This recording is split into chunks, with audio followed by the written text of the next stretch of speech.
Jamie, would you be so kind? The recording is official. Jamie, would you be so kind to call roll call? Mara Alvarez, Here. Shayna Hazen, Here. Elsa Jimenez, Present. Jackie Majors, Here. Rocco Major, Morning here. Janina Perez, Here. Lori Riso. Here. Great, thank you. And before we get started with opening comments and announcements, I'd like Jackie to please do the land acknowledgement. Thank you so much.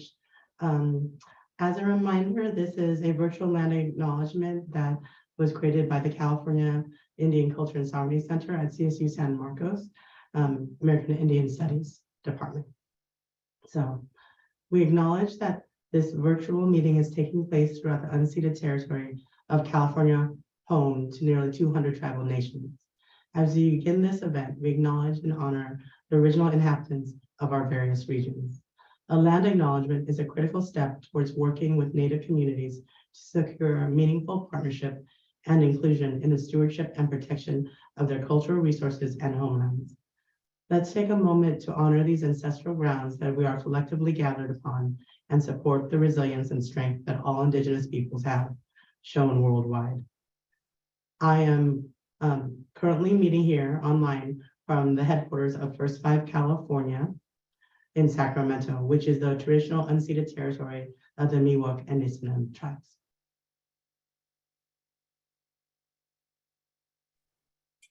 Thank you, Jackie. So I'll just make some opening comments and then we will get started. It's a new thing. We're going to go over just the main goals of today's meeting. So we're all aware of that. We have the agenda. If you have a chance to look at that. But the other piece that we also is sort of a new thing is we're going to be really much more mindful about listening more to our local counties. So we will have some presentations from local counties. And then Jackie and I have also been talking about having families, parents, providers come and speak to us more often as well, so that we have that perspective. So good morning, buenos dias, feliz año, happy almost Lunar New Year. I just want to take a few moments to thank you. You know, always a new year is a time for reflection, but I also looked up and realized, well, we're 25 years in with Prop 10. So 25 years is a big marker for many of us. I think we're all a little bit older than 25. So at this point in my life, it's time for me to reflect. And after 25 years from in Prop 10, I can see that there's been a lot of momentum, a lot of movement. We now have a governor that is really supportive of early childhood. We now have a federal government that needs a little bit more prodding, but at least is more open to this issue. And of course, we now have many more investments. So I do want to just acknowledge that Prop 10, because of Prop 10, the state is in a much better place. Obviously now with increasing financial situations that are coming to us, we also need to keep up the federal advocacy that I know Prop 10 has just started, because we need early childhood to be invested in the same way that older children and adults are invested. So I think I just wanted to acknowledge the 25 years that we've had. And of course, as we move forward, this new commission here, the goal that I have at least is that we are forming more cohesion, more connectivity, and on the same page of how we move forward. So to that end, I'm happy to announce that there will be a retreat. It will be a public retreat, except maybe for lunch, where we'll get to know each other a little bit more. That will be March 3rd. So thank you to all the commissioners who moved around dates and who made that happen. More to come, and that will be in person in Sacramento. So one other issue I think is important as a reminder, it was an important reminder for me, is to go back to the statute and to remind myself what the mission was. So if you will indulge me, I do want to read the mission from Prop 10 statute. Is we have an integrated, comprehensive, collaborative early childhood system that enhances optimal early childhood development.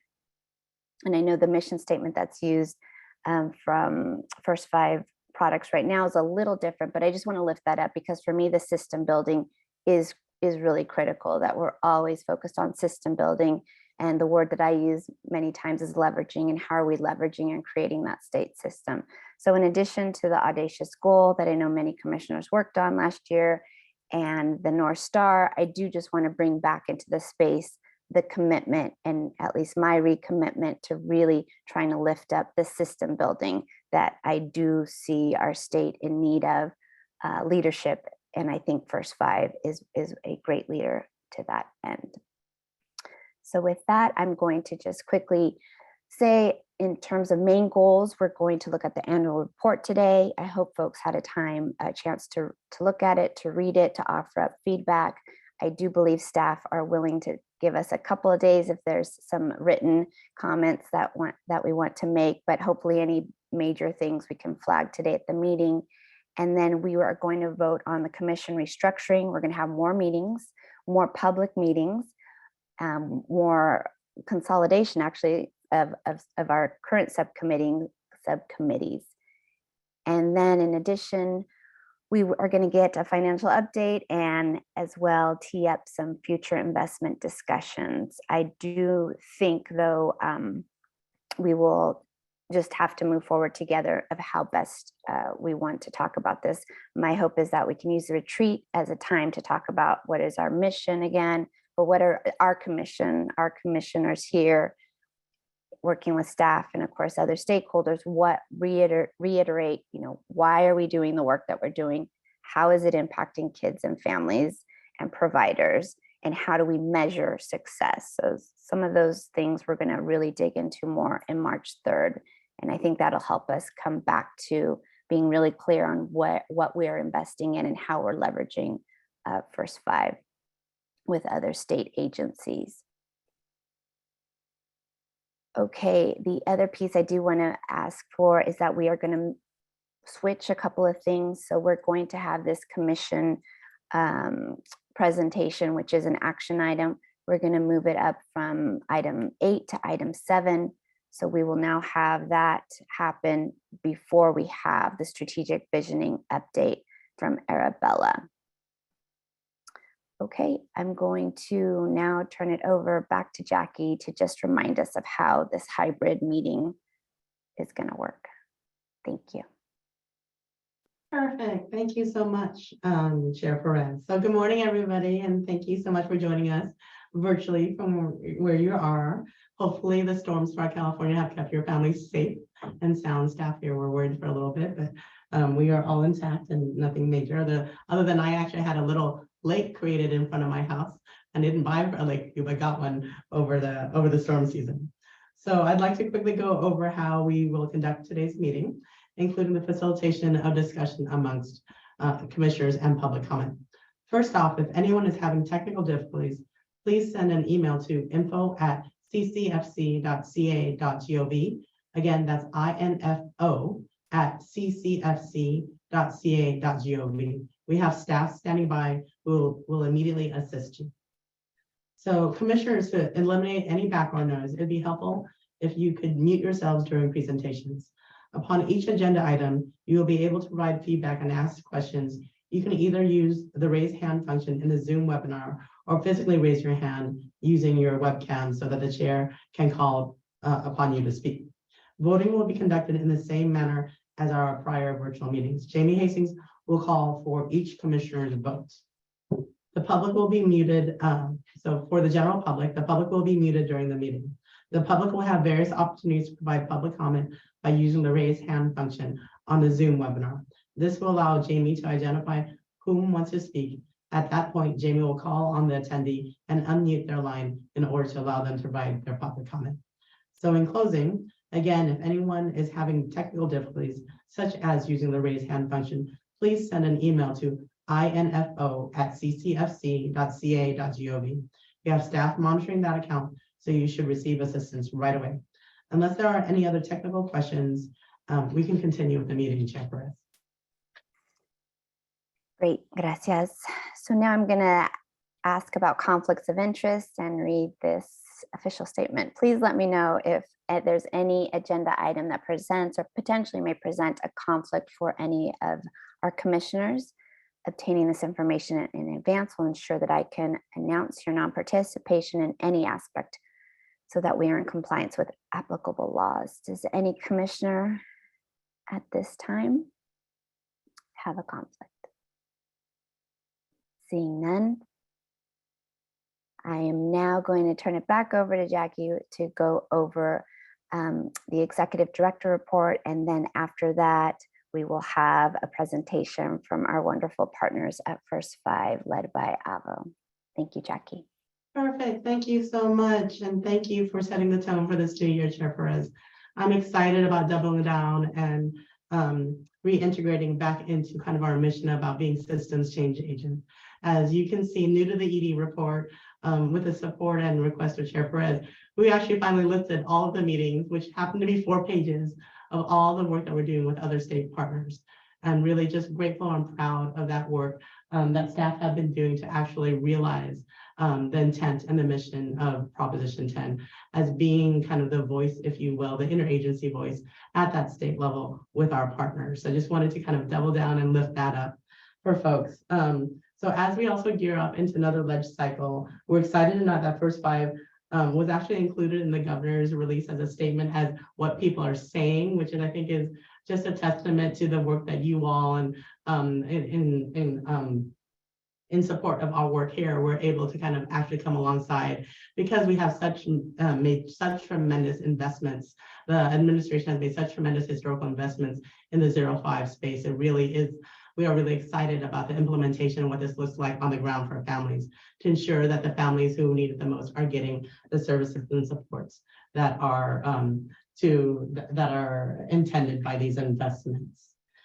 With that said, we have a couple of other things that I would love to lift up is that we had a CHIS report on our kit for new parents, and it looks like parents who are utilizing them are actually using the kit. And an estimated 13% of parents 0-5 are receiving the kit, which gives us some information about how we actually should probably better target and outreach. And I know that Sarah Batches, who is now on maternity leave, has her own kit now, is actually thinking about ways to increase distribution in targeted areas across the state. We'd also like to lift up the work of Impact 2020 and also thank you for, and that will actually feed into Impact Legacy. But as you know, that Quality Counts California has actually began an equity audit, considering kind of criticism in the past, and we're excited that that we're working with School Readiness and West Ed, and noted that 72% of the participants had said that they had never been reached out to actually get their thoughts on the system, which is exciting for us. More to come on that. So we're in the middle of analyzing and having focus groups. We've also actually pushed out a survey to actually get more feedback about how do we improve quality in the early care system. A couple of the things that I want to also lift up is we've been working with the association closely about the evolution of the small population county funding augmentation. And so we have our first annual report, and per the request of the commission, we included a systems change and impact evaluation data mapping tool. So that is in response to how do we better kind of leverage the size and the regional kind of power of local small communities. So more to come on that. I know that my team, the SBCFA team, is excited to go to the First Five Association Summit at the end of the month to kind of deepen our work with the counties there and work through what that could look like. So grateful for the partnership with the association, always in opening the conversations about how we can improve our programs to meet the needs of communities and families. So with that said, we are excited to kind of see the findings and how we can better support and serve the counties in this manner. Really exciting news is that we actually brought in 2 new staff. Janaea Ramirez is the new Child Health and Welfare Specialist in our Program Innovation and Evaluation Division. So she comes to us from the Emergency Medical Services for Children program at California Medical Medical Services Authority, and she's going to be managing the home visiting program as well as open up her portfolio for what, if you all agree and approve, what could be our behavioral health investments in the future. Suzanne Costadero, Susie, as we call her, is the new legislative coordinator, filling back behind Alex DiCaprio, who was promoted into the executive director's office as a senior strategist. And so she comes to First Five from the Board of Psychology with the Department of Consumer Affairs, where she served as a legislative expert for the board and worked on numerous regulatory packages. I don't know if they're on, but if you get a chance to work with them, they're phenomenal humans. They've been with us for a month, but I feel like they've kind of just, been part of the family forever. So really excited about their contributions. And both of them, I have to say, I was highly impressed with their deep dedication to the work of 0 to 5. Both in their written application and their interviews, it just shine through, and their commitment to justice and equity. So really grateful for their yes, and looking forward to more to come there. I also wanted to note that Richard Flores was promoted to IT Specialist 2. He is actually our one programmer in the entire department who programs all of our data infrastructure systems. So this has been a long time coming. We couldn't do the work that we have without him in terms of our evaluation and research and support and billing and all of that without Richard. We still have a couple of positions open, but part of that is we are intentionally holding it open as we think through the feedback from our change management folks. And you'll be hearing more about that, about what's happening with our change management consultants at the end of today's commission meeting. What wasn't noted, and I think I should have caught it, is that in November, Debbie Silverman actually retired from state service. So she that is why we have a vacant administrator position due to her retirement. So we wish her well in her new endeavors, and hopefully she is enjoying retirement wherever she has, and hopefully in a sunny place. So, and at this time, I'm happy to answer. There is a robust update on the state legislative kind of the budget, as well as many things that we were able to accomplish. But those are the things I would love to highlight. You have the full report in your binder. So happy to answer any questions that the commission might have about the ED report. Thank you, Jackie. I do also just want to lift up, you had mentioned the new kit for parents, Yeah. and you said, based on the survey, it said 13% Yes. of families have received. So just lifting that up to make sure that we remember that. And also related to the early literacy, I know in the 25 years that I've watched First Five, California, Talk, Read, Sing has been a big thing. I know previous chairs have really been pushing for books and book distribution. And in your report, you mentioned the Pearls work that is happening and how you're going to move forward in the spirit of leveraging and talking about how we seed and then we see what else needs to be done. I do just want to call out how we're going to think about now with the new Dolly Parton Imagination Library and the commitment that every single child 0 to 5 will have a monthly, book distribution. How we can think about First Five's role now, given that we seeded that, we encouraged early literacy, and now the rest of the state, thanks to the leadership in the legislature and signed by the governor, we now have a new law in place starting June of this year. So that's just another point I want to lift up about how we can think about how we leverage and maybe not necessarily keep funding things if others have picked that up. Yeah, we absolutely agree. The opportunity, I believe, we mentioned in the past, it's the largest investment in books for children 0 to 5 in California's history last budget season. So we are grateful for that. And we actually approved the budget even before the budget was signed. So we indicating our commitment, but we know that it's more than just books, right? The books is an avenue for bonding and actually creating community. So our staff are diligently under the leadership of Angela and others, thinking about more creative ways about how do we actually, if they have books, how do we actually begin to lift up stories and make it and not to kind of show a little bit of the cards a little bit, make it more of a two-way conversation versus here's the book, good luck. But really, what does that mean? What are the opportunities to actually enhance the relationship between caregiver, parent, and child? Yes, wonderful. I will say I would love to hear more about that. And then once again, how we're working with other state agencies. So it's the state librarian now is really going to be leading the effort. We know the Department of Public Health has an effort that you have been very much supporting as well. So I thank you for that. Okay.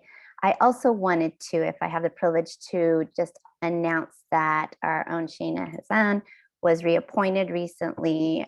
So she will be serving us again. And I'm very grateful for her partnership and leadership in this space. So just wanted to make sure we call that out and lift that up and give her silent love for that reappointment. Thank you. Excited to continue the work. Great. Anybody else have comments? If you have had a chance to look at the robust, that's a good word, the robust report from Jackie. Seeing none, I'm going to now open it up and bring on First Five Association. And as you all will recall, we have another new partner coming into this space who we've met a few times, Avo Makdessian. Please pronounce that, correct me if I need to, Avo. I just go by Avo, so that's how. So Avo will be presenting as well as bringing on some of his local partners who I'm very excited to hear from. Thank you, Avo.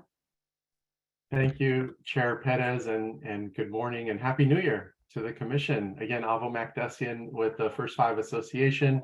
4 months on the job and still learning a lot and diving right in. Thank you for the time today. We have two updates that we wanted to share with the Commission. The first is an update that's top of mind for counties, and that is the association's annual summit, which Jackie mentioned, taking place in less than 2 weeks in San Diego. And I'm happy to say that we have over 200 First Five executive directors and staff from across the state gathering together for the first time in person in 3 years. So we're thrilled that that connection is happening. And we're also thrilled that Commissioner Chair Perez will be giving a welcome address along with our association board chair at the summit. And as Jackie mentioned, her and staff will be a part of a number of meetings and sessions. So we're so thrilled to bring together First Fives as a network in one space with county leaders and state leaders all in one space. The second update I wanted to share is another item that is top of mind for all of our counties, and that is information around recent tobacco tax revenue projections. And I know staff has prepared a financial update for the Commission later on in the agenda that speak to declining revenue and the impact of the recent flavors ban.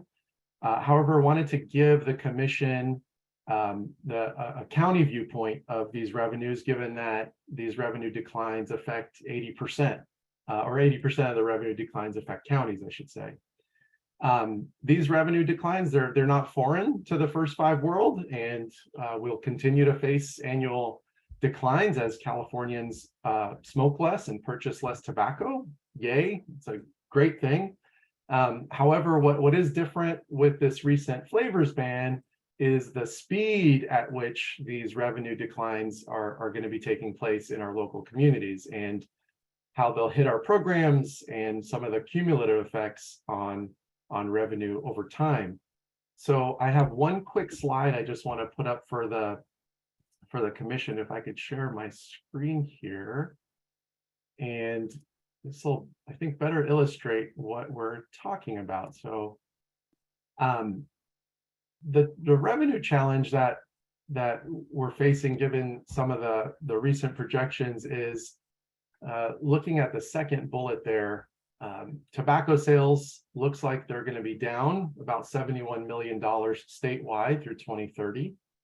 The flavor ban is going to increase that revenue decline up to $390 million of decline through 2030. And in total, over the next 7 years, between declining tobacco sales and flavor ban, we're looking at a $461 million loss of revenue over the next 7 years. that is certainly concerning. What is, I think, in front of us today is the speed I talked about with the flavor ban happening immediately. And that is resulting in a loss of an estimated $138 million for our network over the next 18 months. Because the flavor ban took place and enforced starting December 21st, those products have been taken off the shelves, and that impact will be felt in this fiscal year as well as next fiscal year. And so what that means for our county revenues and the network revenues, I should say, is a 23% decline in the next 18 months in revenue. And I think more importantly, what the flavor ban has done is reset the floor of revenue for the entire First Five network, because sales of flavored tobacco will never come back. Right? It's not going to go up and down that level of sale. It's just never coming back. And so that revenue floor, if you will, starts in FY24. So you have the 23% steep decline in the next 18 months, and then we have declines that we are used to as a network happening over the next 7 years. And so I share all that at a very high level, and like I said, I know there's an update that's going to happen later on in the agenda. I share all that because we want to ensure some strong collaboration and co-creation with the State Commission on solutions to this challenge, both in the immediate term as well as the long term. And in my opinion, we can't do nothing because this is as you see, a steep jolt to our network's revenue. And as Chair Pettis stated, the gains we've made in First Five over the last 25 years and in early childhood development as a state, we don't want those gains to unravel or be pulled back, and we certainly don't want to lose any momentum. So to give some specific examples of that momentum and what's at stake in the immediate term, I know we have several county leaders who have called in to share their perspectives on what this revenue decline means, including what it means for programs, leveraging other funding, system building. And so I think they'd be happy to share some specifics with the commission either now or during public comment. But either way, we are ready to share some of that. And I'm also open to any questions either now or after their remarks. Thank you. Thank you, Ava. Really appreciate that. Would love to have that slide shared with us, and as for context, especially as we're talking about the financials later, but just please share that so that we can have that at the ready too. Love that we get to hear from our local folks. Just as a quick reminder, I see a hand up, so I see you in a second. Just as a quick reminder, and our legal counsel will help remind me too, I think there's certain things that we need to just follow when it's public comment for this. So I just want to be mindful about that and see, he will jump in if needed, as needed, to remind us if there's any particular steps James that need to be taken. Go ahead. Great. James Thank is you. here if you want to clarify procedurally what. Yes, sure. We at First Five obviously strongly welcome public comment, but we also have a dedicated area for public comments here in the next item. So these are just opening remarks. First Five is not taking any action on any of this right now. So please, as we will say with item 2, please keep your comments down to 3 minutes and in a non-repetitive nature so that we can get through our agenda. We have a lot of business to undertake today, and we want to make sure that we get through it. Thank you. Thank you, James. And of course, that's the procedure, but as reiterating, underlining that we want to hear from you too, but we just need to follow these procedures. And of course, this will not be the last time that we get to hear because we've now made a commitment that we'll be hearing from locals, hopefully at every single meeting, in addition to the folks that you serve as well. And then I look forward to speaking to folks in a couple of weeks in San Diego.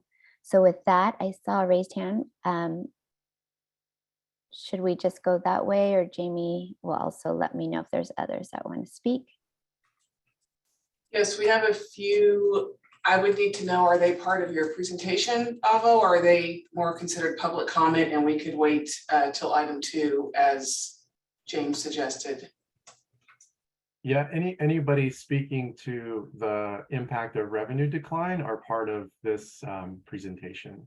So, Okay, yeah. then if that's the case, first up was Jennifer, and then next is Angie. Thank you. Good morning, commissioners and Executive Director Jackie Wong. Thank you so much for this opportunity. I'm Jennifer Kelleher-Cloyd. I am the Executive Director of First 5 Santa Clara County. I'm a fairly new Executive Director. I've been in this role about 8 months. And as a new director, I am acutely aware of the status of our declining revenue of Prop 10. And like others, Santa Clara has been carefully planning with a multi-year approach. But what was a gentle slope is obviously now much more of a cliff that threatens to dismantle all of the innovative programs designed to support our earliest residents to thrive. I really appreciated that Commissioner Perez started by reminding us of the mission and talking about all the systems that we built. And here in Santa Clara, we have spent decades building partnerships with county providers and community. And certainly here, like many other places, if we aren't able to creatively find solutions to this cliff, there's a number of things at risk. And I'll just share one. We have spent years in Santa Clara building family resource centers. They are place-based centers that were selected based on data to tell us where we needed to build these spaces for families to gather. Those FRCs support our families in so many ways, distributing diapers and formula, connecting to an early learning site, literacy coaching, home visitation, developmental screening, connecting children to their local school district so they can access expanded transitional kindergarten. And they implement a number of the state priorities, including some of those that were just invested by our governor in the new budget. And all of those really, as those state investments are potentially growing, without the infrastructure of First 5, our dreams for our youngest really are at risk. So we do look forward to working side by side with you all. The association and the counties really can't find a solution to this without First 5 California's support and collaboration. So we look forward to doing that work with you, and we'll be by your side. Thanks. Thank you, Jennifer. Next is Angie, and then David Brody after that. Thanks so much. Good morning, Commission Chair Perez, commissioners, and Jackie. I'm Angie Dillon-Shore, Executive Director of First 5 Sonoma.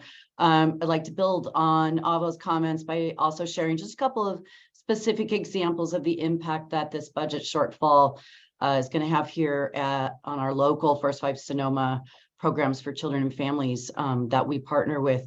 I strongly join Avo and my fellow EDs at the local level in reiterating how critical it is that we all work together with First 5 California to identify a solution that can preserve these absolutely critical programs and services. As Avo discussed, local First 5s are facing a budget deficit that exacerbates our already looming fiscal cliff due to the decline of Prop 10, which combined will result in a fairly drastic planned scaled back much of our community-based funding over the next 3 to 5 years. For Sonoma County, this more immediate and additional revenue loss will mean significantly scaling back investments in our annual grant making, some of which support small family childcare providers, especially those just getting established, which is so critical to support new family providers by enabling them to purchase things like books, other learning materials, outdoor play equipment, things essential to getting licensed. And we'll also need to scale back our annual responsive grant making that is a critical source of funding for local child and family serving nonprofits when unforeseen, but sadly, more frequent circumstances arise like wildfires and flooding. In the longer term, this deficit will require us to reduce staff time for an important system building role that we play here in Sonoma that supports the capacity of our emerging network of FRCs at a time when families need access to basic needs and system navigation perhaps more than ever. So thank you again for the opportunity. And on behalf of the association and my fellow First Five leaders, we look forward to working with First Five California to solve this declining revenue challenge and prevent these devastating cuts. Thank you so much, Angie. You said from Sonoma, is that Yes. correct? Okay, thank you. Next, David. and then, Jan after that, thank you. Sorry, can you hear me? Great. Hi, good morning, Chair Perez and members of the commission, First Five staff. I know many of you. My name is David Brody. I'm the executive director at First Five Santa Cruz County, where I've served for almost 10 years, and I've been a part of the First Five family for almost 20. So not quite 25, Chair Perez, but I'm getting there. Over that period, as you all know, in our First Five community, we have become accustomed to and very familiar with this central strategic issue of the ongoing decline of our primary revenue source. Just in Santa Cruz County, similar to our county partners and our state commission, in that same 20-year period, we've seen a Proposition 10 revenue decline of almost exactly 50%. So half of our primary revenue source over that 2-decade period. So, we're obviously, like you, no stranger to scarcity, no stranger to making more with less, no stranger to tightening our belts or making difficult decisions, and certainly no stranger to leveraging our resources. But as Avo and others have pointed out so well, this is really different. While we've experienced a 50% decline in our Prop 10 revenue over the past 2 decades in our county, like the rest of our other county partners, the optimistic numbers are telling us that we're looking at a year-over-year reduction of 11% and approximately 20% in the coming 2-year period. For us, in our relatively small county and small budget, that's over $300,000 in revenue. And that's a lot. To deal with that reduction, we would have to cut programs, for example, like our Raising a Reader program, which we are the primary funder of in our county. We'd have to cut it completely. That's a program that is very much a part of our integrated and collaborative system of care in our county, a program that provides, I know you all know, those beautiful rotating book bags to over 2,600 young children and their families just last year, just in Santa Cruz County. And you all know that supports brain development, social emotional development, parent-child bonding, and of course, the formation of early literacy skills. If we didn't cut there, we might have to cut our PPP program budget in half, an award-winning evidence-based program that helped over 1,500 young children and their parents just last year, just in Santa Cruz County, develop positive relationships while enhancing parents' confidence and competence in raising their children. 30,000 served by that program in its lifetime, and it's made a significant contribution to a very significant decrease in child maltreatment that we've seen in Santa Cruz County over the past decade plus. You all know, I could go on. And I know that each of you care deeply about the children and families that we serve in Santa Cruz County, the rest of our region, and of course, our entire state. And so the message I want to leave you with is one you've heard already today. This is different. The scale we have to deal with, it's just a different scale than what we've ever had to deal with before, and we have to treat it as such.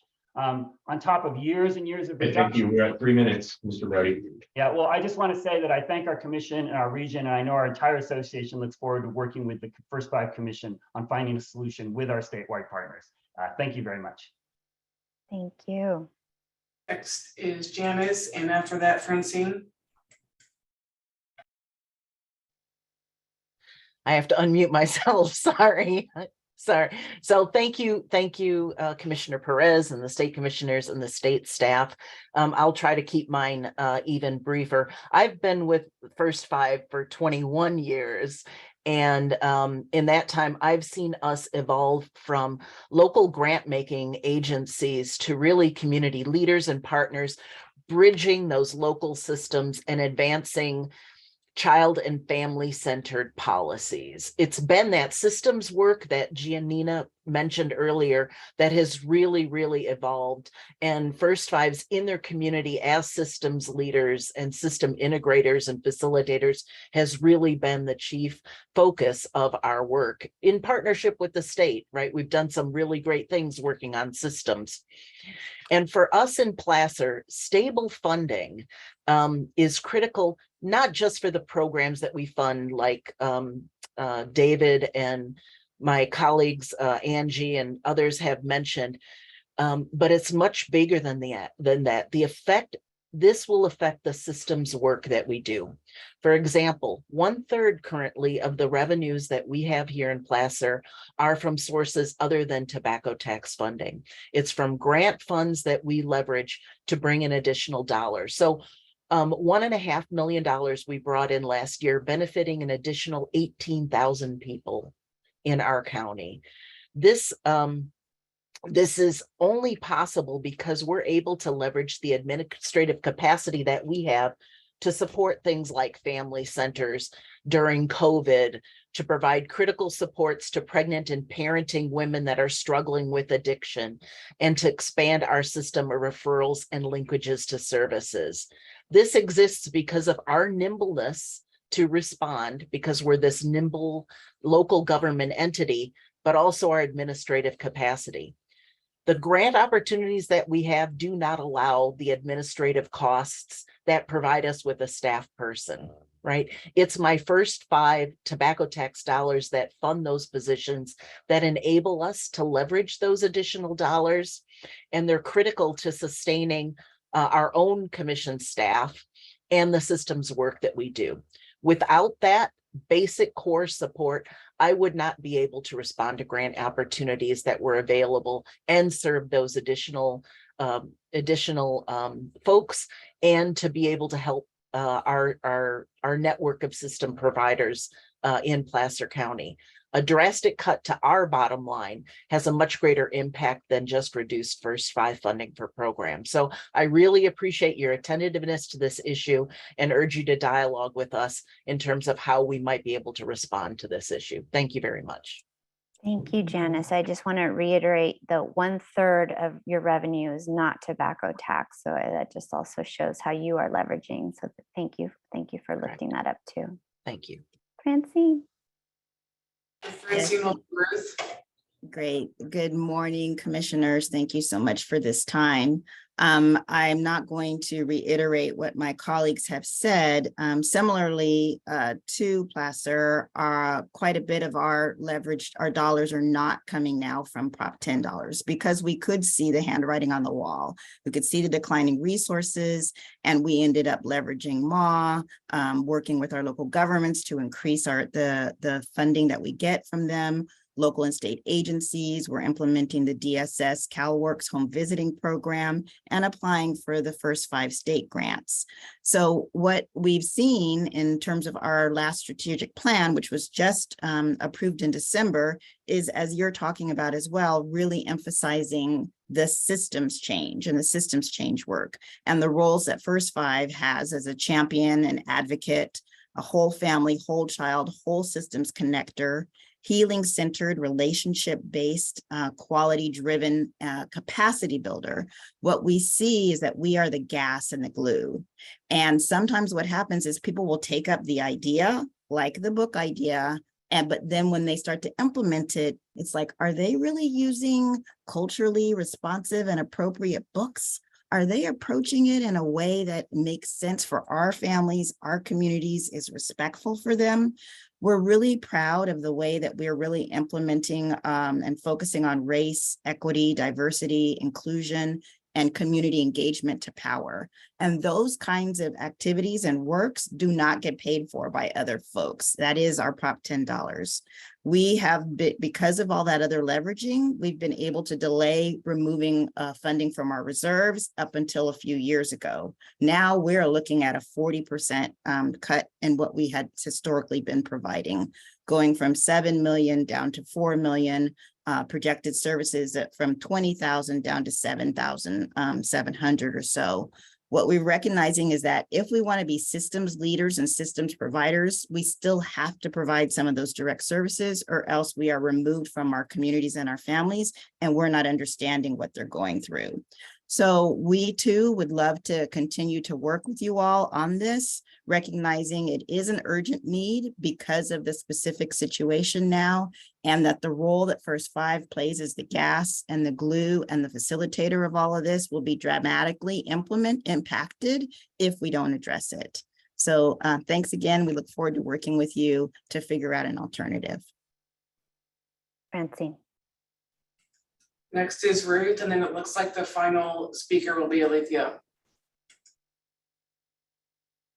Good morning, Commission Chair Perez, First Five staff and commissioners. My name is Ruth Fernandez, and I'm the Executive Director at First Five Contra Costa. And I'm calling today to underscore the critical impact that the budget shortfall described earlier by our First Five Association President Avo will have on First Five Contra Costa's services and ultimately our families. And also to join in to what my other fellow EDs have said to us, First Five California, to collaborate with all of us in the First Five network to find a solution that will preserve vital programs and services for California's children and families. So really our hope is to build a shared strategy statewide to ensure local programs and families are not harmed. So for Contra Costa County, just to say a few pieces, the projected revenue loss of this magnitude will mean a shortfall that will impose reductions in funding for our community partners that are funded currently by Prop 10 at a time when sky-high inflation is impacting them as well as they serve families.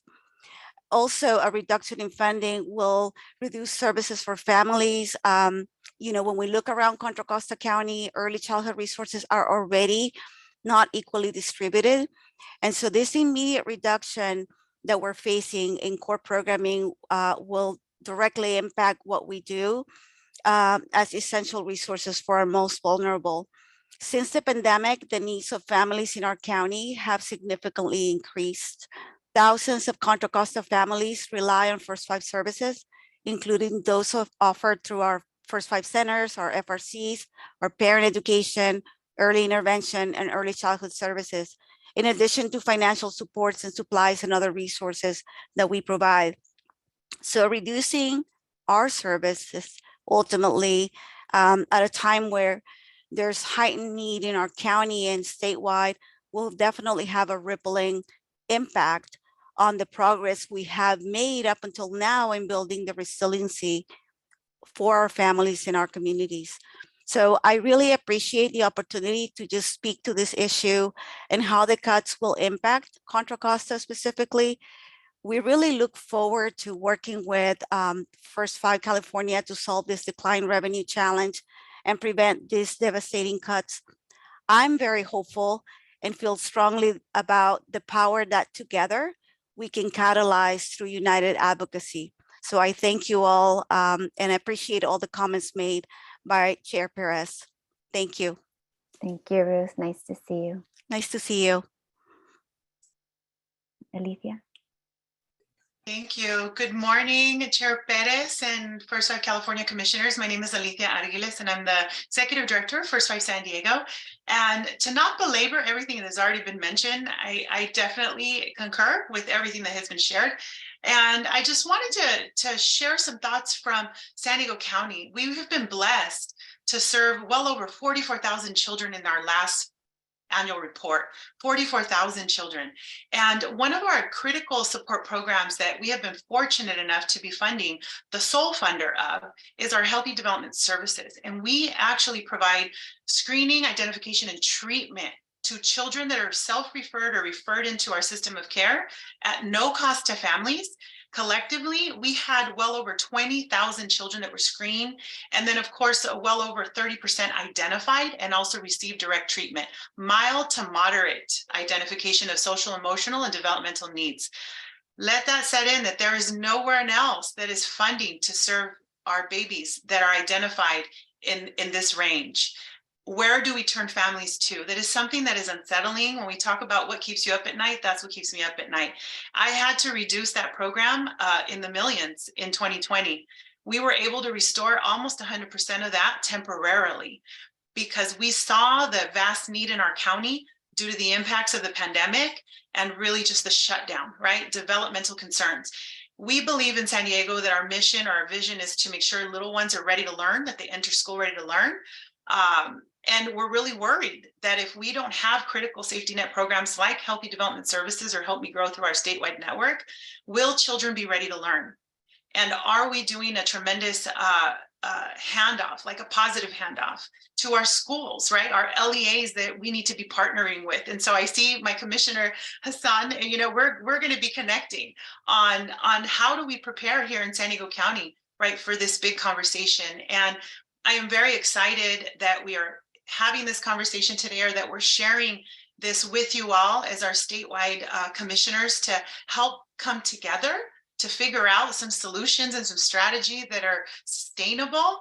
I've been in this game with First Five for 5 years. It's really daunting to have a revenue that's up and down every year. I believe we've been masters of diversity and portfolio.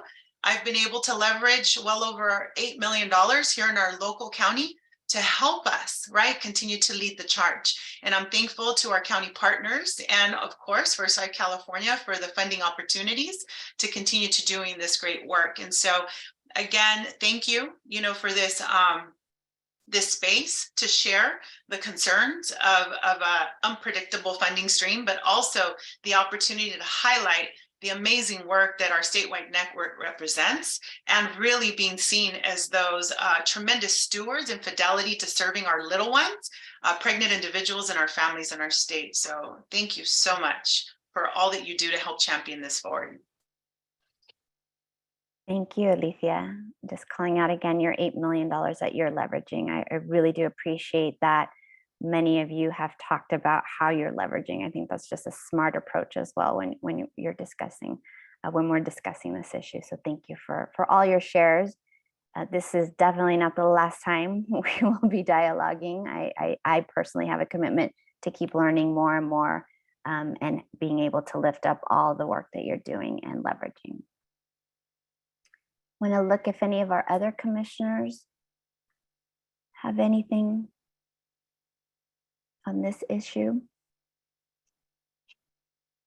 I'll just express appreciation, Chair Perez, for the comments from the various counties in order to paint that picture that I think Avo started us off with. So really appreciate that. And I also think the request that's heard loud and clear is how can we work together as an entire network to figure out what this is going to look like for the future, given our shared goals for kids and families. So thank you for that. I also want to piggyback on that and appreciate the comments. The last one really resonated with me with Alicia. Being a representative of a school site, it is so imperative that these children with developmental concerns are identified at an early age, because they lose so much in academics when they arrive in the early grades, TK, kinder, and the process then begins because it's too late. So I just want to reiterate the importance of what she said. Thank you, Lori. Jackie, you have your hand. Yeah, I do. And again, I'll just say thank you, you guys, as you're talking, as a direct service deliverer and a member of my First Five LA, it's amazing how all 58 counties are so unique and are really able to deliver such tailored and unique services to the families, because when we're local, we know what our families need. So amazing and great. I'm just going to be the realist and ask the question really as just as a EC person, right, who wants to keep the money too, but there's a reality. And I just wonder that, people are going to stop smoking. And so I just, and this is really just more, and I don't know if it's going to come up at our retreat, but I just never knew, and I'm one of now the longest term commissioners, and I still don't really know, what was the original plan for the First Five initiative when people stopped smoking, right? Because that was the goal. And so I'm just going to ask, and I've done some Google searches, but I'm trying to stay focused and not go into my research project over here on the side. If there's a way that at least the commissioners, maybe we could be pointed to some references or some, articles. I'm looking at one right now where maybe this was discussed, because just practically when I think of it, if we were meant to be not a workaround and a direct service deliverer, but actually a catalytic sort of engine, to do evaluation and get programs started, but not fund them forever. And I'm not saying that's what we should do. I'm just saying it would be really interesting for me to understand what our first 5 Prop 10 forefathers were thinking, unless they were thinking, hopefully we would be finding other revenue streams. And I do know at one time they were talking about marijuana taxes and adding that. So I'm throwing a lot of grenades out here. I'm just one of you all, and I want all those things that you guys are doing. I want all the things that I'm doing, but then there's this reality that we want people to stop smoking because people are still dying from lung cancer. So anyway, those are my thoughts, but thank you all for sharing your incredible work. Thank you, Jackie. And I think you put it a wonderful piece into the retreat conversation is like, what's the purpose? How are we moving forward? And, we have Rob Reiner and we have other folks from the very beginning who may shed some light, but we also, as the holders of the commission now, we all need to think about these questions and offer up our own thoughts too. Any other commissioners? I would just like to add to the gratitude to everyone who's shared the incredible, impactful work you're doing on the ground. And I will echo what the chair said around leverage and how exciting it is to see really how scrappy and creative locals have been, people to leverage other funding sources. And I know we don't want to have to be scrappy and creative all the time, and it's exhausting. But as Alethea shared, what's happening in San Diego and other places is great to see, so that we're not having to compromise the care and the service we're providing to families. Perfect. Thank you again. As we said, this is to be continued discussion, and we will be talking about financial a little later in this meeting as well. And we do have an interest in discussing this at our March 3rd retreat moving forward. Okay, so I'm going to now move us along to public comment section of the meeting.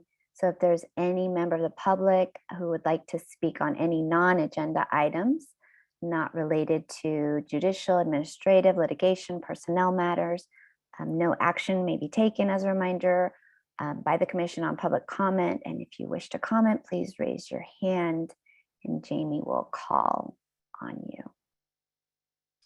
First up, we have Janice, and then next is Erica. Hi, everybody. So you're going to hear from me again. I'm just so passionate about First Fives. So I want to elevate an issue of concern many of us have for the home visiting RFA that's mentioned in Jackie's report. First, as a little bit of background, I mentioned previously how we've evolved most significantly in the past decade. The State Commission has evolved with us, co-creating the First Five Network, which is a really innovative approach to government, right? Counties in partnership with the state to advance issues of shared concern.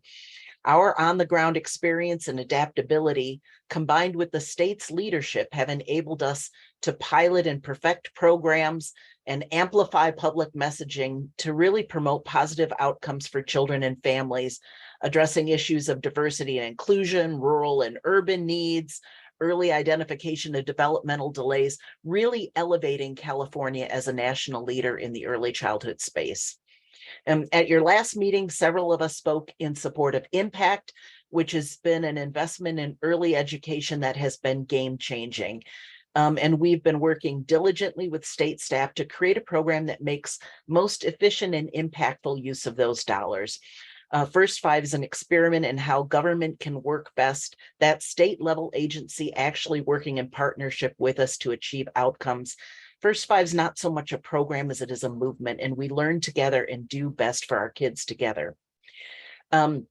The RFA for home visiting is a bit of a departure from our regular network partnership practice. We were somewhat caught off guard by this RFA. It was released without input or dialogue from the counties and the associations as to what would work best to achieve our shared goal of improving the system of home visiting within the counties and at the state level. It's a drastic change from the original program in its structure and focus. It's administratively clunky and burdensome, even inequitable in its structure, and a bit of an inefficient use of funds deaf to the learnings of the first phase of the project. And so we would encourage state staff to enter into a dialogue with the association and counties to create a program that is inclusive and a win-win to discuss how to continue implementation of the project, even if that requires pulling the RFA and creating a slight delay in funding release. Thank you very much. Thank you, Janice. Next is Erica Summers.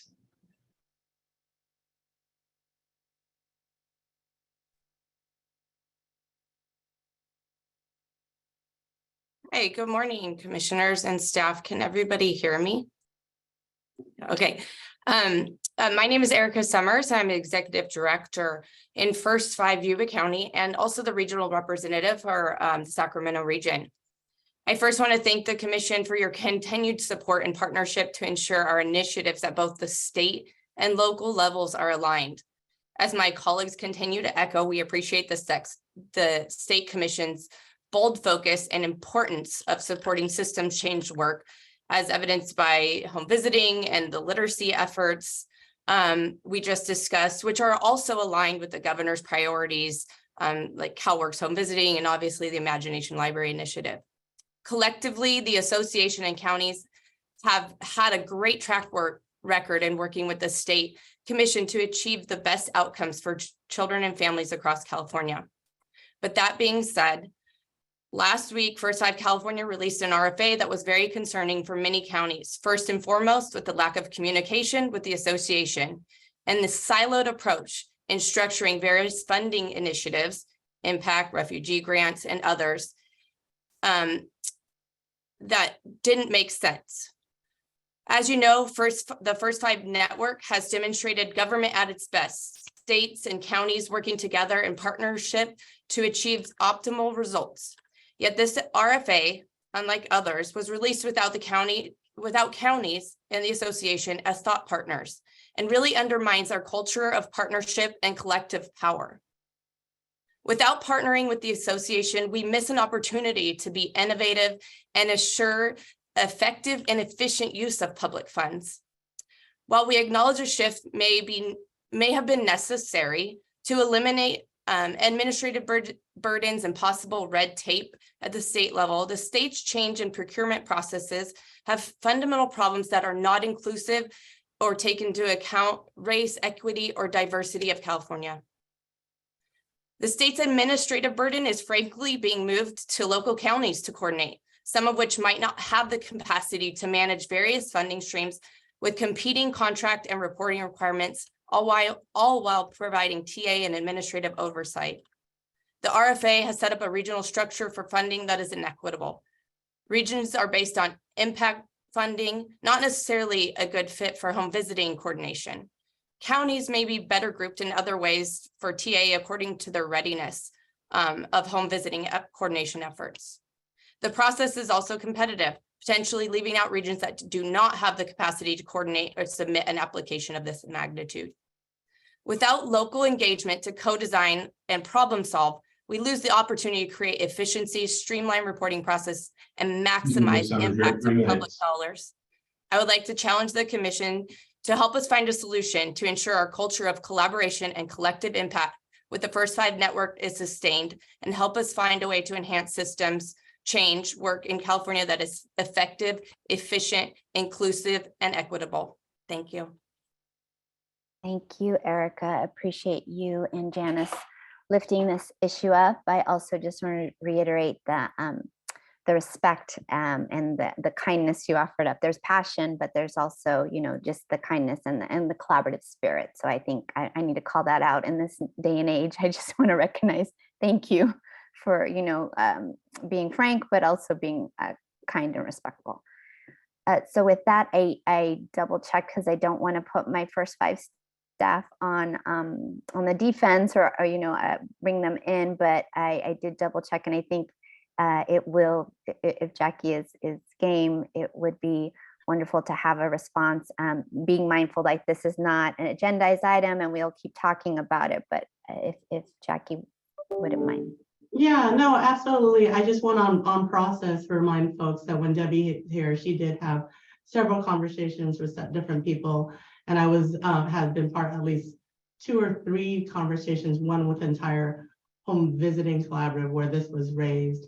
Also worked with association on a kitchen cabinet where the association selected a handful of EDs to actually provide feedback when we presented this. So I just want to be clear that this wasn't an absentia of any partnership with association, and in fact was actually part of a process with, at that time, leadership. And this was before Avo came on board. So he doesn't necessarily have the history there, but wanted to lift up.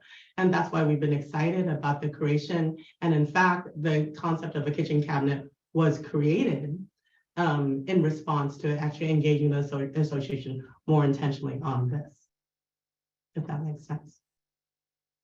And I know that there are challenges generally with regionalization it's going to be just a challenge with this grant and future grants as we think about more efficient ways. And this home visiting grant is about coordination and collaboration in region versus direct service. So I wanted to clarify that too, if commissioners were unaware that this is really about TA and how to enhance the system. I just wanted a point of clarification. I know because it takes about a year to get money out, these conversations probably happened about 8 months ago. 8, and then the last one in June or July when Debbie had presented to the kitchen cabinet. It just shows you how long it takes us to draft something. Thank you, Jackie. You lifted up a couple of issues that I think I'm hearing a little bit more about too, is just overall regionalization, this move forward in how First 5 California staff have recommended that because of the administration issues, the staffing issues that staff at the state level have, that regionalization is an approach to move forward. And what we heard from at least these 2 public comments, or at least one, I should say, is that this approach is bumpy and there may be some challenges there. So perhaps another conversation between staff, and then when you feel to bring it back to us, if there's something we can do to help with that. But I want to acknowledge this issue too, and just see how do we keep dialoguing on this and moving forward. And staff have also done research. There's actually a third-party evaluation of the hub model and regionalization that I know that we're in the middle of writing a brief with, and happy to come back and present the findings of the impact of regionalization in impact, but how that might translate to other programs. So it's in draft mode right now. So, but there is a brief that's forthcoming. Commissioner Alvarez, and then I see Avo's hand as well. Just following up on Jackie's point, could that be a part of our discussion at the retreat?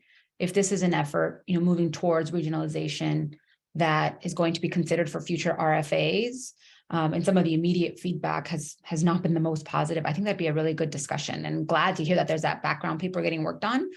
Could we prioritize that for our retreat discussion on March 3rd? I think we can definitely put it on there. I also see it as part of the larger financial picture for First 5 too, I think, because that's what I've heard, is that's a staffing challenge issue too. So we can, making a note, put it on that, in that. Avo, you had your hand up and now it's down. Just want to make sure. Thank you, Chair Perez. I just wanted to emphasize our desire to work with staff on figuring out what works best. And I know there's a briefing coming up on the RFA for home visiting next week, and we look forward to attending that and working through some of the questions around structure and process with this RFA. And I just want to take on your invitation, Jackie and Chair Perez to continue the dialogue here, because the counties are the only applicable or are the only eligible applicants to this RFA, and they see some significant structural issues with implementing this RFA. And so I think that is a big flag for me. And again, only been on board for 4 months and wasn't part of past conversations, but still a big flag for me that we need some continued dialogue here to implement this great program. Appreciate that as well. Okay, so it sounds like there are some next steps that we have, some immediate ones happening with the RFA call, where this will be discussed further, and per Commissioner Alvarez's suggestion, also teeing this up as part of our retreat discussion, which I do want to offer up if other commissioners do have specific requests on what we cover in the retreat. There definitely are we will create space for that to happen as well, so we hear and make sure it's tailored to your needs. Okay, with that, I'm going to move us along to the consent calendar. As a reminder, the items on consent calendar are to be considered routine and will be enacted by one vote. There will be no separate discussion on these items unless the commission, the audience, or staff requests that we pull out an item from the consent calendar. And we will discuss that separately and vote on it separately. Any action item removed will be voted upon following the motion to approve the consent calendar. So now at this time, I ask, does any commissioner have any item they'd like to pull from consent? Seeing none, is there a motion to approve the consent calendar? So moved. I see Commissioner Jackie, Commissioner Majors, seconded by Commissioner Hazan. Jamie, can you call the roll? Yes. Myra Alvarez, Aye. Sheena Hazen, Aye. Elsa Jimenez, Aye. Jackie Majors, Aye. Giannina Perez, Aye. Lori Riso. Aye.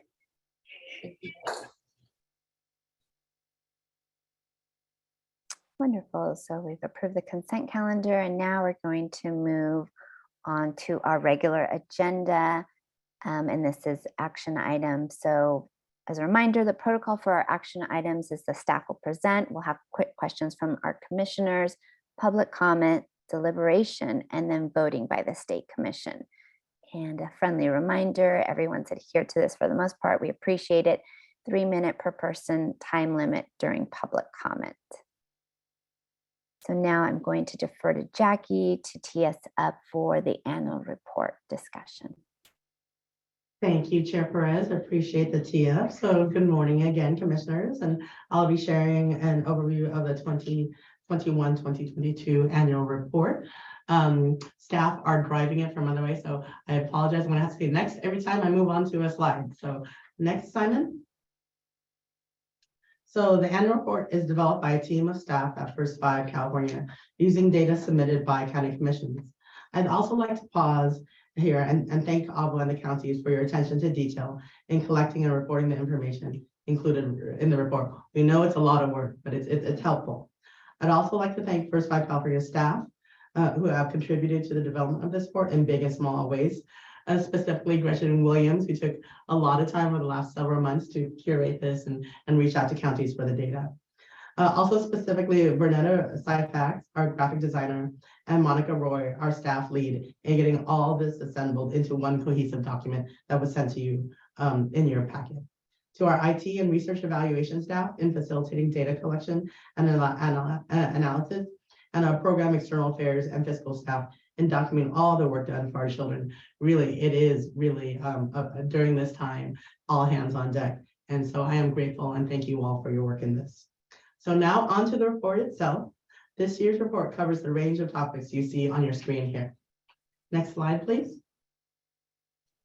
So the fiscal year 21-22 was one where we continue to focus on support to children, families, communities, and children to further the collective goal and mission of First Five California and local county commissions. This year saw huge strides for investments and policy changes for resilient families and communities. In particular, I am particularly proud of the fact as our state continued to recover from the negative impacts of COVID for many individuals and systems. So we achieved major changes within our 4 policy priorities through the budget and legislative process. As you heard earlier, COVID didn't stop services from our county commissions to getting to families. Next, please. I wanted to highlight a few legislative wins. So SB 951 will sunset on January 1st, 2025, which makes all wages subject to SEI contribution after January 1st, 2021. Also, this has been something that First Five Commission has invested in from the beginning and been a huge win for the state. And so really proud of that work. Shout out to Alex DiCaprio, who was really our champion from the beginning to now. AB 2300 expands CalWORK's welfare to work exemptions for birthing and non-birthing foster and adoptive parents, and will be implemented on October 1st, 2024.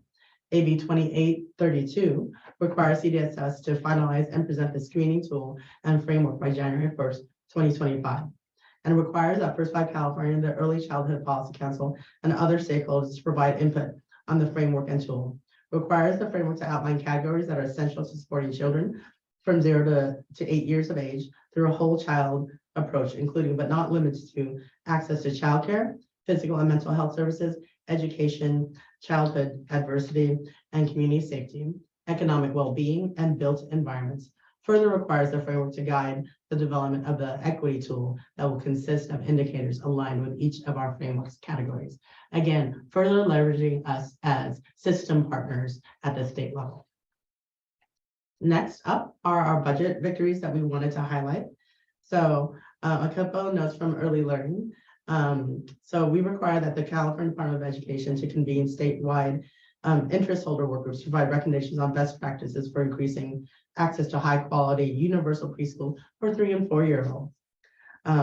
Free referral offered through a mixed delivery model. The work group, which includes First Five California, is to be convened in consultation with the director of CDSS and executive director of State Board of Education. I am proud to say that Fabiola was selected to represent First Five on this work group, and we're really excited about hearing the local voice in this mixed delivery conversation. So UTK also provides first year of a 3-year process for Universal Preschool Planning Grant and expands eligibility for transitional kindergarten and to reduce the student to adult ratio. So really excited about working with our CDE partners on implementing this. Also, the budget also provided 1 year waiver for family fees for childcare and state preschool and hold harmless policies that are critical to the livelihood of families.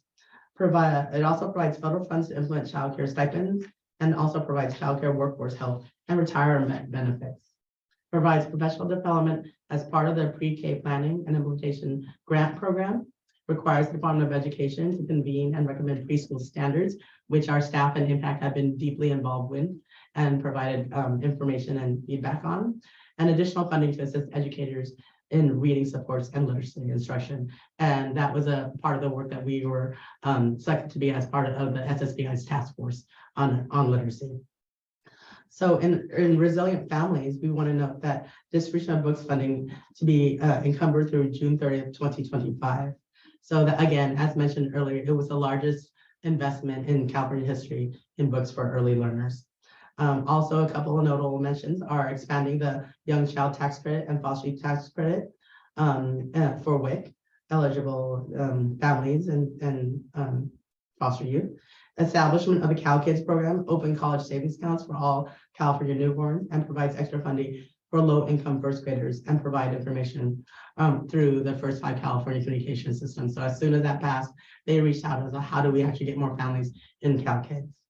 And lastly, but not least, it also provides $550 million to support middle mile broadband network to achieve digital equities.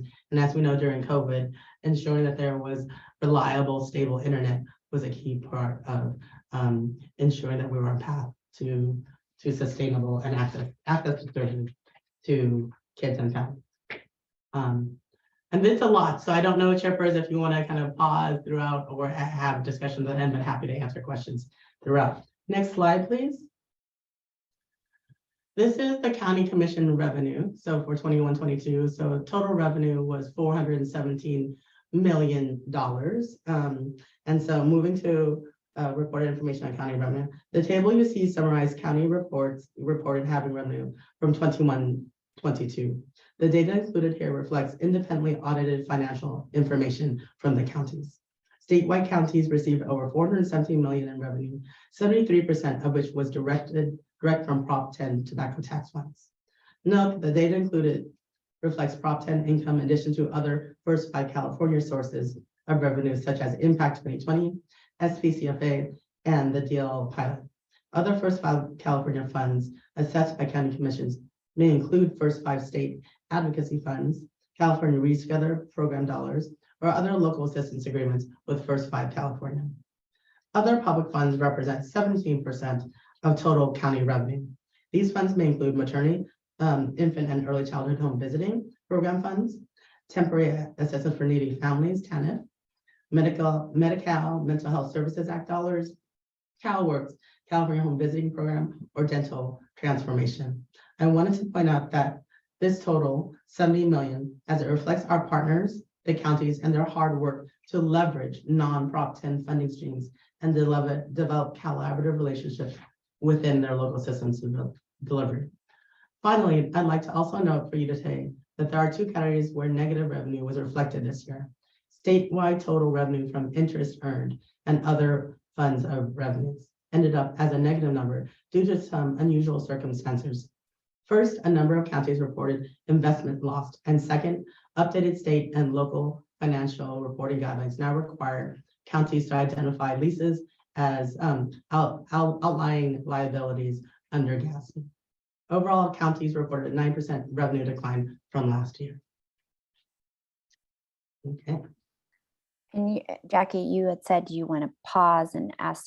Yeah, the sorry. commission to ask questions as needed. I just want to reiterate it if anybody has a question, since this is a financial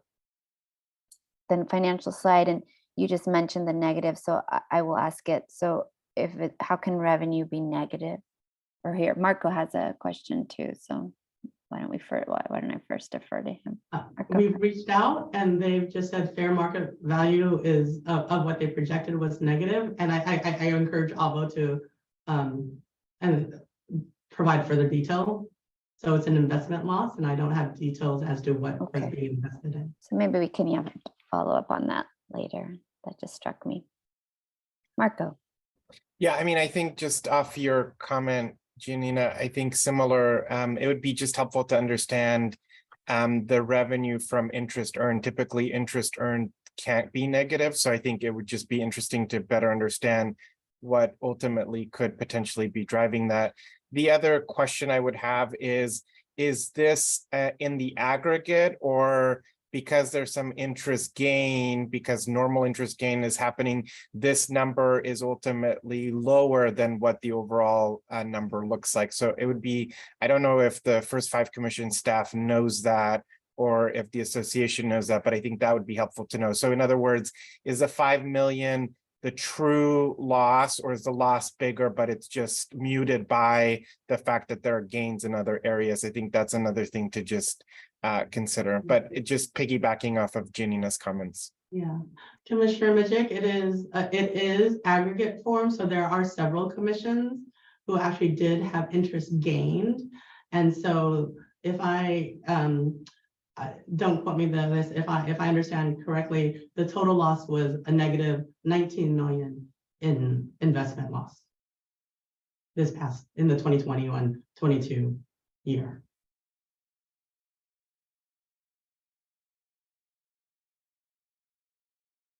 Okay, thank you. I think, we'll have a discussion about this later and you'll provide the feedback, but the immediate, if Marco and I and maybe others are asking these questions, and how do we clarify it so that when someone looks at this, they might, if there's another footnote or a little bit more detail just to help explain it. Thank you. Right. If there are no other questions, happy to move on to the next slide, or happy to work with Avo about kind of the details of what that means. So expenditures by result area. So moving from revenue to expenditures, the pie chart you see reflects total county programmatic expenditures categorized by our very broad results areas. As you see, the 370 million in expenditures are well distributed across investments. About 29% in improved child health, 26% in improved family functioning, 25% in improved systems, and lastly, about 20% in improved child development. And the allocations are there for you to see.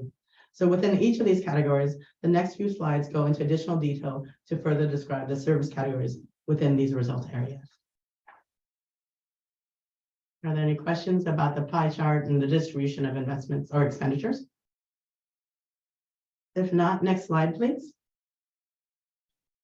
So in the result area of improved family functioning, we saw that categories of 95 million in expenditures going to 837,489 services in the categories of family literacy and book programs in blue, general family support in red, and intensive family support in green.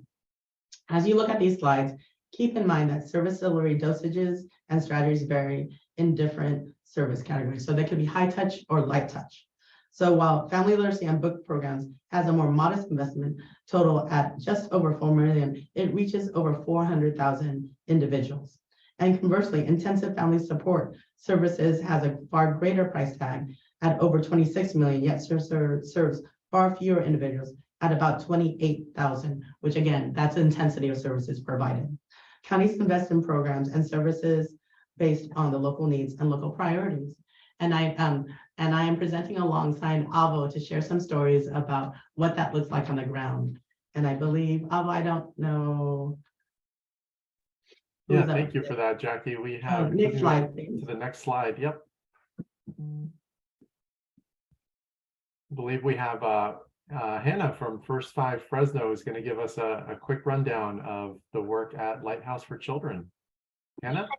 First Five. Hi, everyone. I'm Hannah. I'm the Early Childhood Initiatives Director at First Five Fresno County, here to share a brief highlight from our investments under the Improved Family Functioning Focus area of the annual report. This past year marked our second year of our Thriving Families Support Network, which is made up of 8 community-based agencies who provide a range of direct services for families, including parenting skill building, family literacy programs, one-on-one support for student parents, and parent-child relationship building opportunities. This network was actually launched in the spring of 2020 in the, as you know, the early stages of the COVID-19 pandemic. And yet, thanks to the ingenuity and the adaptability of our partners in this project, services were able to pivot from in-person to a virtual design, provide basic resources, some in partnership with First Five California, thank you so much again, and continue critical connections with families. We were also able to use our facility, the Lighthouse for Children, located in the heart of downtown Fresno, to also pivot services to provide basic resources to families, including food boxes and other materials. Our First Five Fresno team has also continued to learn and shift with our partners to be as responsive as possible to the most pressing needs of those who are directly supporting families and the families themselves in our community. To close, I'll share out a very brief story from one of our partners, which highlights the type of whole person, whole family care that our partners under this focus area are focused on. So Allie, different name here, joined a Thriving Families program to learn parenting skills and to get support during high school.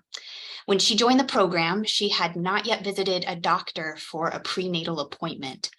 But through one-on-one coaching sessions with her Thriving Families advocate, she was able to set her first doctor's appointment and complete all the necessary medical forms, and now able to focus on her own health during her pregnancy. During this time, her advocate also supported her telling her own family about her pregnancy when she was ready and felt safe to do so. Through the educational navigation part of the one-on-one coaching, Allie's advocate was also helping her to stay on track to complete high school. And she's been participating in coaching sessions to prepare for the birth of her baby. So it's just a brief snapshot of how one partner program can support families in multiple areas of their life, health and education and parenting as well. Thank you for the opportunity to share this morning.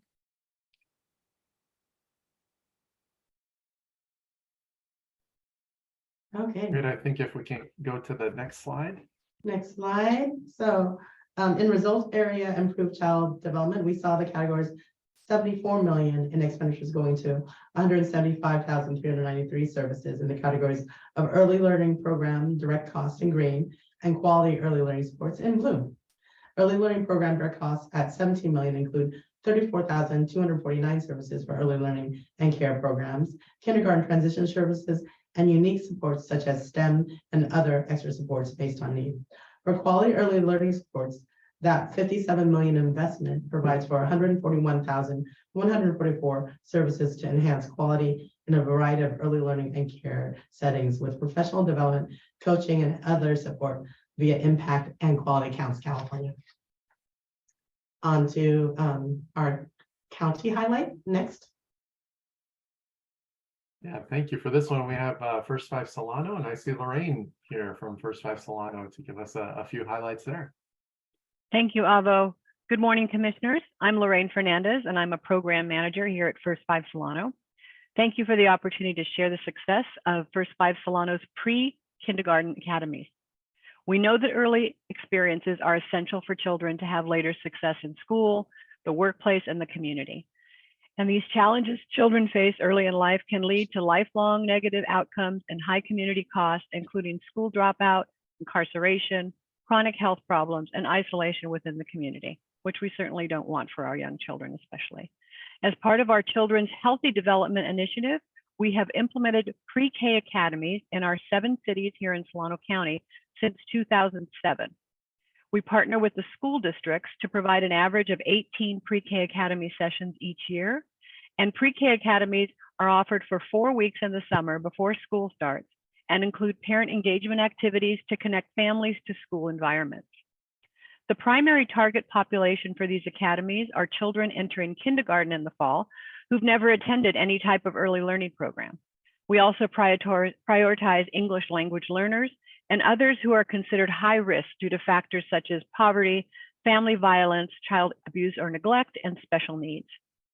What we've learned is that young children who've not had any structured early learning experiences enter kindergarten without some of the basic social emotional skills and other skills that are needed so that they can more easily adapt to the kindergarten experience.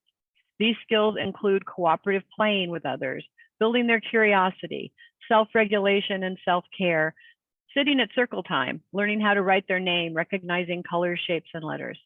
And it's unfortunate that children who haven't been prepared with this type of an intervention end up coming to school crying and feeling afraid and uncomfortable, which inhibits their ability to learn and inhibits the teacher's ability to teach and disrupts the classroom. And we've learned that children that start behind oftentimes tend to stay behind. In 2022, we served 227 children in the program, and the data shows that this 4-week intervention of an early learning experience really does aid in the child's healthy development and is very beneficial also for the family and the school community. Over the last 4 years, 44% of the children who started a pre-K academy were ready for kindergarten. After participating in the short 4-week program, the number of children ready for kindergarten increased to 80%. And we saw consistent increases in both social, emotional, and cognitive knowledge as determined by our pre and post assessments. So here's a short quote from a pre-K academy teacher. There's always a huge gap between children who attend this program and those who don't. The program is invaluable in preparing for my school year. Thank you very much for your attention. Thank you so much. Next slide. So now we're going to share a little bit of expenditures in improved child health. We see that this category is 108 million in expenditures going to 384,570 services in the categories of early intervention in dark blue, general health education and promotion in red, oral health education and treatment in green, perinatal and early childhood home visiting in purple, and prenatal and infant and toddler pediatric support in light blue. These vital services promote identification, treatment, and an elimination of risks that threaten health and development outcomes in children. So I'd like to invite up, I think Gina Delighten is actually from my home county, is going to be presenting on this on behalf of the county. Next slide, Simon. Great. Thank you. Good morning, commissioners, First Five California staff, Jackie. Thank you for listening to me today. To address the toxic stress experienced by families related to the COVID-19 pandemic, improve maternal child health, and build resiliency starting from birth, last fiscal year, First Five YOLO launched a broad-based approach to help vulnerable families adjust to the birth of a baby with the implementation of a 3-year program called Welcome Baby, funded by county and city American Rescue Plan dollars and Prop 10 funds. Welcome Baby is a maternal and child health effort that's building a system of greater community connections and increased continuity of care through healthcare and social service integration. All Medi-Cal and uninsured families are eligible, and enrolled families receive 1 nurse home visit within the first week of coming home with baby, and up to 2 follow-up home visits from community health workers. Welcome Baby expands First Five YOLO's existing perinatal clinic navigation and home visiting systems initiative and connects families in greatest need to those more intensive home visiting services. Welcome Baby nurse visits immediately postpartum include physical health assessments of mother and baby, lactation consultant and support, mental health screenings, direct connection to COVID-19 immunizations, parent education, including baby basics health literacy materials, and referrals in connection to community resources. So recognizing the potential to support maternal and child health and therefore longer term health outcomes, UC Davis Health Equity Across the Lifespan, or HEAL Lab, is providing in-kind evaluation and data collaboration on this project. Welcome Baby began patient services in March, and results already indicate pretty striking health improvements. We see over 95% of women are completing their postpartum visits. That is about 30% higher than the California Medi-Cal rate. 97% are completing their 1-month well-child visit. That's nearly 40% higher than the Yolo County Medi-Cal rate. 100% of the families were screened for anxiety or depression. 91% of families received lactation support. And Welcome Baby is serving a diverse demographic with more than 60% of our patients identifying as Hispanic, 11% Black African American, and 3% American Indian. More than 80% of families, quite amazingly, are accepting these voluntary services, indicating that Welcome Baby fills a need identified by parents themselves. Welcome Baby nurses have caught life-threatening conditions for both mother and baby, connected families to medical homes and follow-up services, supported breastfeeding, and provided needed and early concrete supports. Welcome Baby community health workers have ensured families don't fall through the cracks by fostering connections to community agencies and long-term home visiting as needed. And the inclusion of all eligible births is helping us establish a system that is highly accessible to families. I also want to highlight the strategic use of your First Five California home visiting coordination dollars invested at the county level that we were able to leverage with our Welcome Baby effort to support and expand broad-based home visiting coordination efforts and a more effective central point of coordination for all births in YOLO and for cross-county coordination efforts as well. The support of the heart of the infrastructure has really been critical. Looking forward, First Five YOLO has been identified by our managed care plan as a pilot project for the community health worker benefit based on the strength of the data, some of which I've highlighted here today, showing key maternal and child health improvements. And First Five YOLO will seek to offset costs and sustain the Welcome Baby program, as well as our larger home visiting initiatives with Medi-Cal dollars, as well as other funding sources. Thank you again for listening to me today, and I look forward to continued work together. Do we have another speaker? Or? Thank you. Yeah, thank you, Gina, and thank you, Jackie. We do have one more speaker, Angie from Sonoma County. Great, thanks, Avo. Hello again. I'm Angie Dillon-Shore, Executive Director at First Five Sonoma County. Last fiscal year, Sonoma was awarded a Mental Health Services Act Innovation Project funding through our local county behavioral health division that we are leveraging with some of our Prop 10 dollars to launch a brand new program called New Parent TLC. The TLC stands for Talk, Link, Confirm, and inspired by the Gatekeeper suicide prevention model, Question, Persuade, Refer, or QPR. New Parent TLC aims to increase access to community-based supports for new parents who are experiencing anxiety, depression, or other mental health challenges during the perinatal period. This innovative strategy involves first developing a culturally responsive curriculum and then implementing a series of trainings over several years that will target 3 groups of people in our community that have regular contact with new parents and so have unique opportunities to connect informally, develop trust, and link them to supports.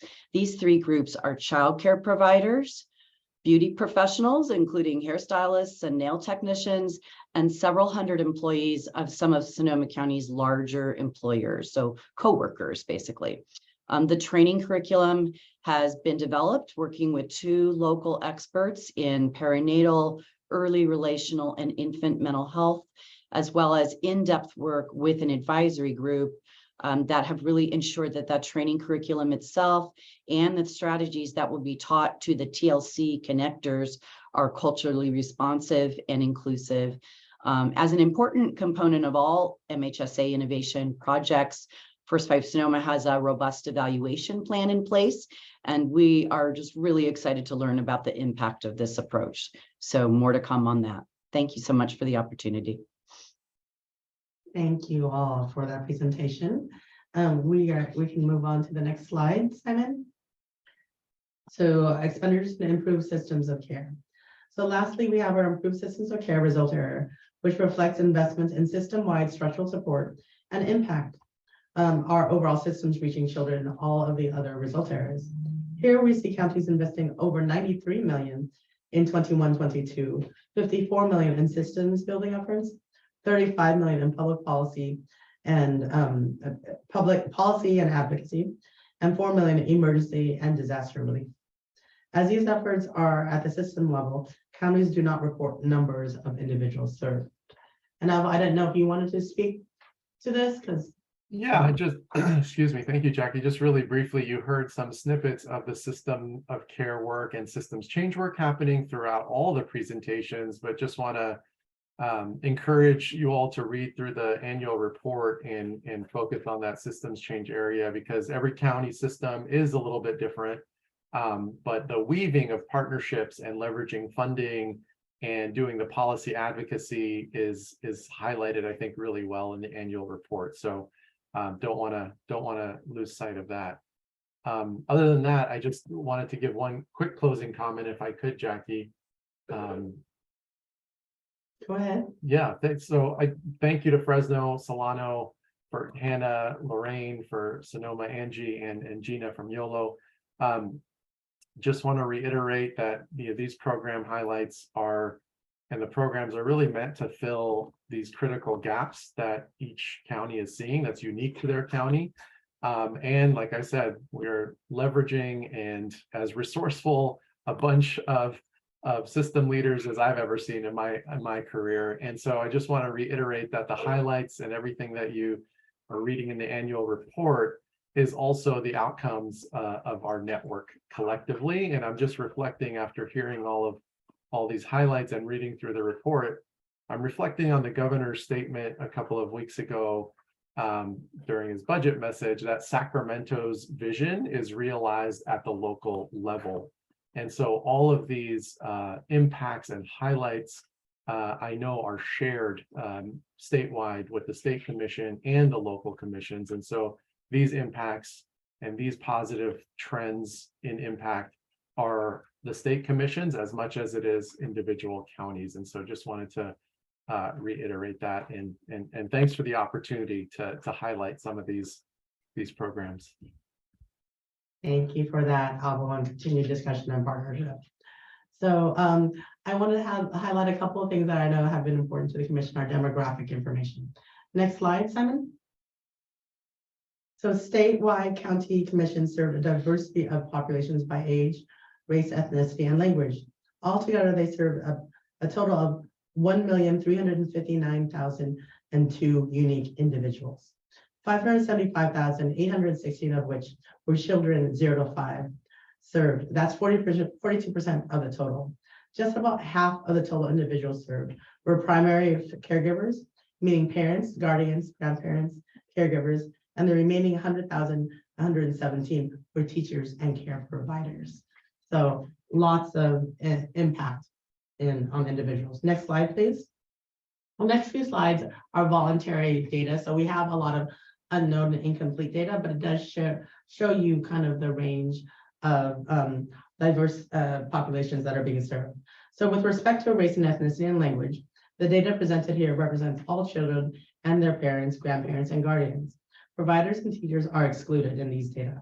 While we are seeing distribution in these categories that is somewhat consistent with the state's overall for those with known data for the demographic variable, we are also seeing a high percentage, 42% in race, ethnicity, and 41% in language of individuals reported as unknown in these categories. The categorization of unknown has been increasingly used in recent years by counties for a variety of reasons. It's a focus where we intend to work closely with association and county commissions in the next few months. We would like to better represent the state's population served and obtain an accurate information, as much accurate information as possible about the communities we serve. And that is it. So next slide is just, we encourage you to look at the AR. We know we had a slight amendment. And if you haven't already done so, it provides a little bit more detail on the overall state and county investments. Hooray. Lots of Hooray. really great work happening for kids and families and communities. Yes, absolutely. Thank you all who presented. Really always love hearing the local story and appreciate the quotes from specific individuals you've helped serve. So thank you again for that. So we had asked commissioners to take a look at it if they can before the meeting or to take a look after and provide any feedback. I know as staff, it's in draft form now. They would like to get it out.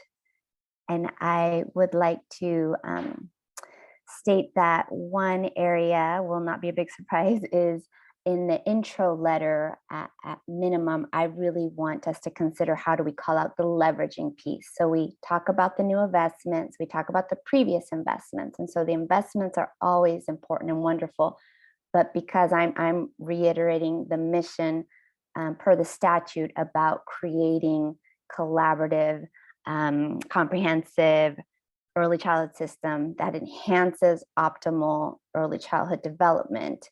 It's that system piece again that I'm really wanting us, how do we pull it out and lift it up? And because staff worked so hard on that in your executive report, Jackie, to call out the state partnership opportunities. And when I counted it, I saw 15 direct ones related with State First Five Commission, engaging with other state agencies.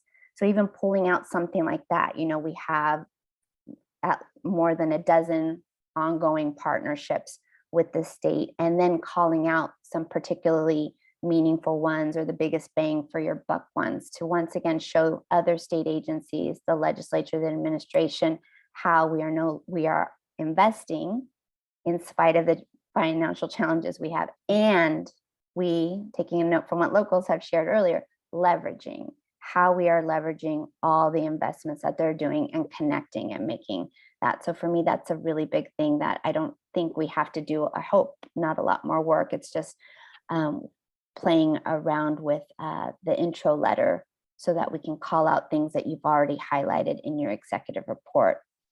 And then as a point of privilege, I would love to be considered as also a signer of that joint intro letter so that I can also help reiterate why leveraging is so important, and going back to that mission statement of being the system change maker that we are. Absolutely. I think those are amendments that are easily made. I don't know if you want us to, I'll list other potential amendments to the report itself. Let's see if anyone else has had a chance to look at it or have any other thoughts. Okay. All right. And then for moving forward for 22-23, just a friendly amendment to just, if we could, because it's our 25th, I'm really big on milestones, that we really be mindful about how we're messaging, how we're talking about this, and perhaps we want to jazz it up in a certain way or really capture the attention to really hit home that 25 years and maybe a look back, not just what we did this year, but a look back. And I know that's something that we've all talked about too. Sheena. Yes, so sort of along those lines, I'm curious how this will be shared more widely. Yeah, so The legislature with the public. Oh, sorry. And also, in what format? So might there be a summary version or social cards or whatever? You cut out a little bit on your internet, so I'm going to repeat your question, if that's okay. Is you're wondering how it will be shared out, in which format, social and otherwise? Yes, and yes, and yes. And I think that we're also thinking about hard copies to share with the legislature so that they become aware of who we are, since there's been such a changeover. So because this is a statutorily required document, we need to share with them anyways. So we are doing, we are intending to socialize also via our listservs and social media. Okay, that's great. And hopefully you can hear me. I don't know, thumbs up. Okay, good. I'm wondering if we might also, in conjunction with sharing printed copies, maybe also do what we just heard, but offer a briefing and share, the deck and some of the stories that were just presented for folks who may not have time to go through the entire report. Gotcha.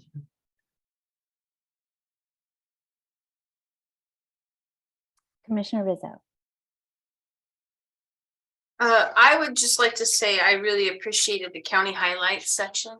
I read through those and I was highlighting, and there's some amazing work going on. So that was my favorite part of the document. Thank you.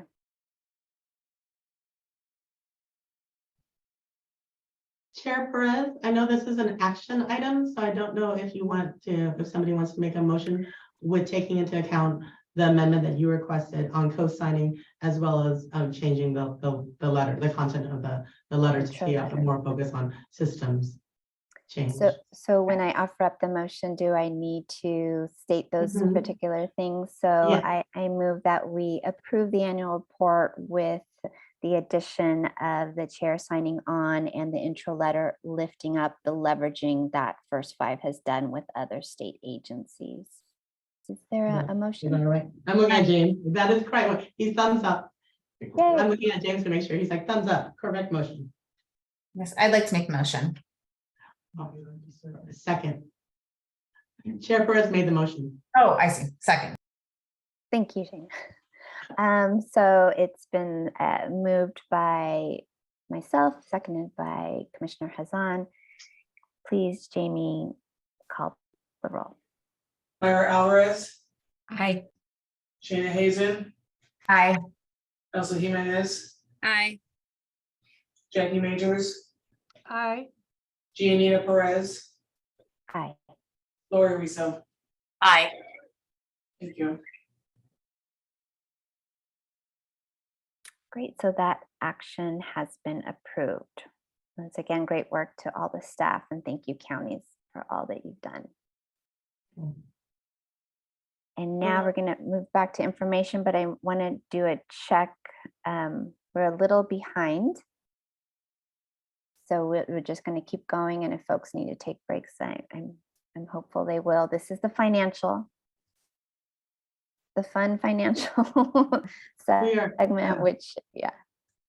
we're about 30 minutes behind, and we also built in at your discretion a 45-minute lunch break for consideration, so.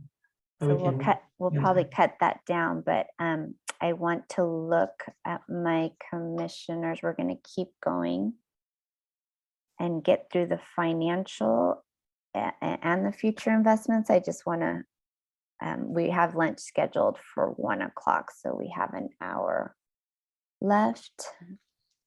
And I just want to, what's the will of the commission to keep going? I don't know if we'll get through both of them, or we can try to get through both of those two and maybe just put a pause. But do I hear 1 o'clock? We should definitely aim for a break at 1, or just want me to double check at 1, see how we're doing. I'm vote for a break at 1. Great. Thank you. So that's the goal. That's why I wanted to clarify, so we know, so staff will also take that into account. Okay, so now we're going to turn to Marcia Thomas. Always nice to see you, Marcia, and welcome your latest financial update. Okay, thank you. I was going to say good morning, but it's almost good afternoon, so I'll just say good afternoon. Thank you for having me today. I'll go over a few updates with the revenue and the projections. Simon, if you can do the next slide. So I kept this slide in here mainly to show the distribution by accounts. It was presented in May as well, but I just wanted to, keep it in. It's pretty helpful as far as a 20% distribution between the state accounts. So that's why that's there. Next slide. All right, so this one is a revenue comparison. So we have received the first 5 months of Prop 10 revenues for 22-23 from the California Department of Tax and Fee Administration. The overall revenue amount was transferred into the trust fund for the first 5 months, so July through November. And this is just comparing last fiscal year to this fiscal year, which is pretty close. They both equaled out to be 116 million. So 20% of that 116 million will go to the state commission. So basically I wanted to put this slide in here to kind of show the fluctuation of revenues. It's pretty unpredictable on, month to month. So just wanted to put that there as side by side. The past couple of years historically, like in November, we've seen low revenues. As you can see in 21-22, we had 8 million. This year we got 20 million. So last year I shouldn't say last year, the last couple of years, it was due to the holiday and then just purchasing trends, right? In September, October, distributors seem to purchase more cigarette tax stamps, whereas this fiscal year, it looks to be pretty consistent. There's not a huge purchase in previous months, or in November, it just pretty much stayed consistent at, 20 million each month. Let's see. So in addition, this is just Prop 10 revenues. It's not taken into consideration Prop 56, just Prop 10. But we just got notification that Prop 56 will be transferred in the next week or two.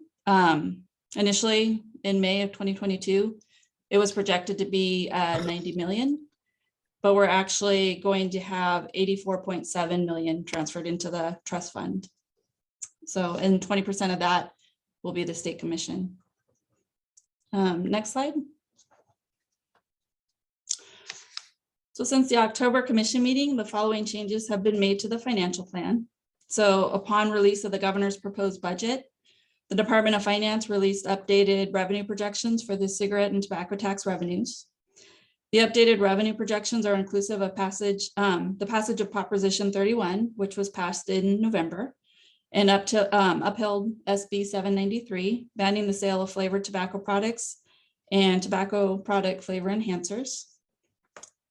The updated revenue projections continue to show a downward trend in revenue caused by both intended and unintended factors. For example, the effectiveness of smoking cessation messaging, and then the current economic climate, which we know has been pretty challenging.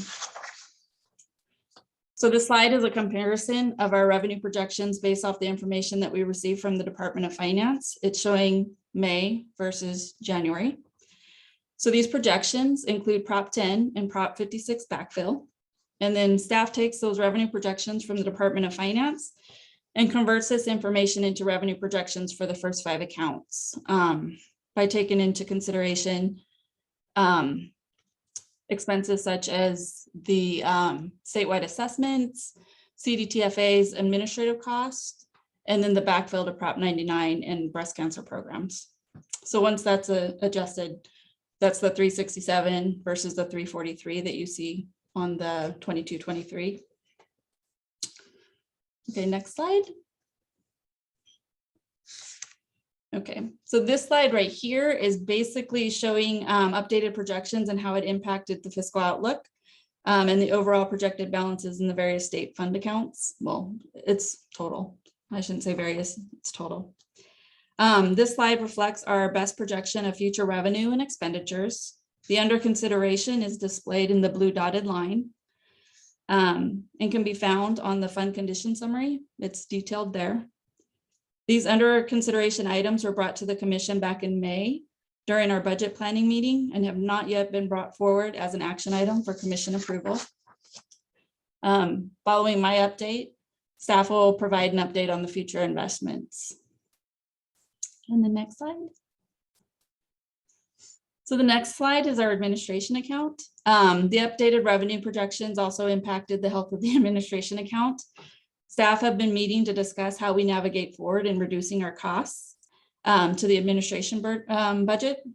This slide is showing the allocation of expenditures as far as personal services, operating expense and equipment, and statewide assessments. The administration account takes in 1% of revenues or 5% of the 20% that's allocated to the state commission. With declining revenues and increasing costs, the state commission relies heavily on the carryover of funding current year activities. And then next slide.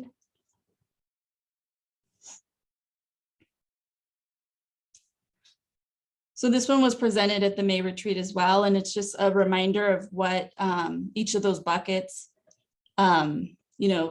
consist of. So personal services is the salary and wages and staff benefits.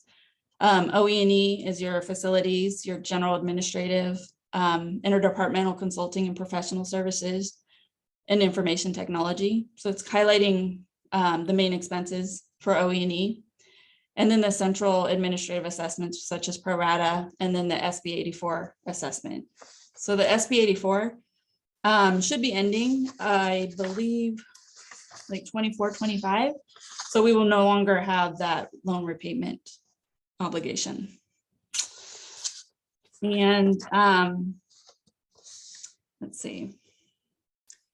And so staff has been talking and working together to try to figure out ways to lessen the burden on the administration account. We've had conversation also with the fiscal advisory committee on how we move forward, and we'll continue those conversations. But looking at ways that we can, reduce the burden, obviously, on the administration account, and then ways to leverage partnership opportunities to maximize resources. So with that, I don't know, Jackie, if you want to speak a little bit on the admin account.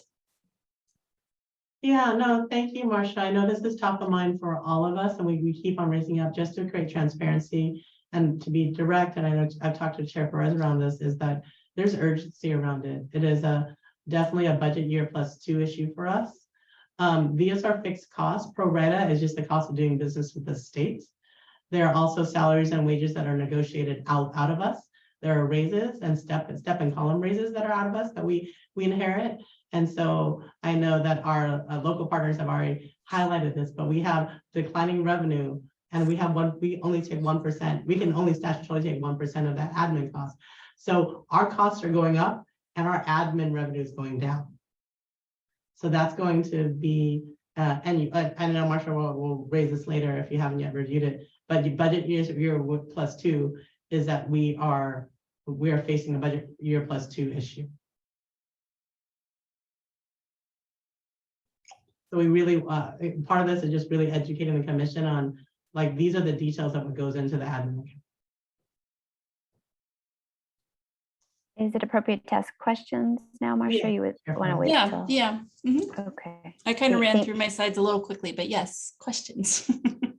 Thank you for this, as always, so appreciate it. And I'm still on a learning curve as I understand the revenue and the administration admin issues. And I think I recall us talking about having some potential ideas of how to, chip away at some of these challenges, knowing that many of them are fixed and they're the cost of doing business, like Jackie just said. So just want to inquire, what's the status of potential, creative, any and all ways, like what are some ways that are, whether low-hanging fruit or wishful thinking or just the whole continuum. What are Yeah. some of the ways that you all are looking at? Or is there a timeline for you'll come back to the commission with these suggestions on how to chip away, understanding the urgency that you've both expressed about this issue? We've had the benefit of a couple of meetings with the fiscal advisory committee, which I think they glean, like they're so grateful for their thoughts about how to really address this in a strategic way. We would love to, if the chair, you're okay with it, to dig deeper at the retreat about what those possibilities can be.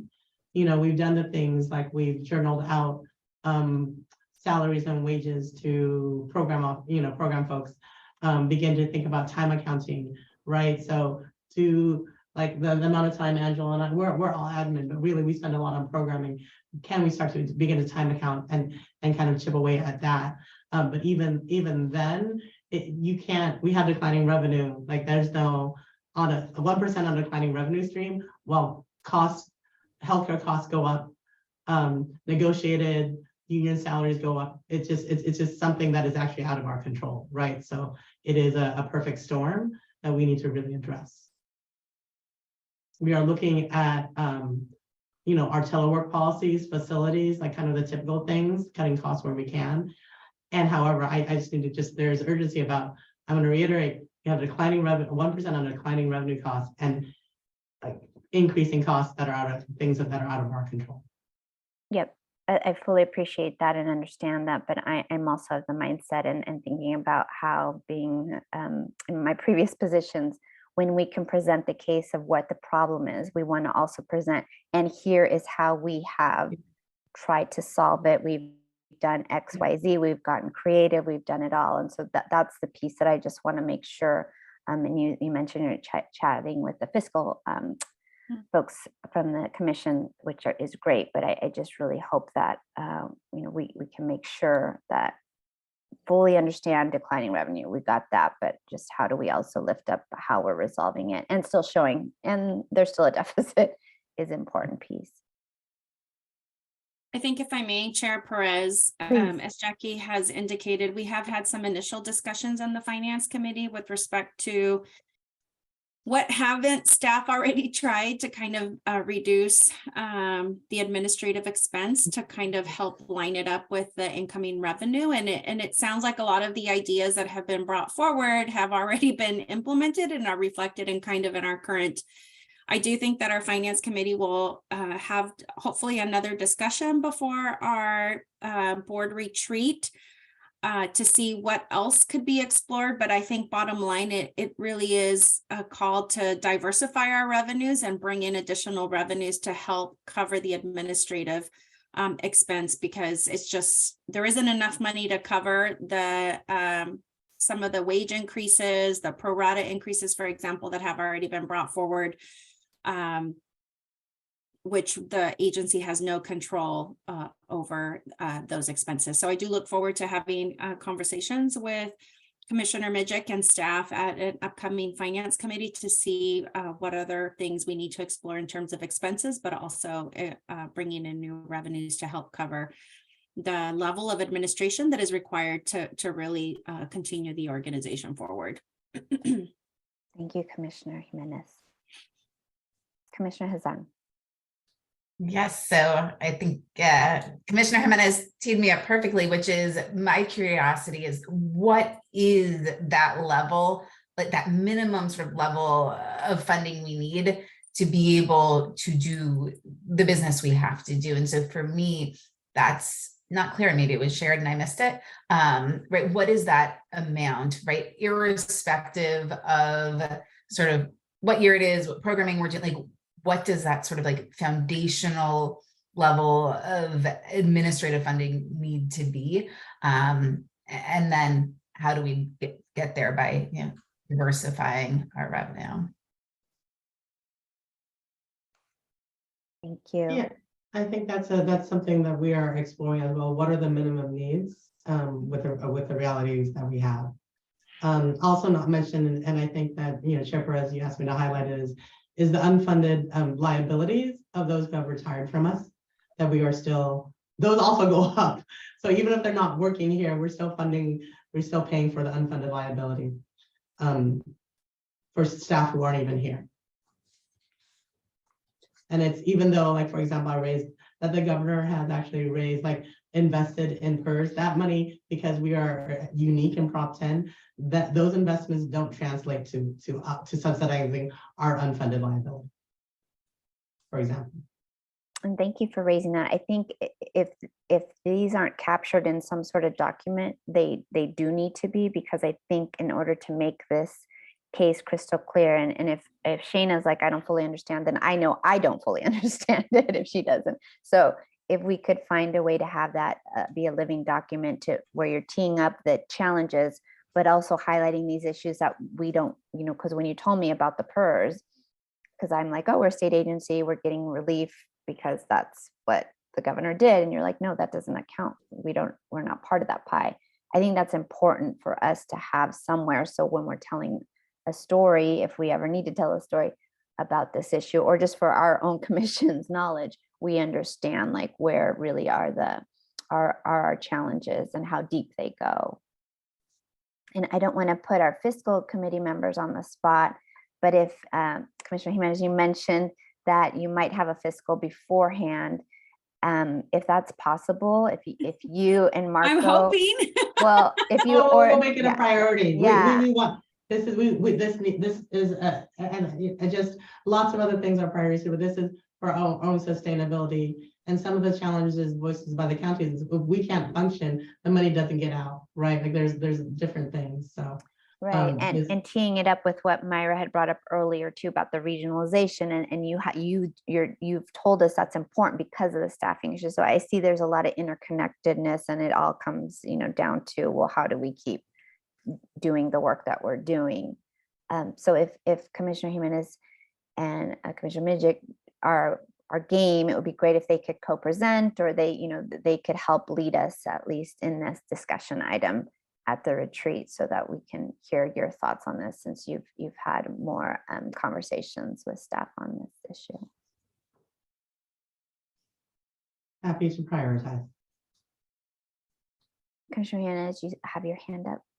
Yeah, I wanted to move to a different topic on the financial presentation, if that's okay, but just so you can see how dire it is, if you look at the attachment A, which is the financial plan, if we keep our expenses at about $5 million for admin, you know, our revenues are projected to go down to 2.9 in fiscal year 26, which is really a deficit, and that's relying on fund balance. So remove 100% of that fund balance. If your expenses are 5 million and you're only getting 2.8 to cover that expense, I mean, that is a huge gap that we're going to have to figure out as an organization, as a commission, how we're going to meet the administrative expense that is probably at a level that it needs to be maintained at to be able to run the organization. So I do think that as a finance committee, we should meet before the March retreat if our schedules can align.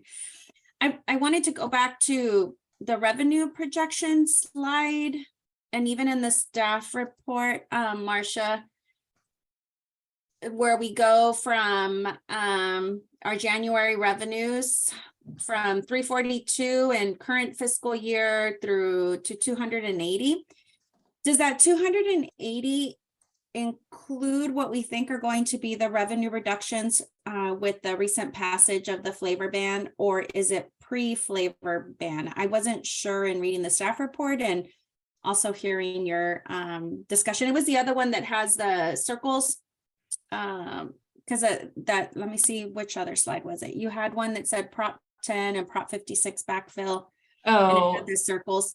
You have this one? Yeah, so does this also include the flavor ban, or is this flavor ban? I can't even say it, flavor ban impact?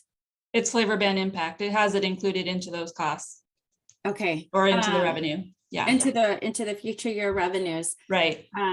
And, Commissioner Majors brought it up, kind of what was the original plan, right? 25 years ago, you're going to tax an unhealthy substance, makes sense, right? But if public health is doing their job effectively and norms are shifting, fewer people are going to be, enjoying that substance. And now with the flavor ban, which we know was a key driver in terms of people taking up tobacco use, with the elimination of that, how are we going to sustain such a critical infrastructure and investment in early childhood that even the governor pointed out, right? In order to have a healthy economy, you have to have a healthy workforce, healthy families, and early childhood investments. Because this is going to be a significant impact for us, and more importantly for the locals who, many of them really rely heavily on these dollars to continue the services and investments in the local community. So I do think we have to have some direct conversations, because as was mentioned by Avo, it's like the floor is now completely different than what it was before flavor ban, and it's going to have significant impact in current year for many of our local agencies.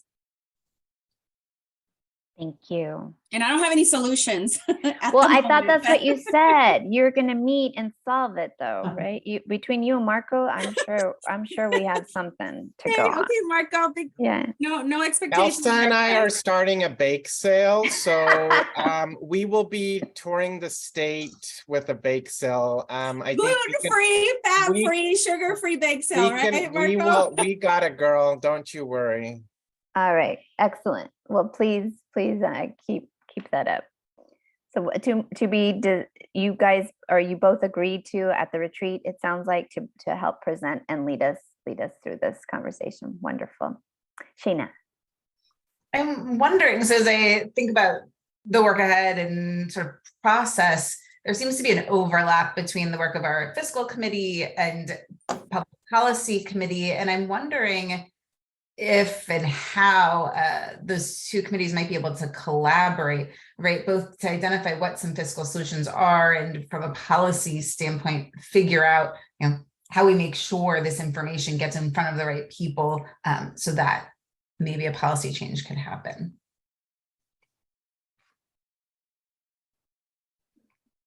Thank you. I think this also connects to the committee structure and how we're moving forward and what's going to be public meetings, but I think that is a good point. And we'll make a note of that and see how we can connect that in the committee discussion too, because this is top of mind. Commissioner Alvarez.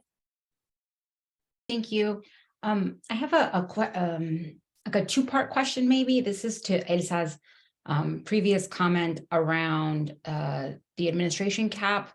And what I think I understood from Jackie's comments, which is given that a lot of the work that staff that are currently falling under the admin cap is programmatic, that there will be a new identification of the time allotted for that those tasks to not be admin, but to be programmatic. So I want to confirm that that understanding is correct. And then my other question or comment is, really reflecting on the earlier conversation about sustainability and the need to think collectively as a network for solutions. I'm curious if we can apply that same mentality to this admin cap and thinking about the First Five Association, our counties, and where there is a distribution of responsibility in administrative activities to other folks in our network. Again, I don't know what the rules are around that, but it just seems that there are a lot of capable hands to take on some of these administrative duties and functions that could be something we could explore, just in the same way we're thinking together about the long-term sustainability question.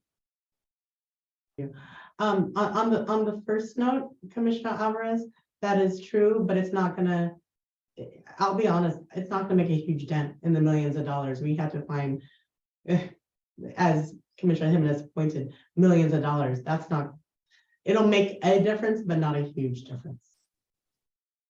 It's still important, I think, going to the point that I was trying to make earlier, let's show what we're doing to help address, and then, you know, keep pushing. Commissioner Majors. I pulled myself off as I just wanted to make sure what I was saying was relevant and timely. But let me just say this, you know, as you talk about, you know, where do we talk about this? I really feel like it kind of even goes back to the implementation of the strategic plan, because we spend how we are guided to spend. And, you know, I think it falls into the categories in terms of our planning of revenue priority management, revenue growth, if there's any potential for that, and partnership development, like, you know, what other, you know, entities or state entities could take on some of these things. So I'll leave it there because I don't know that it fits appropriately here, but that's just what I was thinking. No, we appreciate that. And the pro rata is what we pay other state agencies to help us do payroll, cut checks, all of that. That is actually, and I'll look to James. I know the idea of like the network, but we are considered a state agency and follow a lot of the state rules, and we're required to do so.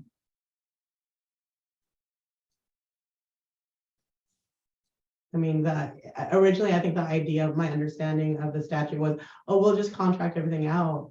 And I know that there was an effort to say, no, we actually are a state agency and require to follow state agency rules, have union staff, unionized staff and all of that to do some of our functions that our union staff should be doing as a state agency.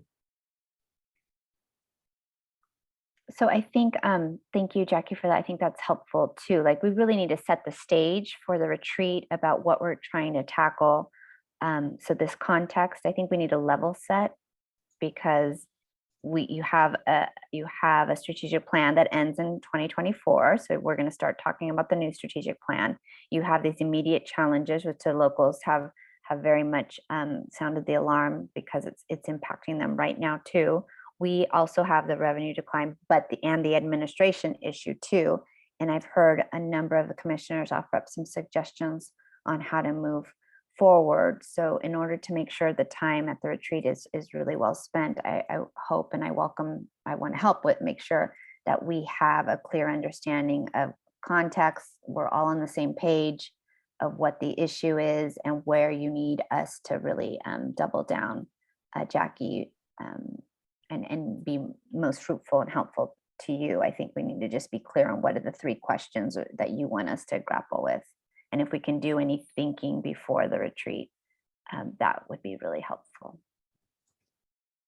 Can I just add, I really appreciate that, because, you know, having been to a retreat before for First Five California or any retreat, having some context or some homework prior, I think, or an outline of the realistic sort of things that we can tackle in a one-day retreat would be really helpful, because I think we can come and be more productive. I know that puts more work on the staff, but if we've already thrown a whole bunch at you today that we already know we can't accomplish probably in one day, but if we can have an outline of what you're hoping to get, and then maybe some homework we can do prior, I think it would be good. Great. Thank you. Do we have any other comments from the commission on this item? How about public comment?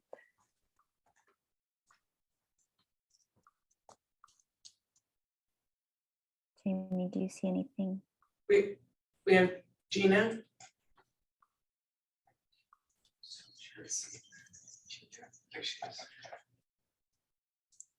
Hi, Gina, go ahead. Hi, thank you for having me again. And I apologize, my camera's off because I'm transitioning to another meeting, so I'm no longer sitting still.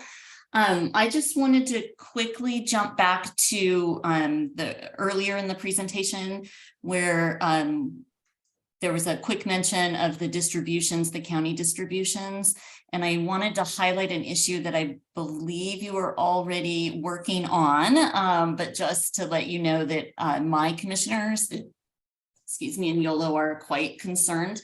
And that is that the distributions are based on 2019, the distributions for this fiscal year, now that we've had 5, I believe are based on 2019 birth data. The 2020 birth data from Department of Healthcare Services does appear to be out, and publicly so. And so we are actually able to see counties that should be receiving higher distributions and those who should be receiving lower. And so ultimately there will have to be a true up of the distributions themselves. And the longer that we go with approximate but yet not quite accurate distributions, that is going to be difficult with cash flow. And so anything we can do to help you, help Department of Finance get that straightened out, we would love to hear. But it really, I mean, we knew that it was coming. Jackie was very good at communicating that. However, I don't believe we all imagined that it would go on for this long. Thank you. Chair Perez, would you like me to respond to kind of the status update? Please do. So, yeah, so staff have been, and I actually solicited Commissioner Midgick on this. We go by the Department of Finance data. They have not yet. They've been on Department of Finance a lot. And so we still officially have to wait till Department of Finance provides us that data. So we are legally obligated to adhere to that data point. So, and with a little bit of grace for the Department of Finance, you know, they've been going through a lot, you know, being hacked as well, I know has created a lot of craziness, but they're doing their part too. And so we can, sounds like, circle up and inquire about that. But thank you, Gina, for raising that. That's what I love. Everyone's always welcome to come on, even if you already spoke. This is how we, or at least I learn, is hearing in real time what are the issues that are coming up for you. So thank you for sharing. Okay, so is there any other public comment? I do not see any other hands raised right now. Great. Thank you, Jamie. And this is an information item, so we will now turn to our next information item, which is future investments. We purposely had the financial picture painted first so that when we talk about potential future investments, we have that context.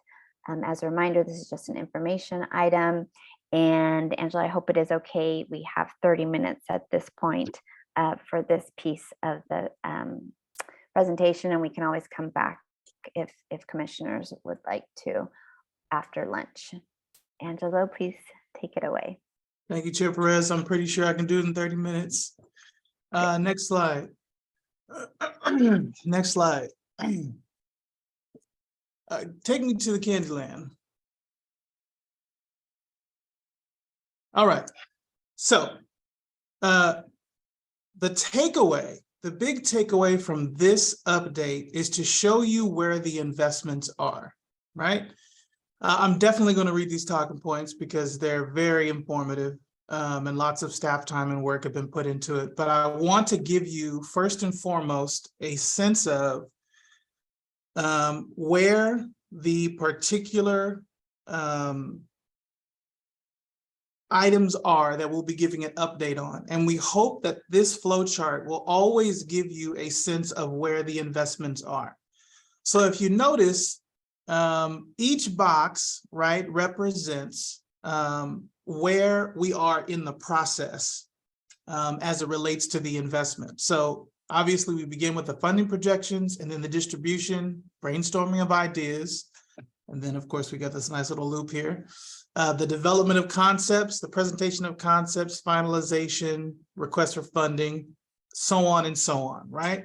So for the updates that I will be mentioning today, and also we'll be supplying you this deck as well, so you'll have the information as well. We're basically letting you know where the different investments are. I'm going to spend a little time on the Fatherhood Initiative that I also want to remind the commissioners was brought to us by Dr. Galley and also Commissioner Midgick. I mentioned that, and I think everyone knows this, and the chair knows this. I'm very big on representing at least a major portion of our existence as a state agency. And while we absolutely need to be connected to 501c4s that represent the field, we absolutely need to be connected to the governor's office and the other entities, particularly state entities that obviously all of you are a part of and appointed from. So I'm going to be spending some time on the Fatherhood Initiative and where are we at in terms of the Fatherhood Initiative. Well, we're presenting the concept, which means that First Five staff will present information items at quarterly commission meetings for feedback and guidance. There's one big takeaway before I dive into the presentation that I want to mention to you. A lot of what we are attempting to do in terms of how we present to you is from a governance and investment point of view, meaning a governance point of view, the well-worn adage of most folks that have participated in any governance structure is measure twice, cut once. Meaning the more information we supply you provides you with sound information for decisions to make an investment. So again, the big takeaways, here's the map, and also measure twice, cut once. All right, let's go back to the beginning. Simon, thank you very much for indulging me there. But I wanted to give you the takeaways before we jumped in. So, good morning, commissioners. Today I have the pleasure of providing you with an update on the status of 4 proposed investments that we are really excited about. Before we get started, I'm sure you are still processing what Marcia just shared about the effects of Prop 31 on First Five revenue. However, I want to reiterate that Marcia noted in her presentation that while there will be a hit to our revenue, the effects will be felt primarily in our administrative account or administration account, which is not the conversation we're having today. Jackie will be correct me if I'm wrong, but there's a clarity that we have funds in our program accounts. It's the administrative account that's in most danger and requires solutions. Yeah. And I really do, is that right, Jackie? Yeah, just to confirm, even though we've highlighted the administration account, we are healthy in our other fund balances. And our fund balances that have been projected by Marcia include these potential as hold items. So you have not yet approved them, but so we are healthy in our other fund balances. Right. It's the admin account that is dire. And a part of the thing I think that we didn't mention in the admin account is, you know, the admin cap is relatively artificial, meaning it's a construct of policy as opposed to a hard and fast percentage of dollars from a nonprofit organization point of view. It's not a standard of any sort. So that can be changed and manipulated in particular ways. And I want to mention that because when you hear these updates and you hear them before, after the presentation on the budget, the tendency is, well, we don't have the money, we should probably cut. That's not what we're saying. We're here to give you an update on where the investments are that you've had discussions about. And again, the program side, the fund balances are healthy. The administration account, definitely, that's what the retreat will be about. So staff spent a lot of time over the recent weeks since we received these Prop 31 figures, updating our internal projections for the next 5 years and evaluating our fund account balances with these proposed investments in mind. And I want to assure you that our fund accounts are strong enough to handle all the proposed investments we are going to talk about today, should the commission continue to believe that these are worthwhile programs to explore. I share that because while I'm providing updates on these 4 programs, I don't want you to think that they need to be pitted against one another or that some tough decision has to be made. This is really for your edification, for your information, to make you an informed investor. It's not an either or situation, and at the funding levels you're proposing, for each of these items, the health of our programmatic fund balances, again, remain strong and will remain strong. Let's go to slide 3. Now, now if you'll indulge me for a minute, I want to give you a little bit of the history of the proposed investments and how we got here. At the January 2022 commission meeting, staff provided commissioners an overview of the First Five California's current investments, including a summary of each office's portfolio, a description of what's been learned from their programs and how they align with the newly adopted North Star and Audacious Goal. Investments were summarized through a targeted universalism approach and included the following. Number 1, data about how groups of children are faring toward the goal of having safe, stable, nurturing relationships and environments, or SSNREs. Number 2, how targeted investments address disparities among specific groups. And number 3, structural and institutional conditions that continue to be barriers to ensuring all children have the SSNREs necessary to eliminate inequities and ensure healthy development. Then in May and July of last year, the commission met for a budget retreat to receive updates and receive revenue projections and balances by each fund account and the potential impact of Prop 31 and the flavor ban. Again, not the first time that we've had this discussion about Prop 31 and the flavor ban. And current projects, as well as discussing staff recommendations for future First Five investments and provide direction on which concepts to explore further. This is the first time the commission had been brought in so early in the process to either thumbs up or thumbs down the exploration by staff of various concepts.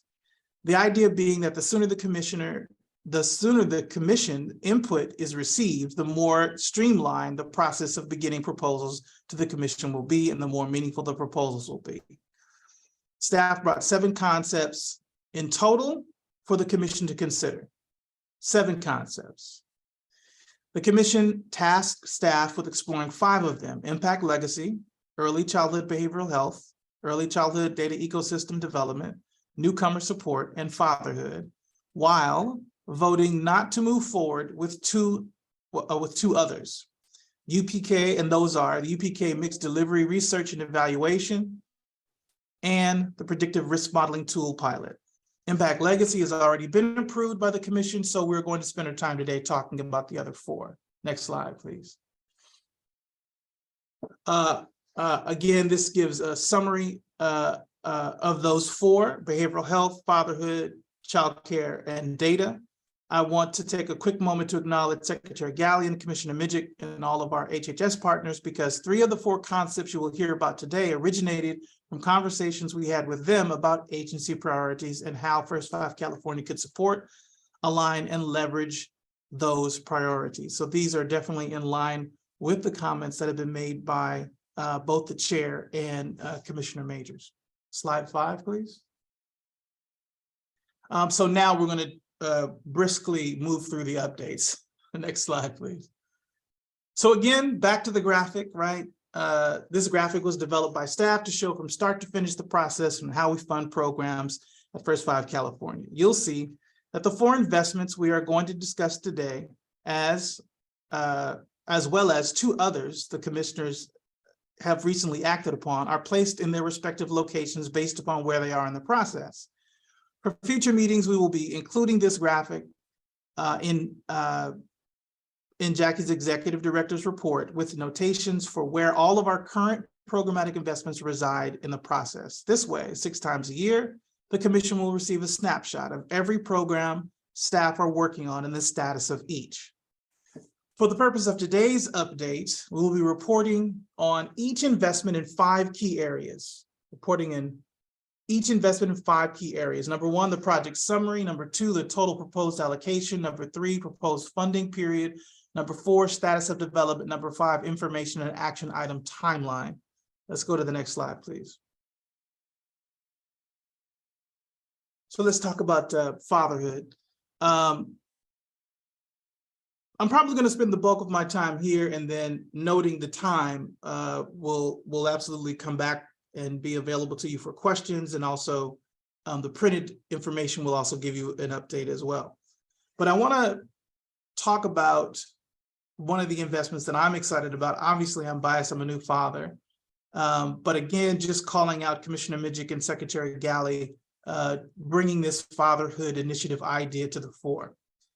As the definition of masculinity and the role of fathers has changed over the last 20 years, so too must our knowledge and understanding rise to meet the challenges facing children 0 to 5, their families, and the communities, organizations, and policies that surround and support them.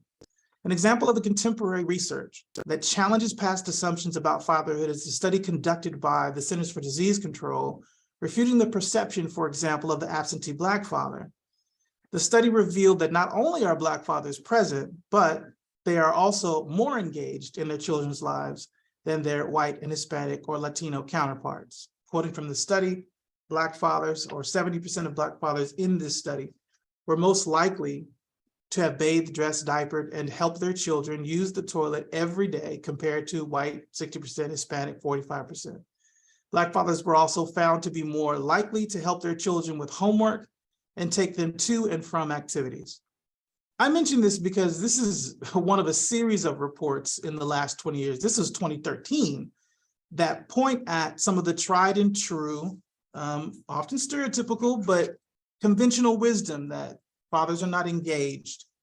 Our question that we want to answer and ask as a part of building the foundation for an investment that you make is, what does the academic research say about that? Let's get caught up, right? If everything has changed over the last 20 years, let's find out where fathers are and what they do now. One of the many powers of First Five California is its power to invest. Sound investments, as you know, are made when we can triangulate the findings of contemporary academic research literature, qualitative and quantitative research findings regarding evidence-based practices in the field, and ethnographic and focus group-oriented environmental scans of organizations, including Local First Five statewide, engaged in fatherhood work. This is a well-worn, or there is a well-worn, I think I mentioned this, are measured twice, cut once. Following such wisdom, we have begun the process of compiling contemporary academic research on fatherhood, as well as an environmental scan and environmental scans, plural, of the field to provide a sound basis for investment. So the purpose, or the project summary. The overall purpose of the Fatherhood Initiative is to engage and support all fathers with the focus on those in low-income and minority communities, including those involved in the child welfare and criminal justice systems, to continue connecting and proactively engaging with their children and the cohort of children in their communities aged 0 to 5. One quick second on that. We have to meet my opinion, we shall see what the research says, but we have to meet fathers where they are. What they are doing, how they are engaged is important for us to understand before we decide to invest. Also, the definition of father, particularly in many ethnic communities, is expanded, right? The extended family notion of father, like fathers raise, also uncles, also your next door neighbor. What are they doing and how can they be a part of this fatherhood initiative? This equity-minded, strengths-based initiative intends to meet fathers where they are as essential, indispensable partners in achieving the North Star and audacious goal established by First Five California. So the proposal is really, I always, from my time at Kellogg, I always think about grants in this fashion. So it's really $5 million over $3, spent in phases through a quarter, right? Again, we are in phase one, and phase one really is Q1 to Q3 of 2023. And during this time, what we'll be doing is presenting information items to you, right? The funds that we're going to expend here would be utilized to compile contemporary academic research on fatherhood, environmental scans of the field, mapping and power mapping, convening of funders collaboratives that will provide a sound basis for investment. I do want to lift up that idea of convening a funders collaborative for fatherhood in the state and also in the nation, but particularly in the state. There's a ton of money that's already out there that people are spending. What we want to do, I think, again, is advise the commission on where the gap in funding is. that there's a ton of funding out there on fatherhood, but nobody has claimed the fatherhood initiative in the 0 to 5 space. We've found an area that we can invest in and also make impact. So that's phase one. Phase two, right? Again, under our measure twice, cut once aphorism, we're going to inform as much as we possibly can with real-time data and academic research. And then in phase two, which is Q4 of 2023, we'll have an action item, which will present a comprehensive investment strategy, which will be presented to the commission for further action. I can go into more detail here, but I definitely want to go get to the other updates as much as I can in the time that we have before lunch. So let's go to our next slide. Right, that basically says the same thing. Absolutely.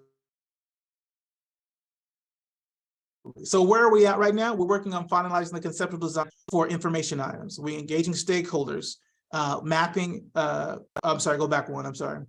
Yeah, we're mapping of other fatherhood initiatives, focus groups and funders collaboratives over the next few months. We're also sending out surveys, right, to our existing partners, the first 5 partners in particular, to begin this. Okay, next slide. This is of great importance, one, because I've heard this again in my 5 months here many times, the larger conversations around early childhood behavioral health. So you know this is a top priority for the commission, but also it's a top priority for the governor, the state, the legislature. Everybody who's engaged in this knows what's happening. In California, over 284,000 youth cope with major depression, and 66% of the kids with depression do not receive treatment, according to Governor Newsom's master plan for kids' mental health. I mention that because also the governor has done some work for us, and meaning there's data, there's information, we've got a lot, right, that we can use in terms of what will the investment be. I think you all know a number of the disparities in stats. If we had more time, we would go into them in a more, at some depth. But I wanted to jump down to the funding pieces related to this. So before I do that kind of deeper dive, I want to just mention, as you can see on the slide, the project summary description, right, is to address the gaps in statewide behavioral health services, prevention and early intervention to ensure children birth age to 5 and their families receive the services they need. The reason I wanted to read that is because we're trying to figure out, this is the key point, the gap, right? There's a ton of funding that's out there, and we've got to figure out what the value add is, because that would make a better investment from a First 5 point of view. As you recall, Governor Newsom included $4.4 billion in the 2021 Budget Act to enhance, expand, and redesign the systems that support behavioral health for children and youth. And First 5 California is uniquely positioned to support the 0 to 5 component of this initiative. Through conversations with HHS staff, the following opportunities for First 5 California investments have been identified. Number 1, strengthening the 0 to 5 strategy, investment, and impact under children and youth behavioral health initiative, scaling of evidence-based practices and community-defined evidence-based practices work stream. That's a $10 million investment.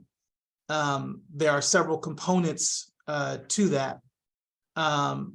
Again, I'm just looking at the time. A part of what I want to say is the staff is deeply engaged in conversations to find the right investment. This is not something that we've put on the back burner. It is on the front burner. But what we want to do is, again, measure twice and cut once. So we're exploring with HHS where they're at and what their needs are. And in that sense, there's a timeline for development, but we need to do all of the essential conversations and research to, again, figure out where the gap in the funding is and where we can best utilize those dollars. Let's go to the next slide. Again, where are we at as far as the status? First 5 staffs are working with HHS staff to formulate the details of a full proposal that will be brought to the April commission meeting for approval. Next slide. I'm going to jump in. I'm going to jump in if that's okay, because I want to be mindful that there's a lot here. And I think we're going to have to pause so that we can keep going, so that it's not so rushed after lunch, if my fellow commissioners are okay with that. But for this point, as I so appreciate you lifting this up, as well as the initial initiative you brought about fatherhood, I do though need to stop on the early child behavioral health and just underscore what you said about the urgency, the immediacy of this issue. And while there has been a lot of funding in this, the 0 to 5, prenatal to 5, part of it has not been fleshed out. And my understanding is that's why Marco and his team have been really at the ready to partner.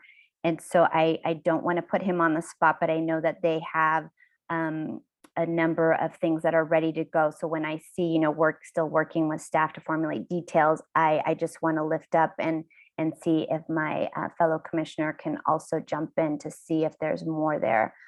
Just because I know that this has been, like you've said, this is a key issue. You staff from First Five have been talking a lot, but I wanted to give the opportunity for Marco to also chime in.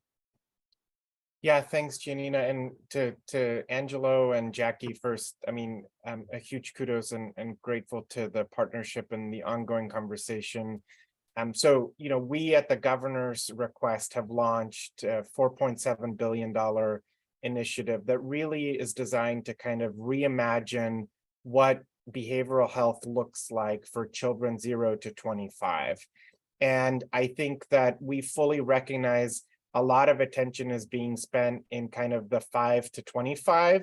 And I think what we wanted to do is really think about what is the partnership to really begin to think about ways in which we build up the capacity and the work around the 0 to 5. And I will share with Jackie to share with the rest of the commission. We just last week issued a progress report on our work related to the entirety of the Children and Youth Behavioral Health Initiative, which will give you a sense of kind of the various work streams that we've got going on, including kind of the effort around the reimagining of the entirety of the behavioral health system for these kiddos. We also are working on the development of a virtual platform that is designed for kids themselves, but parents, caregivers, educators. And we've been in communication and learning with youth themselves. So we've done a series of roundtable discussions with youth in community to get a better sense of what is it that they want of a platform, while at the same time talking with partners in other countries who are doing this. In Canada, HHS has launched kind of a web-enabled app that allows folks to get baseline behavioral health services. New Zealand has done a lot of work in this space as well. So with that, in our conversations with Jackie and Angelo and others, we've defined kind of a core set of areas where we believe that investments or investments in partnership with First Five will generate some concrete and meaningful results.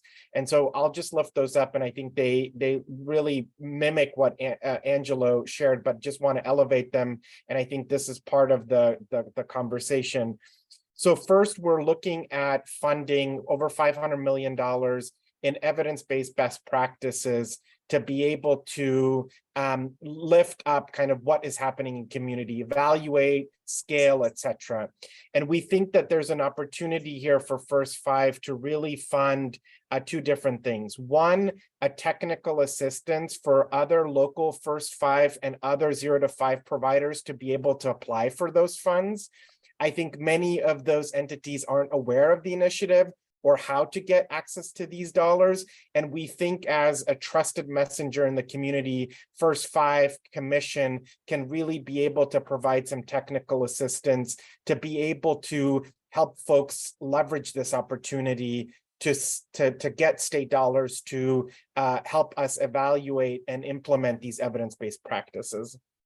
At the same time, we think that there's also an opportunity for First Five to create a learning collaborative amongst those entities we end up funding who are really focused on the 0 to 5 population to help us lift up kind of the best practices, what's working, what's not working. We aren't funding these learning collaboratives, and we believe in the 0 to 5. There's a huge opportunity as we deploy this large amount of money and as we look to lift up these evidence-based practices, that having First 5 convene these entities and create that learning environment is going to be really helpful. So I think that for us is ultimately one stream.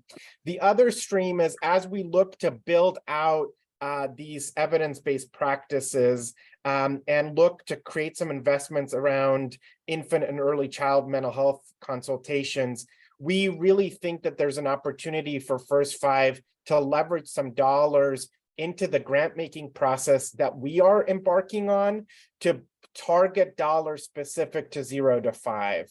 And so really thinking here, taking the first $5 and saying, hey, DHCS, you're going to be issuing these evidence-based grants. Let's leverage some of the first $5 and really look at ways in which we look at the 0 to 5 population for us to kind of think about that stream of work in particular.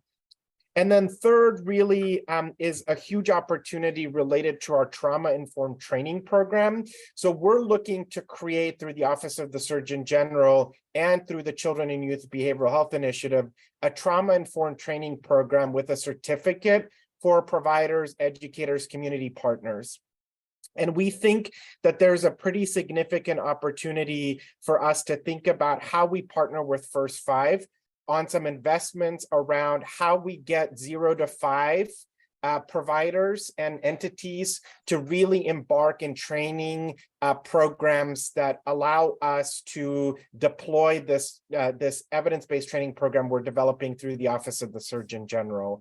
And so for us, it's maybe thinking about funding that allows us to really market and get people in, and then perhaps thinking about some incentive programs to get early childhood providers to be able to really take advantage of that particular program. So for us, in a nutshell, Giannina and other commissioners, those are kind of concrete areas that we have worked with Jackie and Dr. Williams on to basically say, this is where we think there's a high yield of investment that aligns with the Children and Youth Behavioral Health Initiative. This is a ginormous priority for the governor and the first partner. They're heavily engaged in this conversation themselves.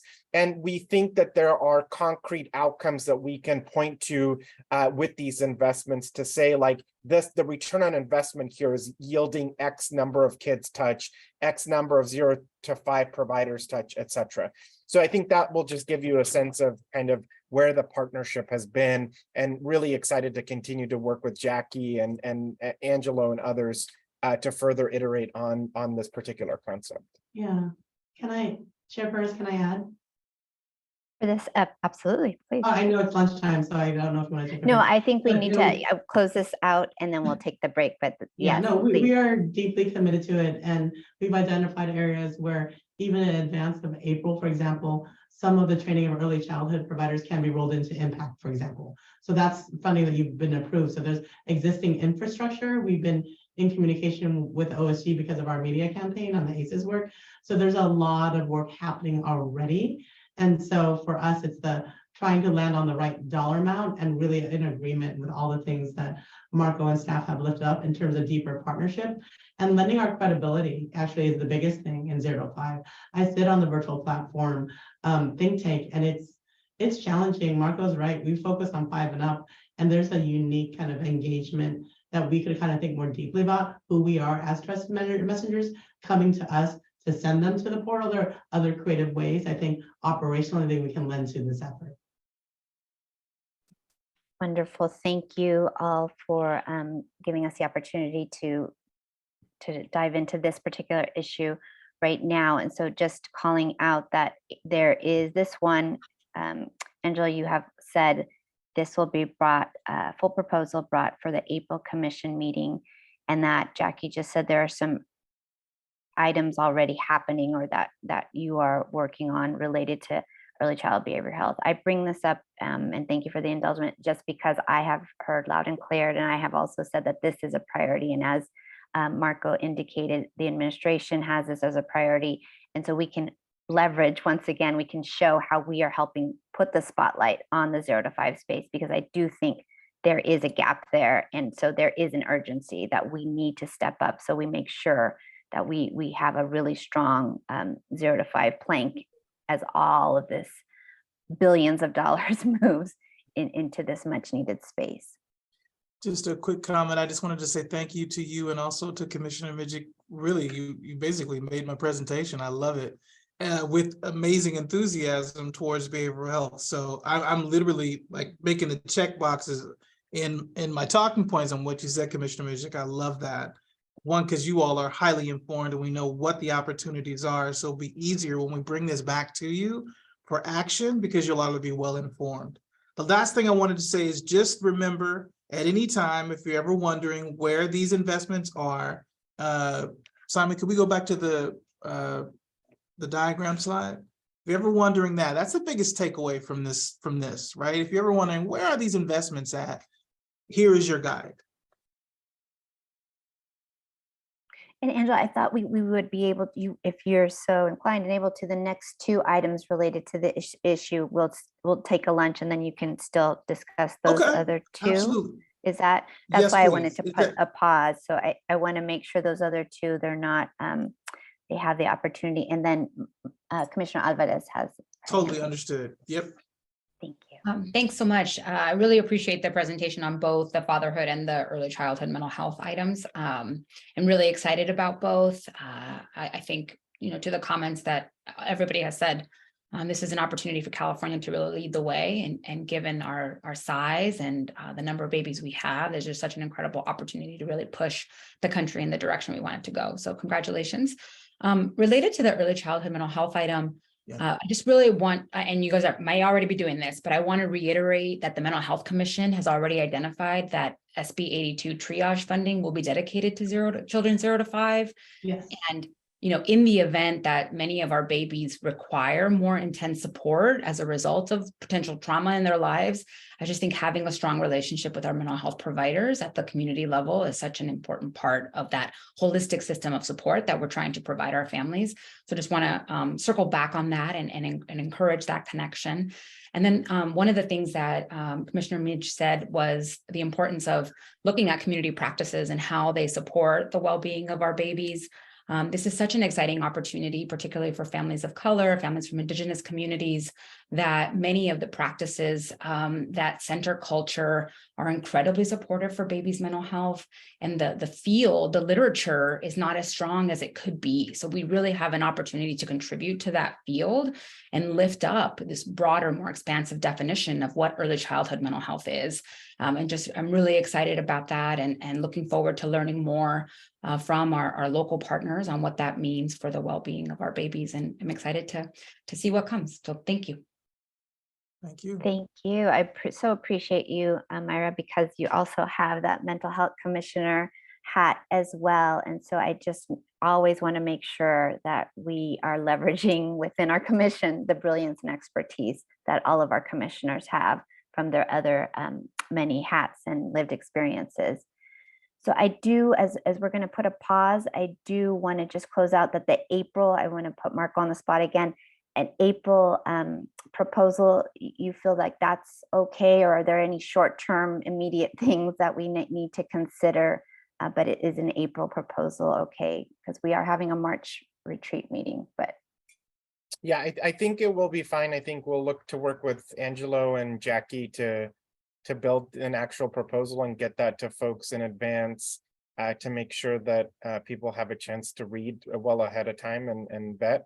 And then I will also share with Jackie and Angelo, Giannina, to share with the rest of the commissioners our progress report. There's a lot of money. And I think that there's opportunities for the 0 to 5 community to really leverage the dollars and apply for the various grant opportunities that are coming down the pike on Children and Youth Behavioral Health Initiative. And so I think that taking a look at the opportunities, and to Myra's point around even the OAC and its funding opportunities there too, I think there's a way for us to blend and braid these dollars in a strategic way to be able to support our youngest kiddos, just like we would our 5 to 25-year-olds too. So just huge opportunity here. I'm really stoked about it. Wonderful. Okay, great. So we will have an April proposal, but it sounds like we may have information that First Five can send out so that locals can really look at drawing down some of those dollars. Okay. So with that, thank you. We're 7 minutes over our goal, but I think that's pretty good. We're going to pause for lunch. I'm going to ask Jackie if she has a suggestion, if we can still do the time we had allocated there, or based on. Yeah, we have allocated 45 minutes for lunch. I would suggest if you want to, and the next two items aren't urgent per se, but I'll look to Dr. Williams. But we really did want to lift it up to you as kind of a status update. Angela, you can probably cover it in about 15 minutes. So if you want to take a half an hour lunch, and we will close out coming back the last two information investment items. Would that be okay? Yes, I think half an hour. Is that okay with commissioners? So what do we say? Does it really have to be half an hour? That's a little confusing. 1:38 versus 1:45. So 1:45. Yeah, I think 1:45 is. Let's say 1:40 because I know it takes me. I'm telling myself 1:40, so I'll be there by 1:45. Okay. All Thank you, everyone. See you soon. Bye-bye.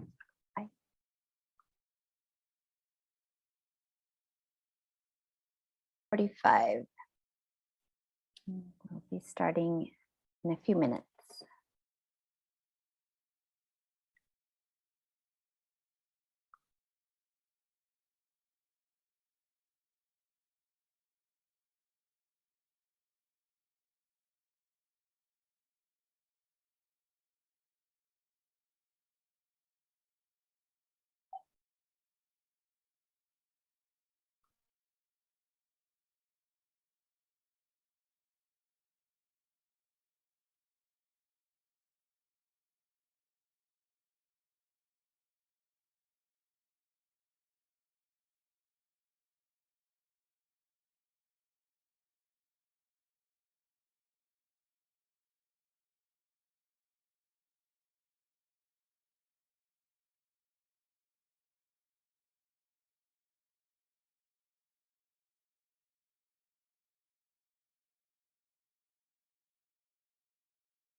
Okay, we are at 1:45.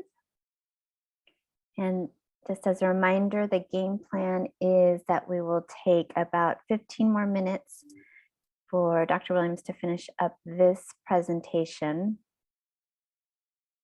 Then we'll move on to 2 more agenda items. Great. Can staff bring up the presentation where we left off? Yeah, we're on slide 11 and 12, or slide 11. We're bringing it up right now. Thank you. Great, whenever you're ready. All right, thank you very much for the extended time after lunch. I will be brief. So this is an update on newcomer support, project summary to improve systems of support for first-generation immigrant families, including asylum seekers, refugees, and others. I'm going to go into a little background that will provide the update as well. Unlike our other proposed investments, which have been developed from scratch, the newcomer support proposal continues and builds upon and learns from the Commission's current investment in the Refugee Family Newcomer Support Grant, which began in September 2022. As a reminder, under this current grant, 6 First Five county commissions are receiving funding: Fresno, Los Angeles, Placer, Sacramento, Santa Clara, and San Diego. a one-year funding period. Grantees began implementing refugee family support activities in the fall of last year and will continue through August 2023. To provide services to refugee families with children prenatal through age 5, grantees are partnering with various agencies and nonprofit organizations within and outside of their counties. Together, the 6 grantees are partnering with 9 other counties and over 40 local entities. Grantees plan to serve around 800 families using this funding and in 3 major categories, including systems navigation, housing, and childcare. In November 2022, grantees and partners, along with staff from First 5 California and the California Department of Social Services Refugee Programs Bureau, participated in the first quarterly network meeting. We will be receiving midway data from the grantees in March 2023, at which point staff will begin the early steps of formulating a proposal for the next stage of this work. The goal is to be thoughtful and intentional about the future of this work, learning from the current investments and identifying gaps in services, as well as First 5 California's unique value add, which is why we do not plan to bring an information item to the commission until October 2023, after the current grant is complete, and an action item in January of 2024, once the grant has been evaluated. Any proposal that is brought to the commission will be done in conjunction with other partners in this space, so as to align and leverage and not to duplicate. Are there any questions about this investment? Yes. So what I'm hearing you say is we would wait until the current program is done. There would be potentially a gap, if you want to refer to it, is that at which point we would evaluate and determine whether to continue funding. I believe so. And Jackie will correct me if I'm wrong here, but this definitely falls under measuring twice, cutting once. Correct. And as part of every investment we make, there's an evaluation component. And so that's part of the analysis of whether or not we should come back and whether or not this is something the commission wants us to continue forward. But that is quite a ways from today. Right. Thank you. Excellent. Thank you for the question.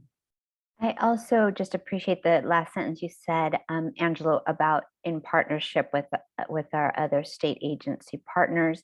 And because I know DSS has a strong commitment to serving this population, along with overall, the administration, the legislature has support for this. I just, with no prejudice against this particular project, it sort of gnaws on me on like the value add. And you mentioned that too. So really pulling that out and, not to assume that DSS would be like, sure, more money is great, but to really for us, without that added pressure, like, are we really going to move the needle in a different way or focusing on a specific population? I still would love just to learn more about it, because at this point, when I hear this, it sounds a lot what I understand DSS is already doing. And so that's the part I'm still trying to fully understand. But I appreciate the partnership. And so if we, at the retreat, one of my goals too is just to have these 3 questions that we can ask and answer about all of our program investments, which is, really clear on the why, how are we measuring success, how are we leveraging, or any other, questions in that vein. But I really hope that we can be clear on measuring impact and value add for this and any other funding that we decide to move forward on. Yeah, and absolutely, I should add that Commissioner Midget, before he became a commissioner, actually connected us with DSS before we even did the refugee support program. So the design itself was in collaboration with local, with the locals, as well as really active engagement with the Department of Social Services, who I think co-presented this proposal when it first came to the commission. Great, thank you. And like I said, I know DSS was getting new in that space too, but once they have their sea legs, when is our job to pull back versus keep moving and pushing forward, I think is what I'm also trying to navigate. Sheena. Yes, and I would just add to the partnership piece, because yes, of course, collaborating, coordinating with state agencies, but I think, for us to really think broadly about partnerships and leverage opportunities, whether it's with nonprofits, private philanthropy, all of those things, I think particularly in this space, but in everything we're doing. Just wanted, or I guess the question, was partnership meant broadly or specific to government partnership? Broadly. Broadly. For example, we've been in communication with IRC and a number of, through this process, we're learning about all those partners and how we can leverage support. So the International Rescue Committee, which I know Vice Chair Hazen is familiar with. So we're kind of beginning those conversations so that we can learn more and better evaluate what our leveraging space, what our value add is in this space. You make a good point, Sheena, but this is a part where I'm like, we really need to understand what our state partners are doing as well, because my understanding is they are partnering with local, nonprofits on this issue. So it's like, okay, so we're both having conversations with locals potentially that are siloed, or do we come together as state partners to be clear on what we're both valuing, adding, and then together connecting with those same state local partners in philanthropy? I just think there's some additional questions we need to be clear on so that we are not doing things, off on our own when DSS is also engaging with those same local partners as an example. But I think you raised a good point about partnerships. For me, it's just making sure we're aware of the entire ecosystem and whether it's hearing through DSF or through some other entity directly, but not to duplicate efforts and obviously certainly to collaborate. Yep. And that might take a little bit more work, right? To make sure at the front end. Okay, so it sounds like this program is up and running, and we will hear at a later point with the midpoint check-in on how it's going, as well as a later proposal. Indeed. Thank you. Simon, can you take us to slide 13, please? Thank you. Again, the project summary for the P5 Data Landscape and Historical Investment Evaluation. Project summary. Plan and support improving and integrating multiple data systems to support whole child efforts. And then I'm going to give you a little bit more detail and color here. At the July Commission meeting, the Commission was excited about exploring an early childhood data ecosystem project. And this priority was echoed by Commissioner Mijic and HHS's priorities. Since that time, this bucket of work has evolved and bifurcated into two projects. The first project is a $3 million proposal with the Children's Data Network, who are highly regarded experts and specialists in this area, to analyze the landscape of and develop a vision for improving and integrating multiple data systems, supporting early learning and care, and early childhood health and well-being. The project will utilize existing data systems to identify current inequities and recommend data-driven solutions to improve health and well-being for all California's children prenatal through 5 and their families.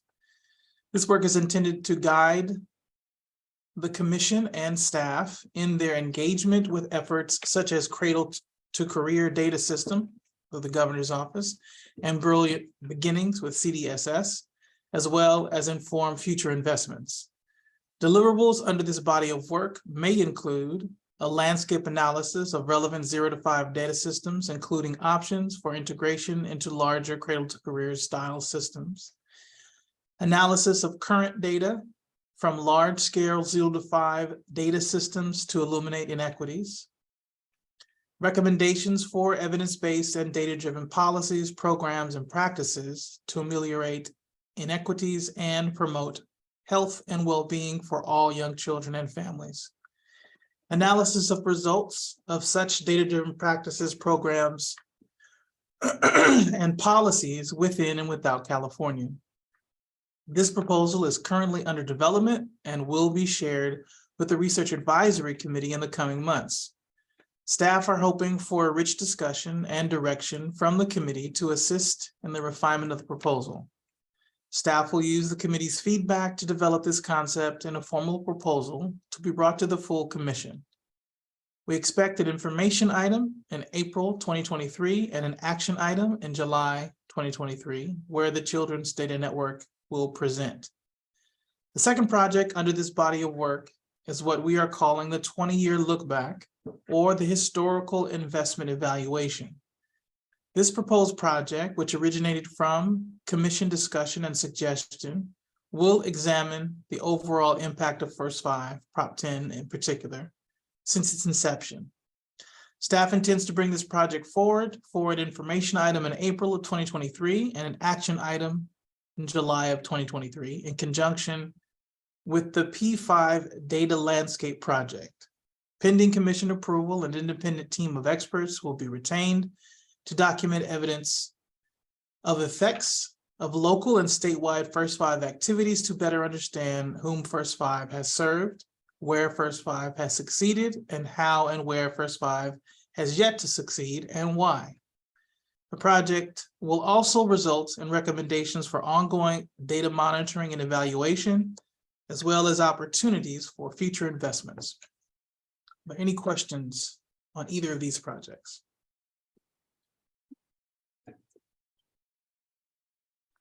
Thank you, Angela. This is great. Oh, Myra, you have a question. Thanks. Thanks for the presentation, Angela. And I raised a little bit about this at our Research and Evaluation Committee, but particularly for the first part. Yeah, I think you'll hear a little bit of a theme, similar to some of the questions that we raised on the previous new investment. I think I would like a little bit more context on how this effort aligns with the Governor's Office initiative, what's happening at HHS. Also, there's a number of universities engaged in looking at child data systems, right? The UCLA Center for Children and Families and Communities is doing something similar. And I'm just curious if we could do a little bit more of that exploration before we delve deep into this ask. And the reason why is that, $5 million is half of the investment that we're making in refugees, or half of the investment we're making in childhood mental health. It's a $3 million is a substantial amount of money. And I'm just curious if we can do a little bit more of that thinking out loud with each other before we bring forward a full proposal. And I know part of that will be during the evaluation committee discussions, but I would assume that would only be like one conversation. And I know I think I would benefit from a bit more about than that. Absolutely. We're hoping to set up a series of conversations, not only obviously at the staff level, but also at the commission level. And I appreciate your suggestions for adding in other partners and players, which is one of the reasons why we measure twice, cut once. We really do want to make sure by the time we get an information item to you that we've exhausted all possible information that's out there and partners that we could potentially work with. So thank you for that suggestion. And it is taken completely. Appreciate that. Thank you. Thank you, Commissioner Alvarez. I will piggyback a little bit on that, in the sense, for me, that the two parts of it I see as being different speeds. For me, the one that Myra's bringing up, the 3 million, I also agree it requires a little bit more, because I don't know if we need another way to categorize inequities and disparities necessarily, because there is so much out there. But maybe we do need a landscape. So I don't know. I still don't know how much we need more recommendations, I will say, on this issue. But that doesn't mean the issue itself doesn't need to be better refined, because I do believe early childhood data is woefully behind compared to many other sectors, even in the education system itself. That said, the 2 million for evaluation, I'm agnostic on the actual number. I defer to others on that. But the evaluation of First Five impact to me has so much urgency, given what we have now, our threshold of 25 years. And for the 20 plus years I've been working in this world, I have asked about impact and have been told, well, we have snapshot, we have this, and that's fine. But I think we're missing a huge opportunity to really double down on our value add, when we cannot say, with a shiny report necessarily, not necessarily a report, but some way to really categorize and quantify our impact. So I see this, I'd like to think about them as two separate or A and B, but for me, this one, the subsector of this data project is just critical. And so I would love to see that move as quickly as possible and see how we can support you on that, especially now that we're meeting this 25-year threshold. And I really want us, and when I'm listening to the locals talk about the urgency of the revenues on their side, I think it just behooves all of us to have some really strong talking points and really strong quantifiable, in addition to, qualitative data. I want data points that I can use up and down the state to talk about our impact. Well, if I might, just one brief comment on that, staff is just as excited as you are. So this is one of those projects where our research team is really chomping at the bit to get started. So I'm happy to hear your, go therefore admonition. Thank you for that. Great. And once again, I'm like, is this something that April is okay, or can we go sooner? Because I'm like, what's the holdup? I think we need to move on First Five impact as soon as possible. So I'll just offer that up too. I do not want to delay that particular piece. Thank you for that direction. Thank you for that direction. We'll definitely check in with staff and speak with Jackie as well. If we can get it sooner, we will definitely get it to you. I'd love to hear our other commissioners if they're in agreement, or if there are other thoughts in terms of the two issues.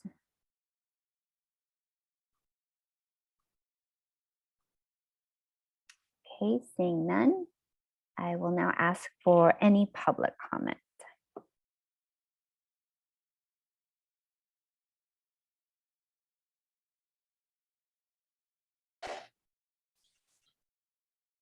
And then oh, thank you, Jamie.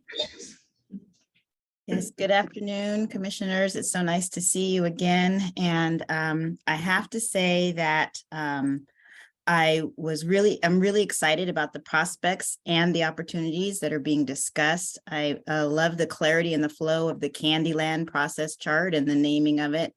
And that my heart was really singing when Dr. Williams was talking about the Fatherhood Project and the paradigm changing research on Black fathers and how we can really change the narrative around a lot of this, and the recognition of the importance of race, equity, diversity, and inclusion, and the manifestation of it in the makeup of both the commission and the staff is really inspiring and very energizing. And so I really wanted to thank you for that. And of course, you knew there'd be an and. Some would say but, that I choose and. I wanted to also wonder a little bit about how you see the first 5 counties and the association being involved in the Candyland flow. I noticed that partners were mentioned, and there's been interesting history because I've been around since time began, and there's been different types of relationships with the state commission. And a few years ago, we came up with the idea of the network, that there was the association, the 58 counties and First 5 California, and we all were part of the network. And like any family, sometimes you're going to want to do something alone. Sometimes you're going to want to do something with some, and sometimes you're going to want to have it really be all together in a network. And so I'm just wondering if there's a way in that flow and in that thinking where if we're thinking we want to do this as a network, or what we're going to be involved in is going to involve the county commissions or the association, I would hope that we would be able to engage and involve at the very beginning, so that and it's explicitly mentioned maybe in the Candyland flow chart somewhere, like if we're going to do this with the counties, we need to engage with them on the design, development, implementation, the whole way through, so that we don't fall off the rails. We've developed a great project together. As you all saw, there's so much lived experience and knowledge and everything else that the counties have, that it'd be a waste to not include us from the developing of the concept and the brainstorming of the ideas, the finalizing the concept, to even sometimes developing the project, depending upon who's getting funded. So I just want to encourage that and make sure, we're here and we're eager to be the MUI and be part of the overall network when it's appropriate, when the programming is going to be done in that way. So look forward to that continued collaboration and coordination and co-creation. Thank you, Francine.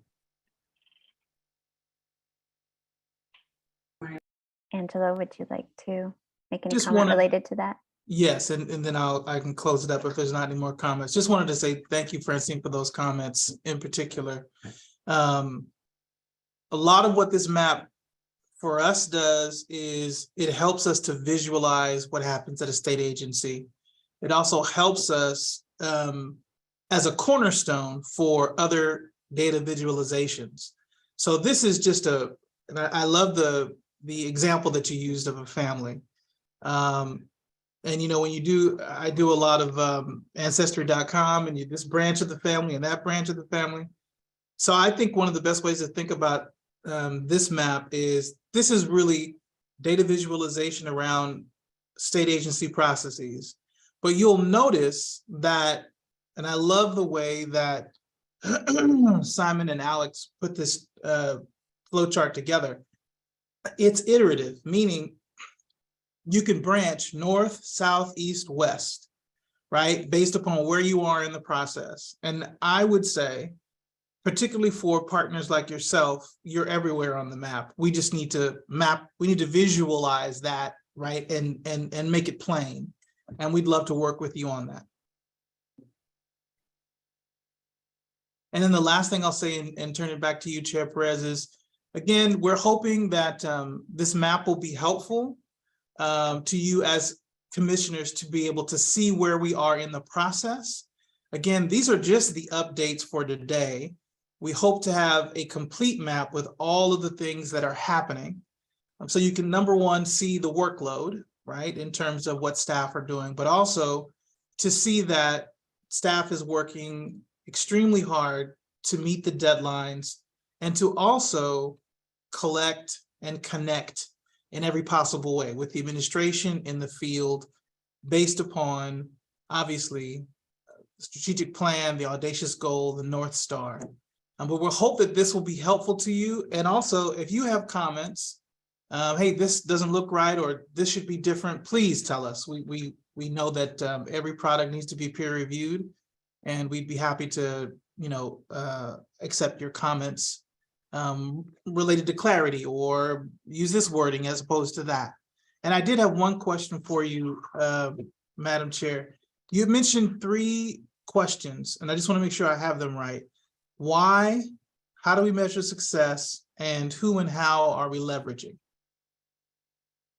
Those are 3 questions. Is that accurate? Those were my 3 that I would love us at the retreat to really hone those. So the commission we can always ask those questions, or knowing what I know about you, you will already answer them before we ask them once you know what is it exactly you want to know, which is why you're asking me right now. Right? So for me, I think when we refine it at the retreat, I would love us to always have these 3 questions answered by your staff presentation, or just knowing that we are going to then ask these, so that we're always clear on what our success measures are, what's our goal, what's our success measure. So more to come on the specifics of the questions, but just know that that's going to be my intent as one of our outcomes for the retreat, that we land on 3 questions we always ask before we fund something. Thank you for that. Greatly appreciate it. And that is it. Thank you. This was great. So thank you, Angela, and thanks for all the staff. You meant the Candyland is a hit. So everyone has referenced this document. So thank you for the visual, for creating it. I heard Simon, and I heard you mention a couple other folks. So just want to give them the shout out too. Thank you for doing that. Thank you. The other piece, I know we're going to turn to the next item, but I do want to just ask, from just thinking about messaging and about earlier conversation with the local counties, when you brought up this item, you mentioned, remember our program site is healthy. We have the administration cap issues, but from the local perspective, I heard them say the program side is not, we have a revenue decline, and we have it happening much faster than usual. And so just being mindful of our messaging, like if we're going to say our program side is healthy, and our, partners, local partners aren't saying that, like I just calling that out, just as a way, like it was a bit of a cognitive dissonant for me to hear it one way and then hear it another way. So I just want to think about how do Yeah, we talk sure. about that? Yeah. Chair Perez, you've outlined something that maybe we can dig deeper under too, the role of a state commission versus locals, right? Like there's a thing statutorily where we were set aside and different. So I think that's a really great thing to actually dig deep into. What is our role as a state commission with our funding versus what locals are doing on the daily? So I think that would be a really rich discussion. And that to me is part of the financial question too. Like once again, when we're going to tell our story, we are, like Francine just said, we are a network. And sometimes though we have to do things a little differently because we, State First Five, we are a state agency first and foremost, and we have certain requirements. And the locals have others, but I may not fully appreciate it.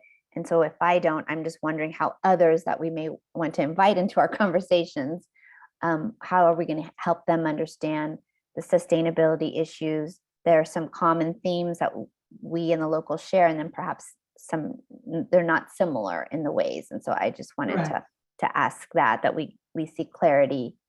And if we add that to the retreat, this is going to be hours long retreat, it sounds like, with everything we want to tackle. Hopefully we can develop some materials so that there's homework before the retreat. So we all come in informed. I already wrote down Jackie's suggestion. I will commit to helping us get some homework out to the rest of the commissioners prior. Okay, with that, thank you again. We are now going to pivot. As you'll recall, we're moving a couple of things from the agenda. So the last two items will be swapped out. We are now going to turn to an action item. And just a reminder, the protocol for action items, there'll be a staff presentation, questions from the State Commission, then public comment, we'll deliberate, and then we will vote. If anyone from the public would like to speak, we ask you kindly to take into account the 3-minute window. With that, I will now turn it over to our counsel, James Lindsay, who will lead us in this presentation on the revamping of our advisory committees. Sounds good. Thank you, Chair Perez. So this is a continuation of our discussion, lengthy discussion presentation that we had in the October meeting. And I think this is a really good example of the commission and staff and everybody working really well together to identify a problem, or at least a perceived problem, and have a robust discussion about it and get some ideas, thoughts, then for staff to come together, give good thought to it, and try to put those thoughts into action with a well thought out recommendation. That's what we've hoped to have accomplished today. Simon's going to help me with some slides that will reiterate the information that we've put in the action item itself, as well as the attachment, and add a little bit of extra information probably as well. Questions are always welcome at any time, but there certainly will be time for further discussion after the presentation as well. My thought is that we will take you briefly through a synopsis of what we discussed before, what the recommendation is, why the recommendation is what it is, discussion about where we are with our committees, where we want to go or what we think we should go, and what action items specifically need to occur to make that happen. So if there's not any questions immediately, we'll move on to the next slide, if you would, please. So this is a brief synopsis of what we did at the last meeting. We had about an hour-long presentation, generally about committees, what they're designed to accomplish, and specifically where we were at this point. And then there was about an hour-long discussion specifically about what the options are and how we might restructure things to make things more efficient, more cohesive. What we gained out of that discussion was consensus on some pretty important items, which was everybody that spoke felt like the frequency of commission meetings should increase a little bit, but that we also would like to see potentially some opportunity for shorter meetings. We wanted to reduce the number of advisory committees, if possible, to create efficiency. Very importantly, increase available opportunities for public participation, since only one of our committees currently right now is subject to the Bagley-Keene Open Meeting Act. And then also to increase commissioner information and involvement in advisory committees, while also remaining able to handle strategic and proprietary matters as appropriately. And so the recommendation is designed to try to achieve all of these objectives. So we'll move to the next slide. So the recommendation really comes in four major pieces, and that is to increase the number of commission meetings from 4 per year to 6 per year, to consolidate the number of advisory committees from 7 to 5. And it's important, I use the word consolidate, we use reduction as well, but generally this is a consolidation. We're not getting rid of any topic areas that are being covered in our advisory committees currently, but we are consolidating some of those topics into other committees to create greater efficiency. Third, part of the recommendation is to increase the number of advisory committees that are subject to the provisions of the Bagley-Keene Open Meeting Act, meaning that there will be additional commissioners on those committees, which will be openly agendized and discussed, and have those topics that are handled in those advisory committees to be potentially lead to public participation. And also, fourthly, to help with all of those, our intention is to embed those two new advisory committees that are subject to Bagley-Keene into our scheduled commission meetings.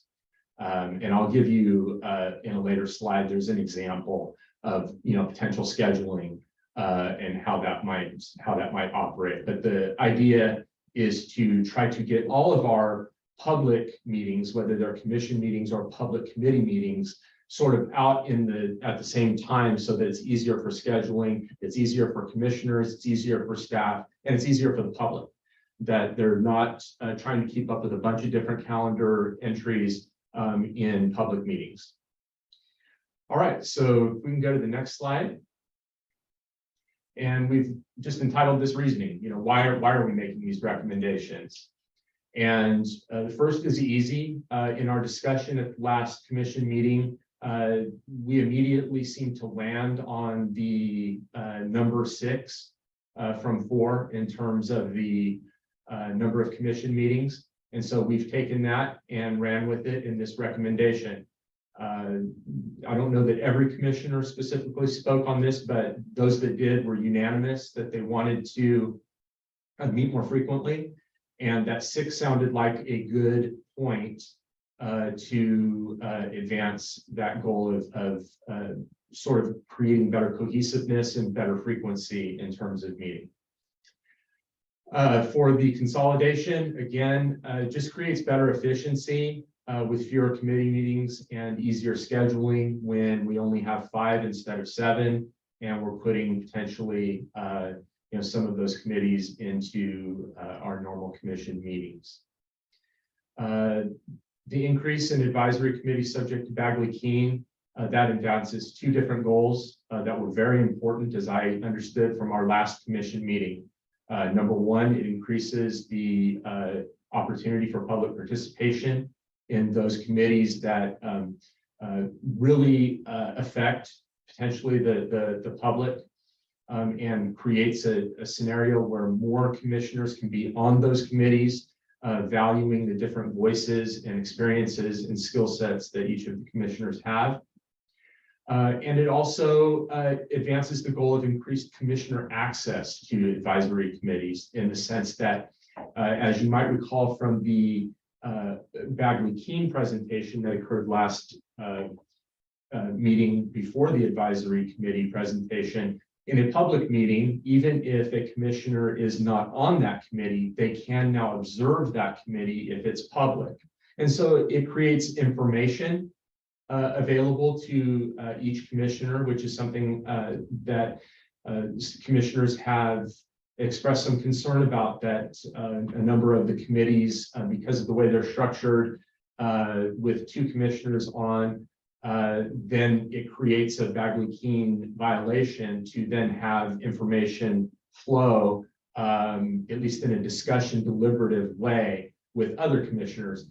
And adding the number of Bagley-Keene subject committees will allow for commissioners to, number 1, observe if they're available to observe if they're not on the committee, and 2, there's not really any, there's fewer problems with informing those commissioners of what happens on those committees. And then lastly, with the embedding of the Bagley-Keene committees into the commission meetings, again, it's for staff purposes, and I think for public and commissioner purposes, it'll be great to have a very specific number of public meeting places, even if not every commissioner needs to be at a particular committee meeting. Having those committees occur during commission meetings will allow for everybody to have a little better grasp of what the schedule is and allow for better participation for all concerned. Again, creates better staff efficiency, we think, creates easier scheduling. And again, it allows for the potential of shorter meetings in the sense that if a commissioner is not on a particular public committee, they could theoretically not attend that meeting. They don't have to observe, and it would shorten that day for that particular commissioner. And as it's scheduled right now, we'll get into it a little bit further, but almost every commissioner would be able to benefit right now from a shorter day, depending on what the specific schedule is. If we can go to the next slide. This is a set of 3 slides beginning, which basically just reiterates what you received in the attachment to the action item itself. It's just a description of what our current committees are, and which members are on those committees. I won't read all these. I know that you've had a chance to read those, but these are here in the event that further on in the discussion, we need to get back to what a particular committee does. But I'll just go ahead and go through and flip forward 3 slides. That's the current scenario. We know the 7 committees that we have and who's on them, but we can get back to those if somebody wants to or needs to. This set of slides is now the recommended restructure for our advisory committees. Again, we're going to be moving down, if the commission votes to do so, from 7 to 5. What we are retaining is the executive advisory committee, which will consist of the chair and vice chair. It's the same as it's always been. What's different about the executive committee moving forward is that it includes strategic planning. And that was specifically discussed in the last commission meeting when we had our robust discussion about this item. And ultimately, as you'll see, we are eliminating strategic planning as a recommendation as a separate committee moving forward. That will be one of the 2 committees that is not going to exist any longer. Those topics will be within the executive advisory committee. Secondly, we have our fiscal advisory committee that will remain as a 2-member committee. There's no structural change at all to that particular committee. Where we seemed to land at our last discussion was that the fiscal committee is working pretty well as a initial place to discuss specific fiscal items, and then we can bring that information to the commission as a whole once those discussions occur. Third, we are retaining, obviously, the Public Education and Outreach Committee, but there are going to be some structural changes recommended to that. As we discussed before, one of the problems in the functioning of that particular committee has been that that committee addresses a lot of proprietary material with our marketing partners.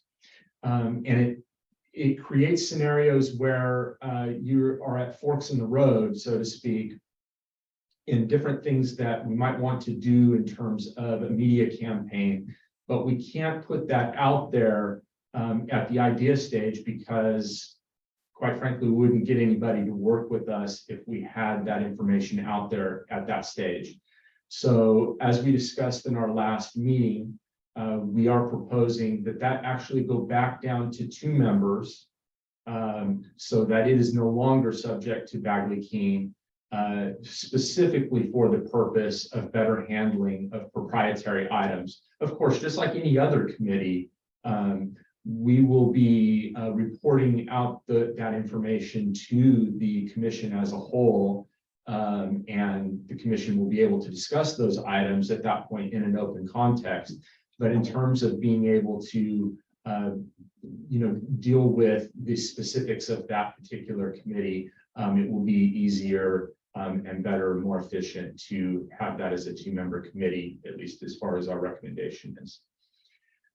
For the 4th committee, we're going to entitle that the Public Policy Advisory Committee pursuant to suggestions and requests of the commission at our last meeting. Essentially, that's a renaming. It assumes the functions of what our current Legislative Advisory Committee is. So our legislative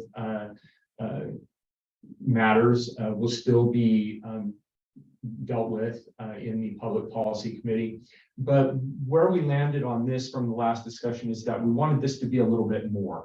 We wanted the Public Policy Committee to have additional areas of focus, including the uplifting of the First Five story with scenarios where we might have presentations about the impact that First Five is having, and also specifically to discuss how we are achieving our North Star objectives and audacious goal. Next slide, please. And that, still talking about the Public Policy Committee, that would, as recommended, will become a 5-member committee. It will be subject to the Bagley-Keene Open Meeting Act, and that committee, those meetings will be embedded into our regular commission meetings. Similar to that, we've got as our 5th advisory committee, we have the program, what we are now calling the Program and Evaluation Committee. And that will combine the Program Advisory Committee and the Research and Evaluation Advisory Committee.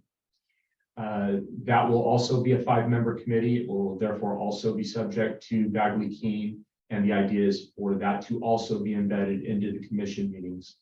Our feeling is that the Public Policy Committee, as it's being restructured, and the Program and Evaluation Committee would benefit greatly from the opportunity for public participation. It would benefit greatly from having additional commissioners with different backgrounds and thoughts to be active participants in those particular committees. And so that's where we have landed there. And to just reiterate what I alluded to earlier, this recommendation will eliminate as separate committees the Strategic Planning Committee and the Research and Evaluation Committee. The topics will still be covered. We're not getting rid of any of that, but it's just the restructuring and for hopefully greater efficiency and to achieve the goals that the commission is hoping to achieve. If we could go to the next slide. All right, so the third part of all this is, so we talked about expanding the number of commission meetings. We've talked about restructuring the committees. Now we have to also put members on those committees. We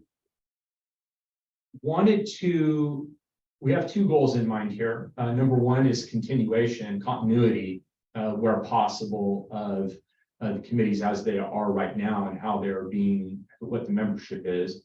And also we looked back at previous discussion when commissioners were requested, what committee assignments they were hoping to achieve, what they'd really be interested in.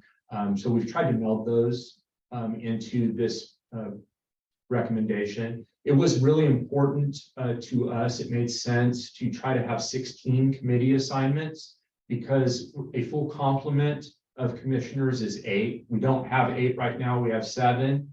But if we have 8 when the new appointment is made to replace former Commissioner Munger, that will give us 8 commissioners, and 16 allows for 2 committee assignments each, with everybody's ability to visualize as they deem fit the public, the Bagley-Keene oriented committees.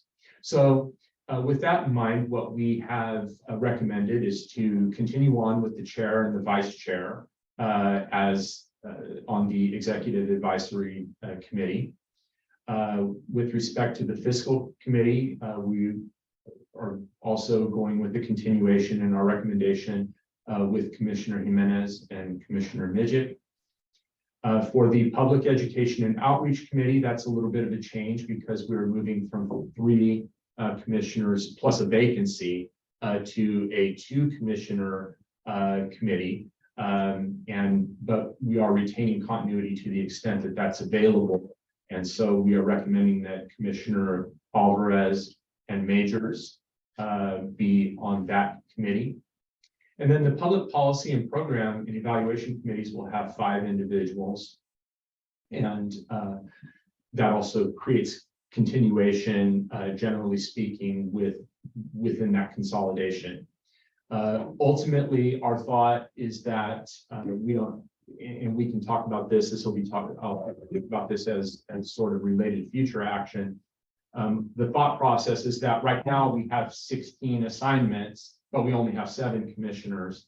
So we're recommending that Chair Perez and Vice Chair Hazen be on both of the public committees right now. But the idea would be that the new appointment would take the place of one of those individuals on those public committees, while also again allowing the replaced individual could always attend those meetings and at least continue to be informed on those items. I think we can go to the next slide.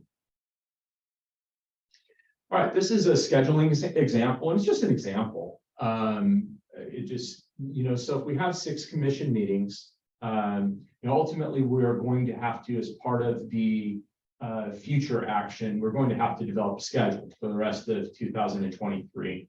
Right now, obviously, we're having a meeting today.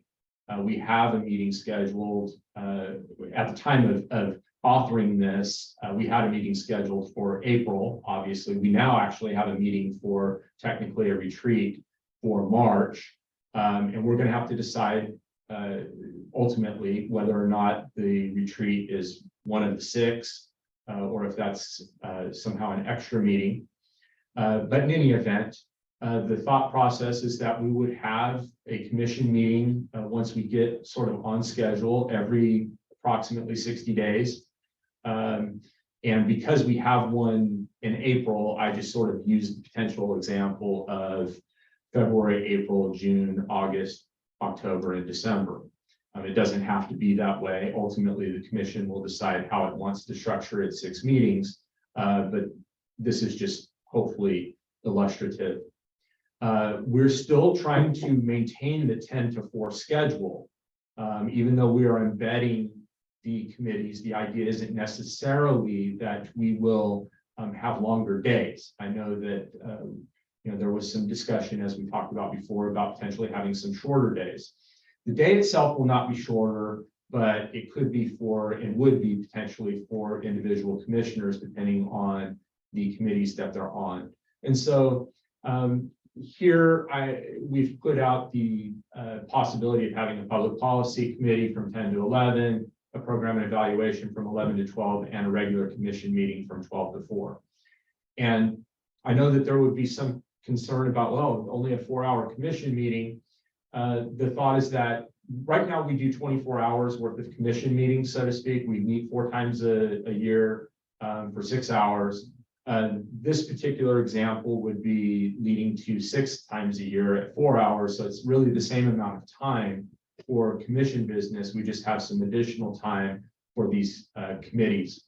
But if we don't need a public policy committee at any particular time, for instance, well, we can either advance the amount of time for the program and evaluation committee, we can include additional time for the commission meeting, or we could have a shorter day altogether. So this provides, as I've indicated in the advantages, this provides great flexibility. In addition to the increased meeting frequency, which was requested, and the coordination of all public meetings, which will benefit everybody involved, I think. But you also have potential shorter days and no loss in aggregate commission meeting time to do business. So, quite a bit of thought, as I'm sure you can imagine, was put into this to try to reach the goals that the commission has well articulated, and also do so within the means of a fairly small staff, and also with the public in mind. I think it'll be a lot easier for the public as well as commissioners to kind of have this schedule of knowing when we are going to do public meetings. And I do want to be clear, if this isn't enough time for whatever reason to engage in these committee meetings, we're not hamstrung. I mean, we can always put another public meeting out there for a committee specifically if we just didn't have enough time to do so. But our hope is that with this 12 hours, yearly hours, if you will, of handling these 2 particular committees, that we will be able to do all of our business essentially in these 6 days. We'll just have to see kind of how it goes. But I think that this is a really good starting point to see if we can do that. We can go to the next slide, please. All right, so we're getting towards the end here. I'm trying to be as efficient as I can. So we've got 3 issues for proposed action right now, and 2 items that are related to this action that we will probably do in the future. Right now, what we have to do, if we go with this recommendation, we have to specifically increase our commission meeting dates from 4 per year to 6 per year. That's a piece of it. The second piece would be approving the changes to the advisory committee structure that's been recommended, or as it might change depending on discussion. And third, approving the advisory committee assignments. Those are the 3 things that we hope to accomplish today specifically. And then the other items that we need to accomplish at some point, it could be today, I suppose, if people wanted to really look at their schedules, but that didn't seem realistic. We would want to adopt a specific commission meeting schedule for the remainder of 2023 at our next commission meeting, hopefully. Could probably do that at the retreat, if everyone's amenable to that. And then lastly, we're going to need to incorporate a new commissioner into our advisory committee assignments when that occurs. And our hope is that that new assignment, that new appointee will be with us in the not too distant future. When that occurs, then at the next committee or next commission meeting, we would then discuss putting that individual onto committee assignments. It doesn't have to be what our recommendation is. I wanted to put that out there as a potential option that seemed to make some sense in terms of immediately getting that individual as involved as possible into First Five business. But certainly there can be other thoughts on that subject as well. I think that that's the next slide, I think is the thank you slide. And so I look forward to any questions that the commissioners may have, any discussion that you want to have. And then, yeah, so my presentation's done. Thank you, James. You're welcome. Very comprehensive, very detailed, and very clearly spelled out. So thank you for that. I can get us started, Chair Perez, if that's okay. Please. So I want to thank the staff for really hearing our thoughts. Last time we discussed this topic and really coming back with what I think is a thoughtful proposal in terms of increasing the number of meetings, consolidating some of the committees, making some based on feedback from the commissioners and the public, where we could have public be present in those critical discussions. And I am fully supportive of the new proposed schedule, meeting 6 times a year. I'm okay with my specific committee assignments. And if we do have time, it would be good to kind of firm up what dates, because some of these, like we had a meeting scheduled originally in July and now it's going to be in August. So if we do have time to kind of solidify that for the rest of the year, I know would be of tremendous help to me personally. Thank you. Any of my other commissioners, colleagues want to? Yeah, again, thank you guys for looking at all this and, coming up with this proposal. I support everything. I'm much more interested in productivity.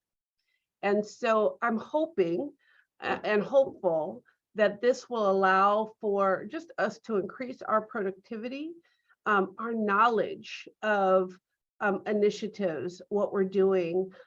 So, because I've said this before, so at risk of repeating myself, I find that often we are going through program initiatives or initiatives that feel like a surprise to us. And maybe there's a reality that we heard an inkling of it 3 months prior, but we don't remember. And me being on programs, I'm like, we didn't talk about this in programs, So I think there, and then we send staff back to go back to the drawing board. I hate that for staff, to have to continually do that. So I don't have an answer or a solution, but I'm just hopeful that also with the structure change of this, there are also going to be some communication and procedural and just types of things that are going to increase the level of productivity and quality outcomes from our meetings. Thank you, Commissioner Majors. And if you have specific suggestions on the comms piece and the productivity writ large, I think that would be helpful for us too, given your time on the commission, and you can just help us with the history, what's worked, and maybe we need to revisit. Sure, and I know we'll talk about that maybe at the retreat or whenever. I'm happy to do that. But I will say the staff has come a long way in changing some of the meeting materials to kind of put, hey, we talked about this then, and reminding us in our documents. And I've tried to be very committed to sort of doing my homework. So I do want to say strides have been made, but we've had so much change and so many new commissioners that I think we haven't been able to sort of reap the benefits of those. But I'd be happy in the future to give some thoughts. And even just that statement. So you're seeing how there's been changes from previous staff, how they handled the information. So thank you. Thank you, staff, for listening to us and for those improvements. Commissioner Alvarez. Thank you. I wholeheartedly agree with Commissioner Major's comments and really appreciate the work that went into thinking through this new proposed infrastructure. And I'm excited that maybe there won't be those surprises and that we all feel informed and included in what's happening. I want to share 2 things. One, and I will stand down, I do continue to believe public education and outreach should be a more open meeting. It's one of our largest investments. It's a $56 million contract. Again, I am willing to go with the group and do a sideways thumb, right? But I just want to say for the record, it's a lot of money that First Five invests in for public education. And I would encourage us to perhaps maybe do other public meetings that allow people to have more progress, right? Maybe it's not an official committee meeting, or we open one of the committee meetings every now and then, given the investment and the opportunity to hear from people that are directly impacted by the program for that one. So that's one. And then my second comment was around the Candyland map and recognizing these new investments and how important it is to get public comment and comment from our network. How do we anticipate the Candyland overlapping with the fact that only 2 of our committees are public? And where does the process work for public input on things like new investments when not all of the committees will be public and provide that opportunity? Thank you, Commissioner Alvarez. I was just hoping to make a comment to Commissioner Alvarez, because I think it really highlights just this idea of trying to figure out ways to be more productive, and so, for example, we have our new campaign. What I'm hearing is, because I really felt like there wasn't an opportunity to give much input to it because it was ready to roll. But what I'm hearing is, because of proprietary information, some of those things weren't able to be shared with us in our committee meeting in terms of what it looked like, so we heard it and it went. So I'm just wondering, Commissioner Alvarez, and it's not for you and I to answer, but how do we open it up to the public so they can participate and help us strategize? But first, how do we get engaged in that? Because I think we somehow missed that opportunity as well. And at the same time, everybody wants things to happen tomorrow, right? So I think what staff or Jackie was telling us is, well, shoot, it took us this long to write the RFA, or, and so given, creating more opportunities for collaboration, does that then put us 3 months behind or 2 months behind in actually being able to execute? I don't know, but I think it is sort of this crossroads that, I'm sure some solutions can be figured out to make it better. Thank you. And just on this point too, I want to ask if staff can consider for the already full retreat topic areas, just the processes. I think what Myra is raising is important. It also weighs on me a little bit about how do we keep public opportunities open and inviting while handling, the propriety issues that I've learned are very real and important.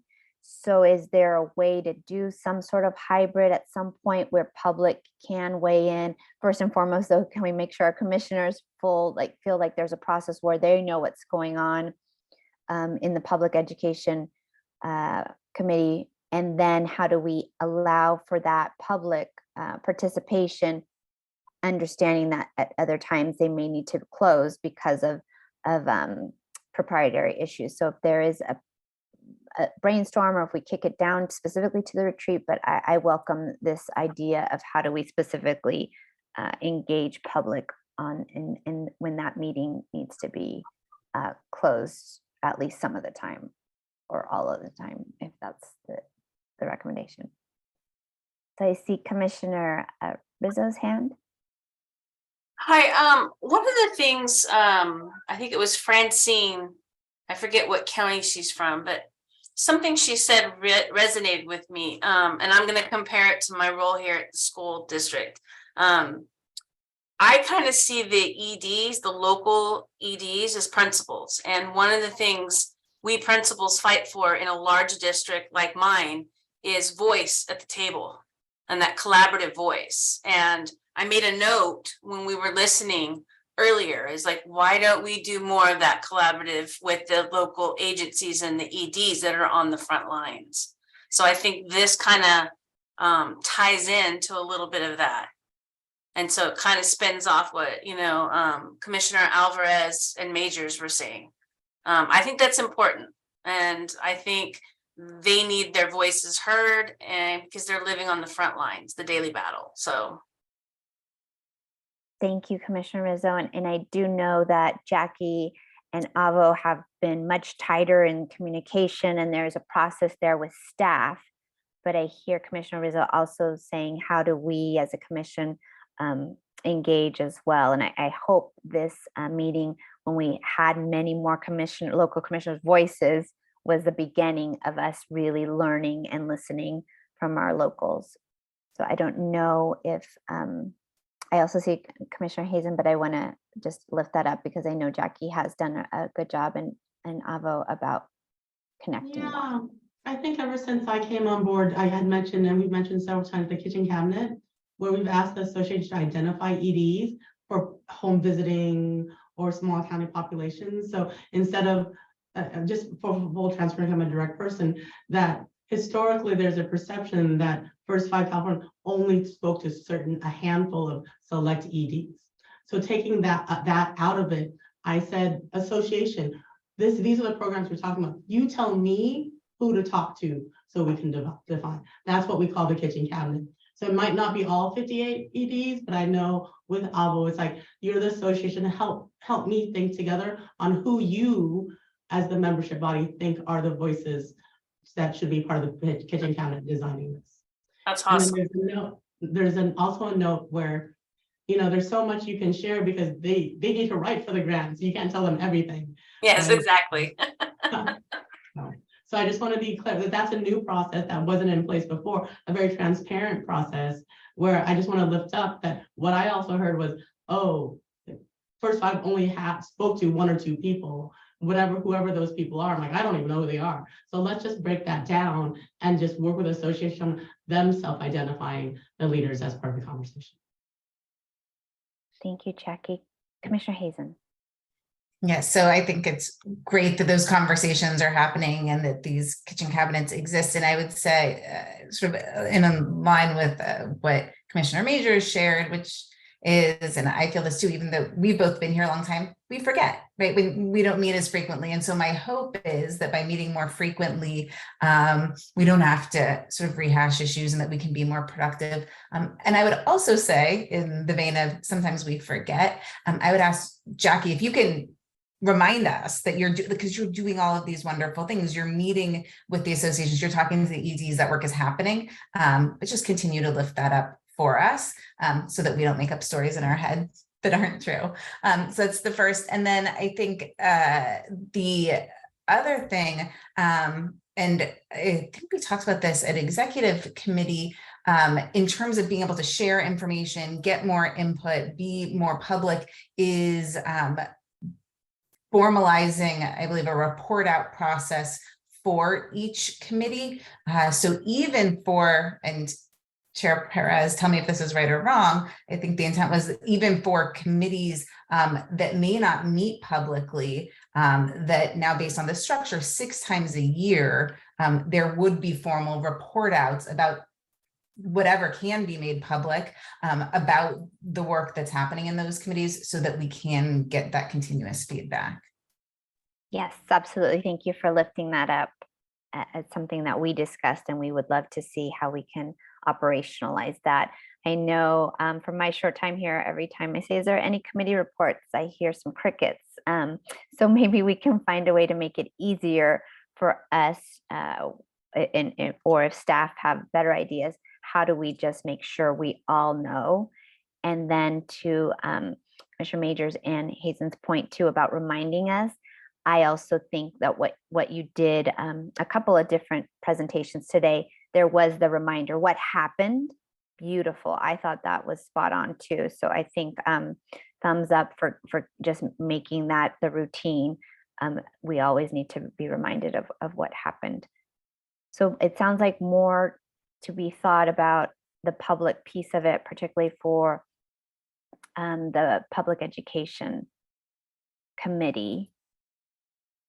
And then I also just want to offer up a little bit of, I'm assuming we're going to test this out and we will always revisit it. So perhaps the next, I don't know, in the 6 months or 3 months when we've started this, if we can come back to it as an issue item to just get a gut check of how it's going for folks. And if local commissioners also have reactions to it, if they're able to participate more now as a result of this new committee restructuring, I think that would be helpful. I also appreciate that James is like, this is the same amount of hours, but I've not been to a committee meeting yet where we ended earlier. So if we're 10 to 4 right now, and we're going to add a public policy meeting and a program evaluation meeting, we might, we might be too quick and not really dig into things. So I want us to just check on that too. Like I don't want to cram it all in because we have this 10 to 4 and we have 2 new public meetings potentially added on to our meeting. Let's just see how it goes perhaps in the next one if we try that out. I don't like things to be so rushed if we have the opportunity to hear from public comment and all of those other pieces. That is one of the reasons why we're doing this. We may need to just think about timing as well. So with that, thank you again, James, and thank you to all the staff for thinking this through. It's a great proposal. I will now ask if there's any public comment. Yeah, no, I don't see anybody with their hand up.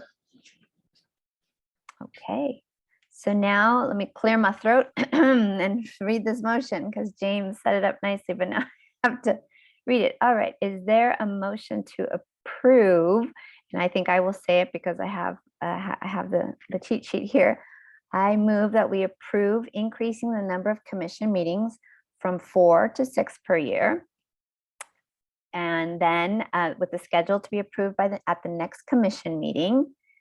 And I further move to reduce the number of advisory committees from 7 to 5 to include the Executive Advisory Committee, the Fiscal Advisory Committee, the Public Education and Advisory Committee, the Program and Evaluation Advisory Committee, and the Public Policy Advisory Committee, with the Program and Evaluation and Public Policy Advisory Committees being open meetings subject to the provisions of the Bagley-Keene Open Meeting Act as needed. Additionally, I move to approve the assignment of commissioners to the advisory committees as follow.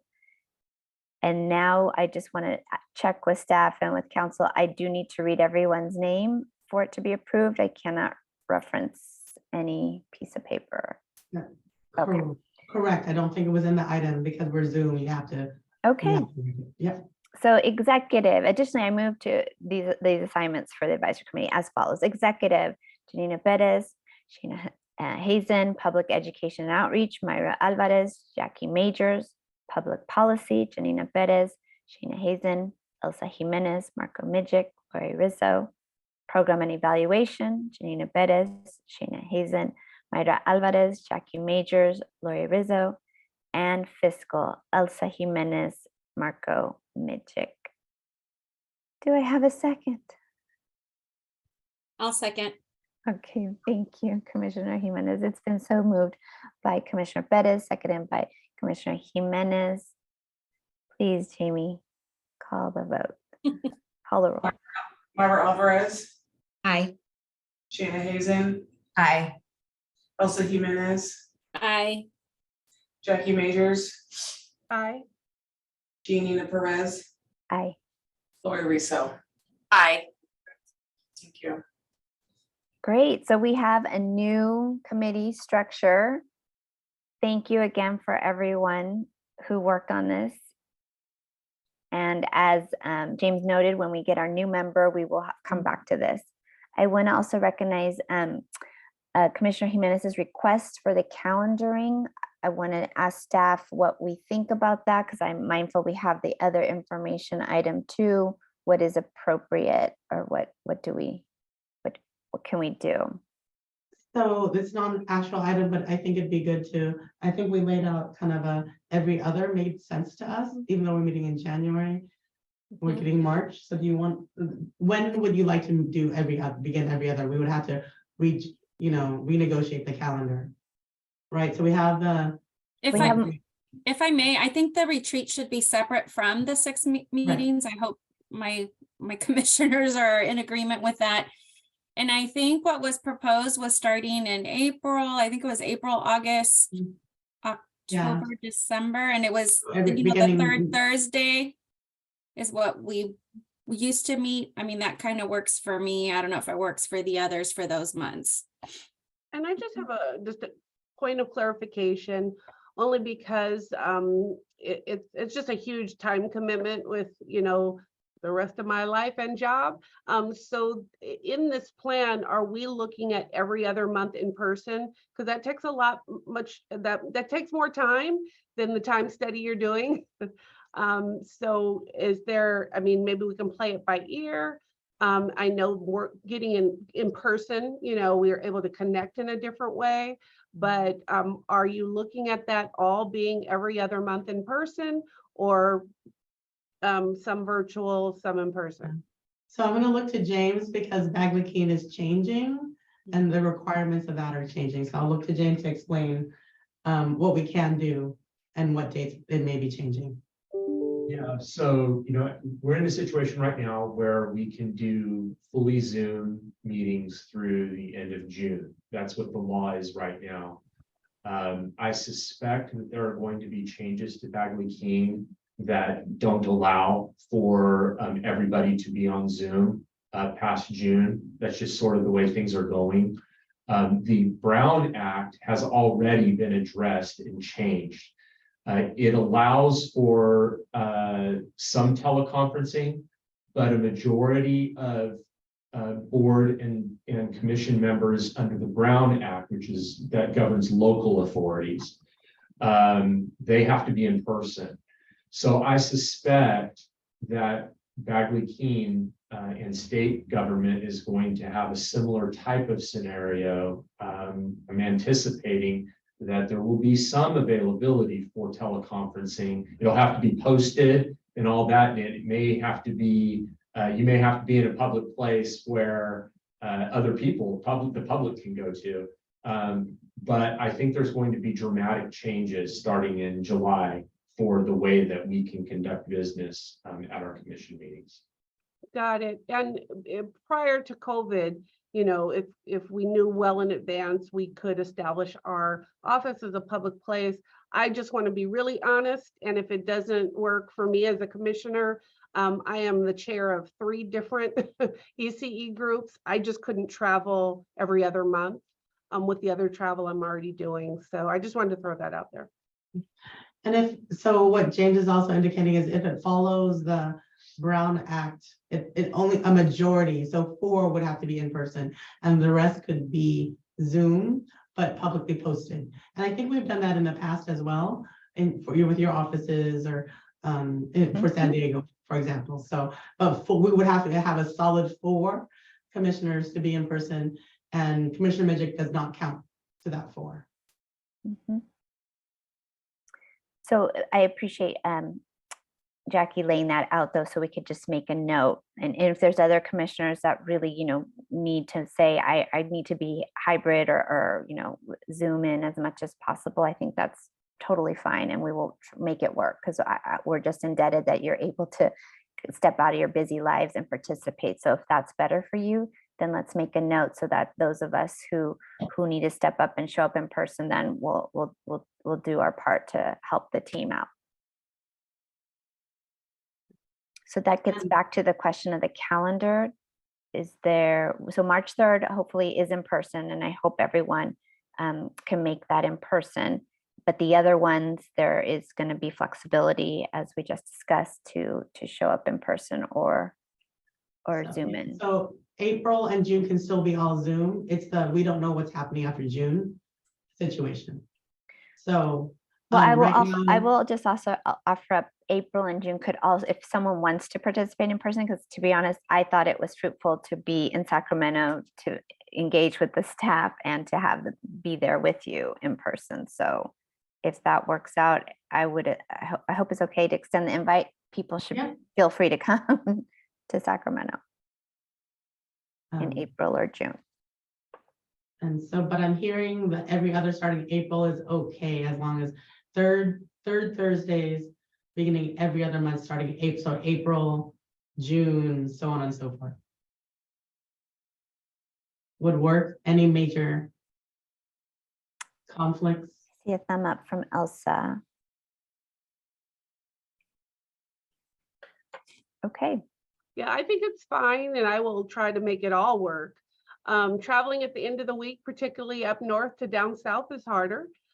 Just, you know, so I will figure out my own stuff. I will definitely try to make it work, but the increase will create a challenge for me. And depending on whether or not we can manage things virtually or not in person, we used to do north-south, right, too. So that it's more convenient for our, kind of fair, if you parity between commissioners who live up north and commissioners who live down south. And majority right now live down south. Well, and the public too, to just have a little bit more accessibility Yeah. for folks who may come, want to come.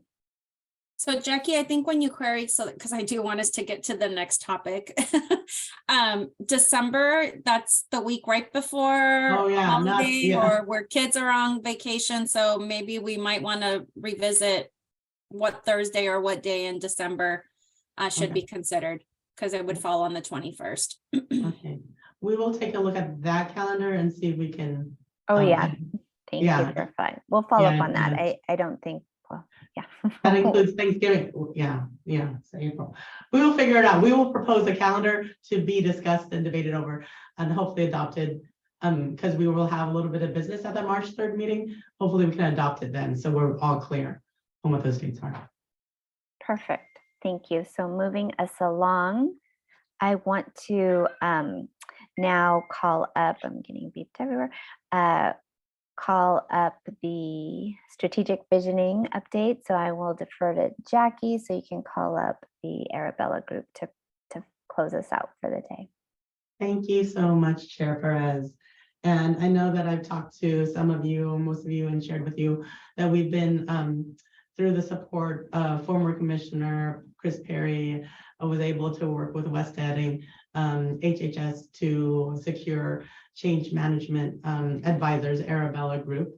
And we're just so grateful for their work. And as you know, and you've noted that there has been a lot of change in our agency. And we thought with the new adoption of New Star, Audacious Goal, that it was appropriate to actually get some outside support about what this looks like, feels like, to ensure that we're meeting our end goal, meeting our mission, and meeting the needs of the statute. So with that said, I'd like to introduce Andrew Peters, who is calling in from the East Coast. So thank you, Andrew. I know it's evening over there. Appreciate your time and your work. So I will hand it over to Andrew. Well, thank you, Jackie. I really appreciate it. First, let me just check that you all can hear me. Great. Good to see many of you commissioners again. Thank you for your participation in this process with us. And if I didn't get a chance to connect with you all before, then let me just introduce myself quickly. I'm Andrew Peters, a senior director here in Arabella Advisors Washington office. And I just want to do a few things today, which is provide a quick overview of the engagement that we've had with Jackie and team at First Five California, share with you a few minutes of findings from the work that we've done so far, and give you all a sense of the roadmap that we'll be providing to Jackie and the executive team for the purpose of change management over the course of the next year or so. So I'm going to take a moment to share my screen and pull up some slides.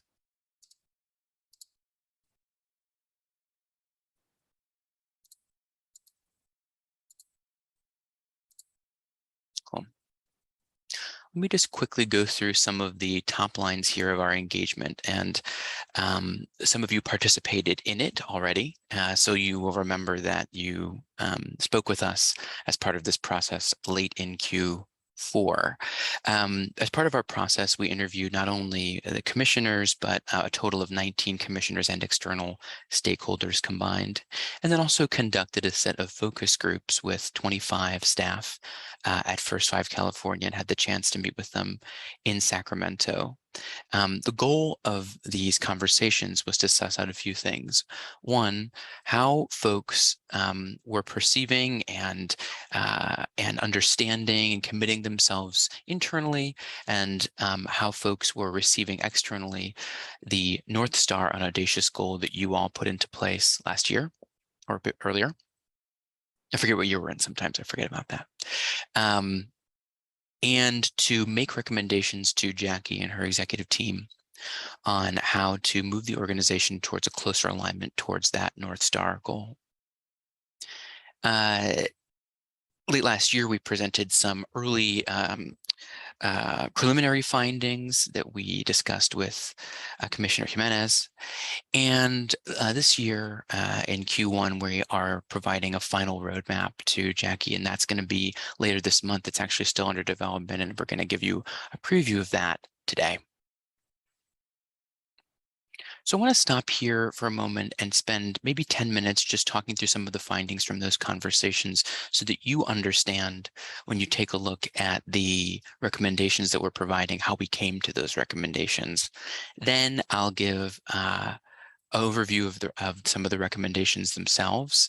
I'll give Jackie a moment to provide some color on what work may be going on already to achieve some of these recommendations. And then obviously we'll have time for you all to ask questions, clarifying and other. So I want to lift up 5 main points for you all to chew on, and these are a result of primarily commissioner and external interviews as well as the staff interviews as well.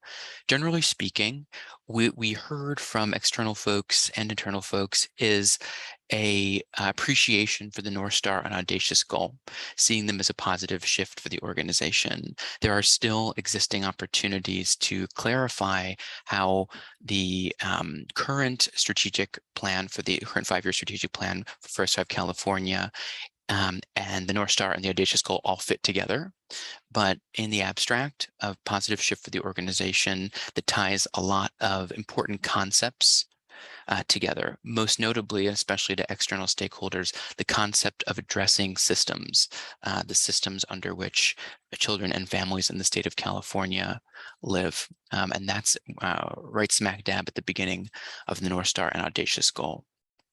So there's those 2 things there, which is generally speaking, a strong understanding of what those concepts are, seen as a positive shift for the organization, and an opportunity as well to bring strategic planning into alignment with those, with the North Star and Audacious Goal.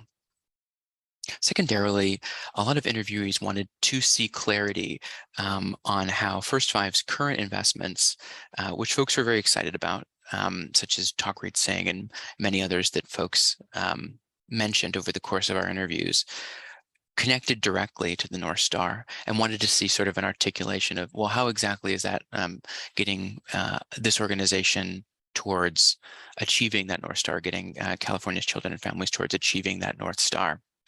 And we feel like if we can work with Jackie and her team to think about how those investments ladder up to the North Star, that's going to be a really strong and positive step and a catalyst towards understanding how you can achieve that thing which has been set out in the North Star, which is to tackle systems or to see change in systems that touch children and families. 3,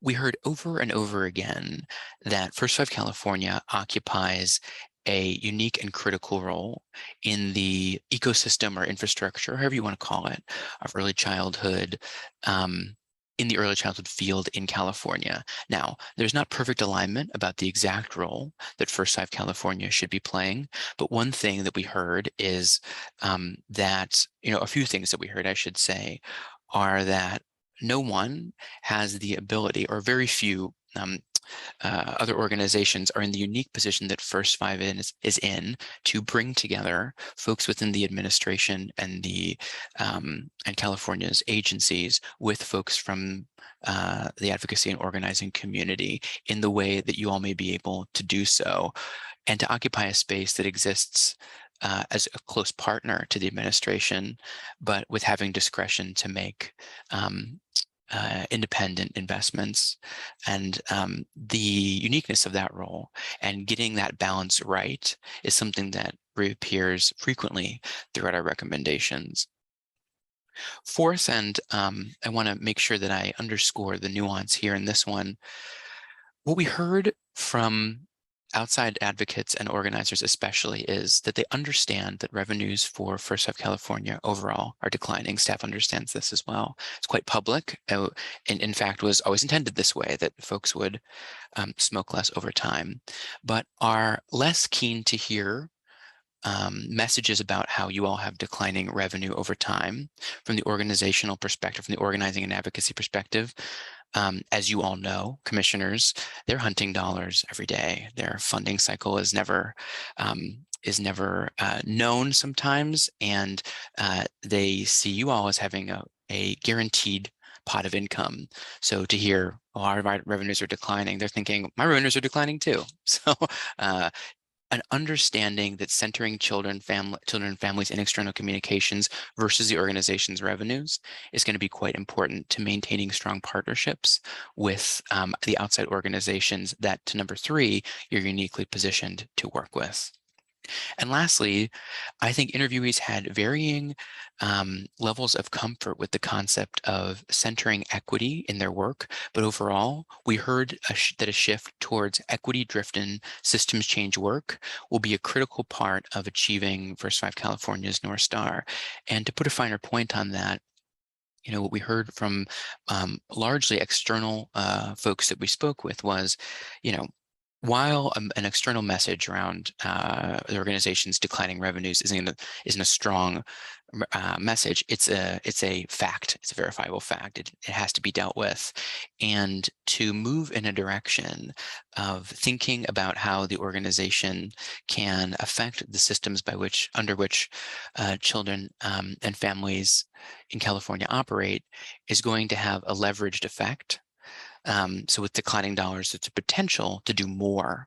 And that may be things like public policy, public education work, research, things that are, again, systems oriented and high leverage. Those are our top 5 findings that I really wanted to point out to all of you. I don't know if you have a practice of stopping for questions or doing questions at the end, but if one of you wouldn't mind just letting me know whether you have a preference to dig in on this for a few minutes or to hold questions for the end, that would be really helpful, commissioners. If you don't mind, Andrew, I am of the sort, if folks want to chime in, that's always good versus waiting. Good, let's do a few minutes here then. Thank you. Let me open it up so that I can see if hands are raised. So I do want to just let our other commissioners know as well, one of the intentions is that at the retreat, we will be able to discuss a little further commissioners' input as part of this process as well. Just a Commissioner comment, if I may, Chair Perez.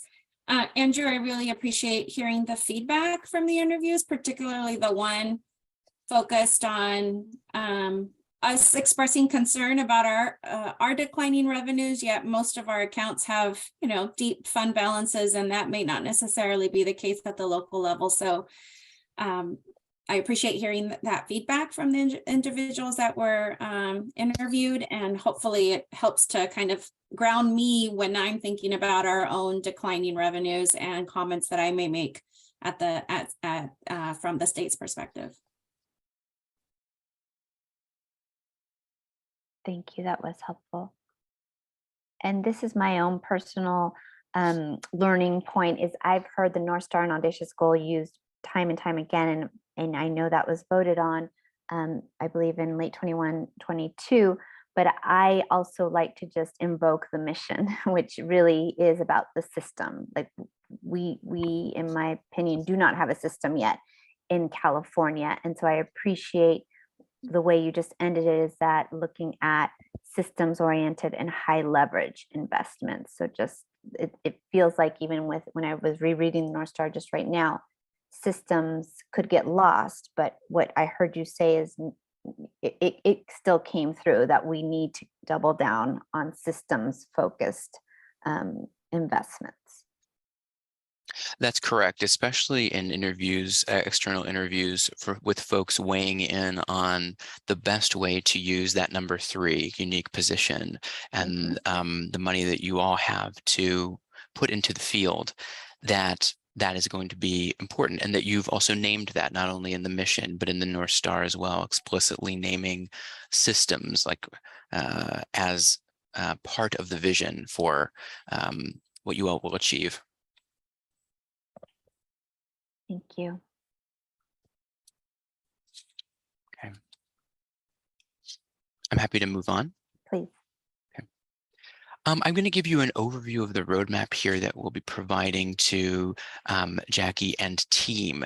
I want to note two things about what we are going to be providing. It's going to have recommendations for First Five California across three dimensions or verticals, and it's going to be phased because you can't do it all at once. It's going to take, we imagine, a bit of time to do this, and we'll give some understanding of how long those phases may take.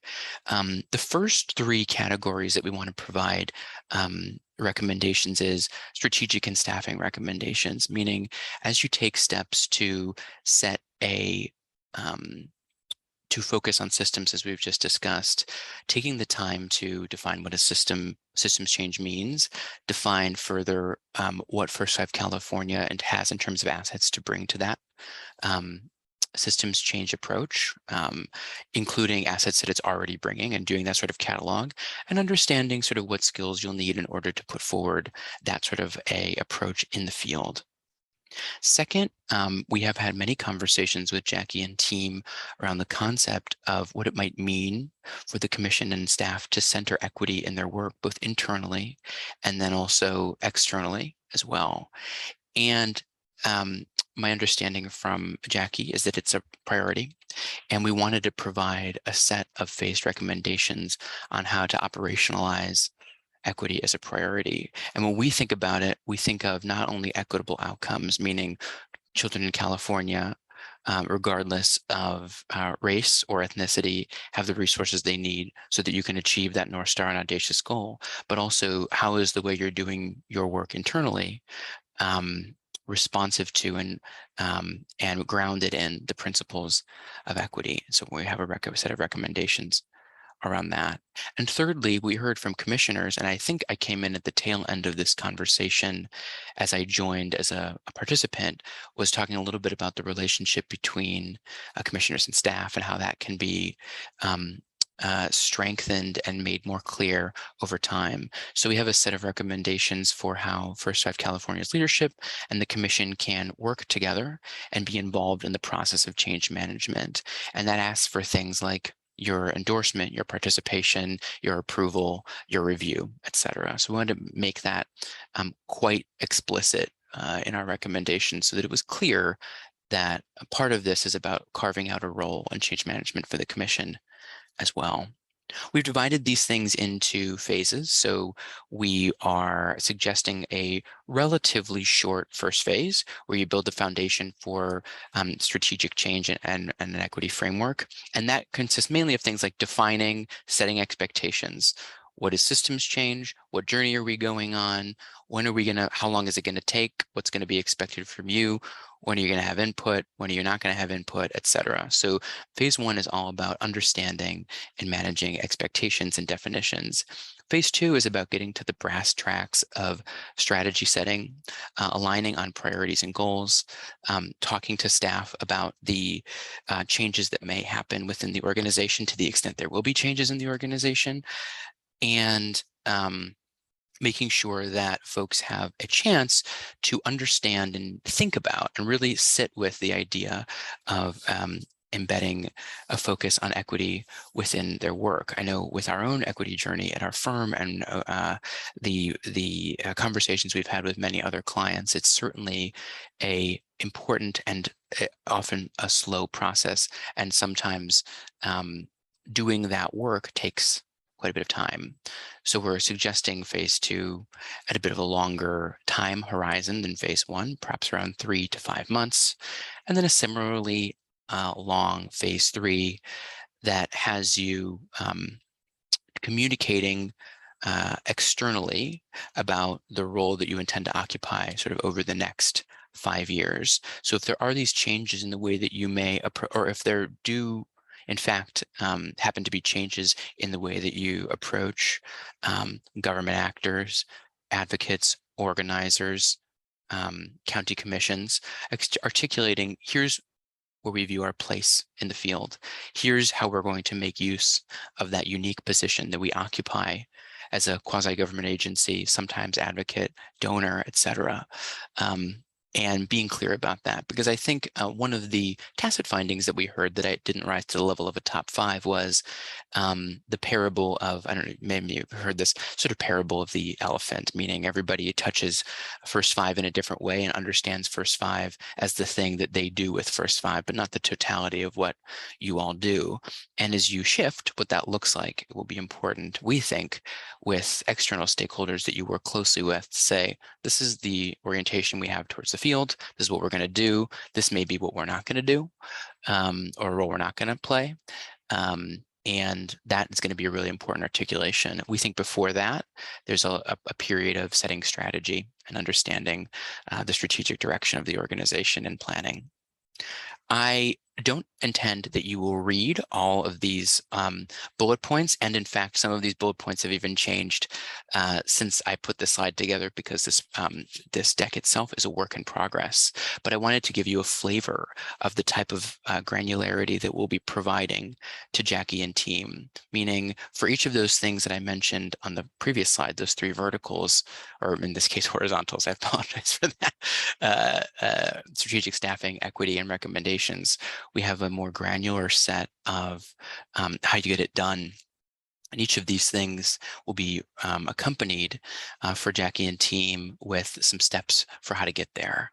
And we hope that this provides a roadmap for the types of decisions that Jackie will need to make over time, the types of support that she may need, and gets you all from where you are right now to the North Star as quickly as possible.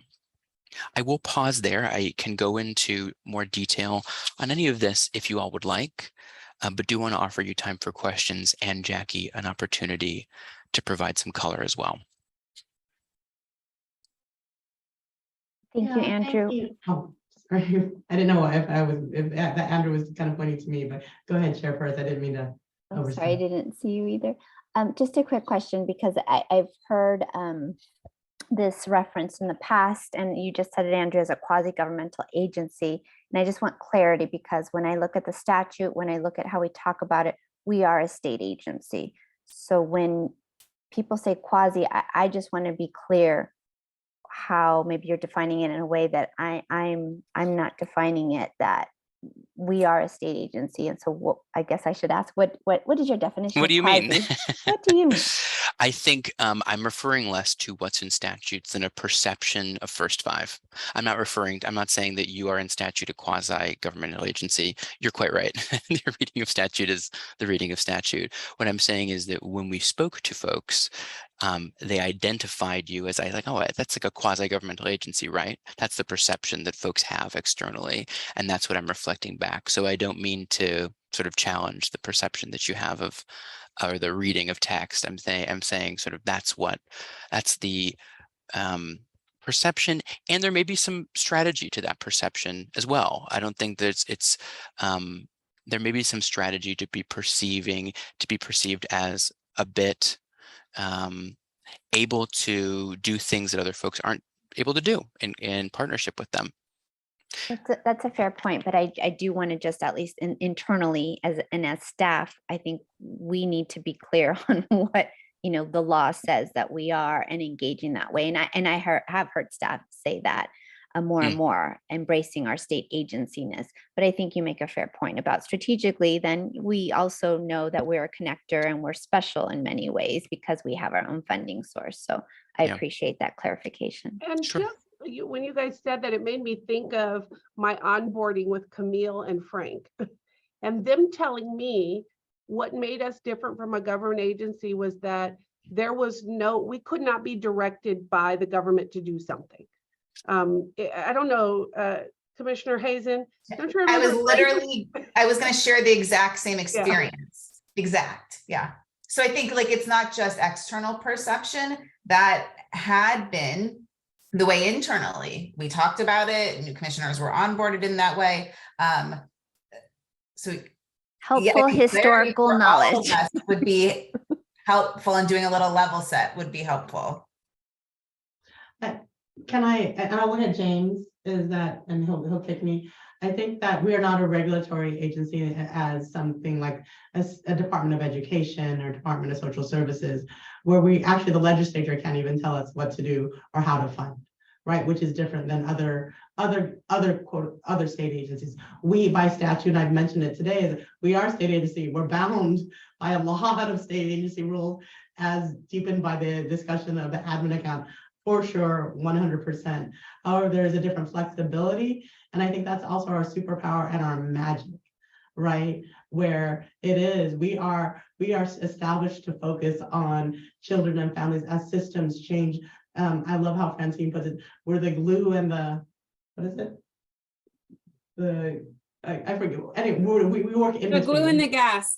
The glue and the gas, right? Like we help fuel that ECE space. And I think how we're defined, even though we are our state agency, but the flexibility that the statute allows us to not be directed by the legislature or any other entity, and that flexibility allows us to be that gas, to be the advocate and push a little bit more focus on children and families.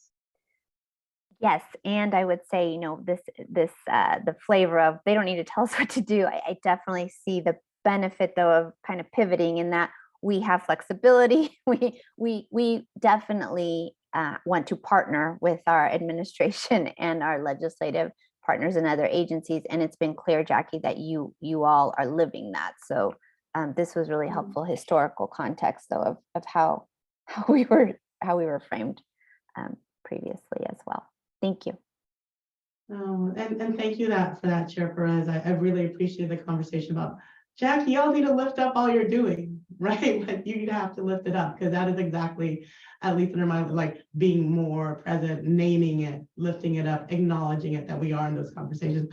And so I appreciate that. And that's a little bit of the color that Andrew was saying. A lot of this work we've been kind of doing, but now that we have the opportunity to kind of brag a little bit about, I don't know if brags are, just lift up and share. I appreciate the commission saying, Jackie, you just need to say it. You need to like remind us that you're doing and saying it because we don't know. And that's my learning in this process with you all. So. Great. If we don't tell our story, no one else will. So I appreciate you taking on that challenge and doing a great job and making sure to tell us and everyone how we're leveraging and partnering. Commissioner Alvarez. I just have an observation, particularly that last slide on the different phases on, you know, a lot of us here run our own nonprofits or run our own divisions of agencies. And it really is like culture shift. And it's hard work. And so I just really, I think I lose sight of that sometimes, right? Like we're here as commissioners and we have such fewer touch points, but there's a whole agency there that has a new leader and there's a new vision and it takes time. And it's so, as you know, I just celebrated 7 years. It's hard. And I, you know, keeping that in mind and knowing as we're all moving in this direction together, both, you know, the commission and our counties, part of the commitment to equity is working through that difficulty, right? So I just really want to acknowledge, I see that and I appreciate the challenge and, you know, I'm grateful to be along for the ride. Thank you. Oh, I appreciate that, Commissioner Alvarez, as we talk. We have to go slow to go fast. I think when you go in, you're like, oh, I want to do everything. Like, oh, wait, I'm a state agency. Wait, right? Like, I'm a state agency. And there with that comes a lot of really beautiful things, but a lot of like culture change in a state agency to really deepen our work in equity and justice. And what we mean by targeted universalism is not natural in state agency speak, if I'm allowed to say that. It is actually to some degree unnatural, right? So bringing people along and understanding and evaluating and having honest conversations about what that means and focusing, like the beauty of First Five, so freaking, you all know this, is that we get to think about the outcomes of kids and families and fund and leverage and partner and be those cheerleaders, change agents, right? Conveners, research funders, all of that.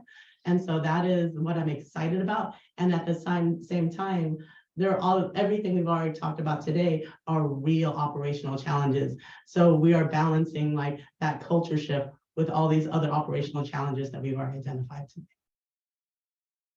So I appreciate your grace and your understanding, because I feel like I've talked to all of you and you've given me that. So really appreciate that, the space to do that and the encouragement to say, Jackie, you need to talk more. Thank you. Seeing no other comments.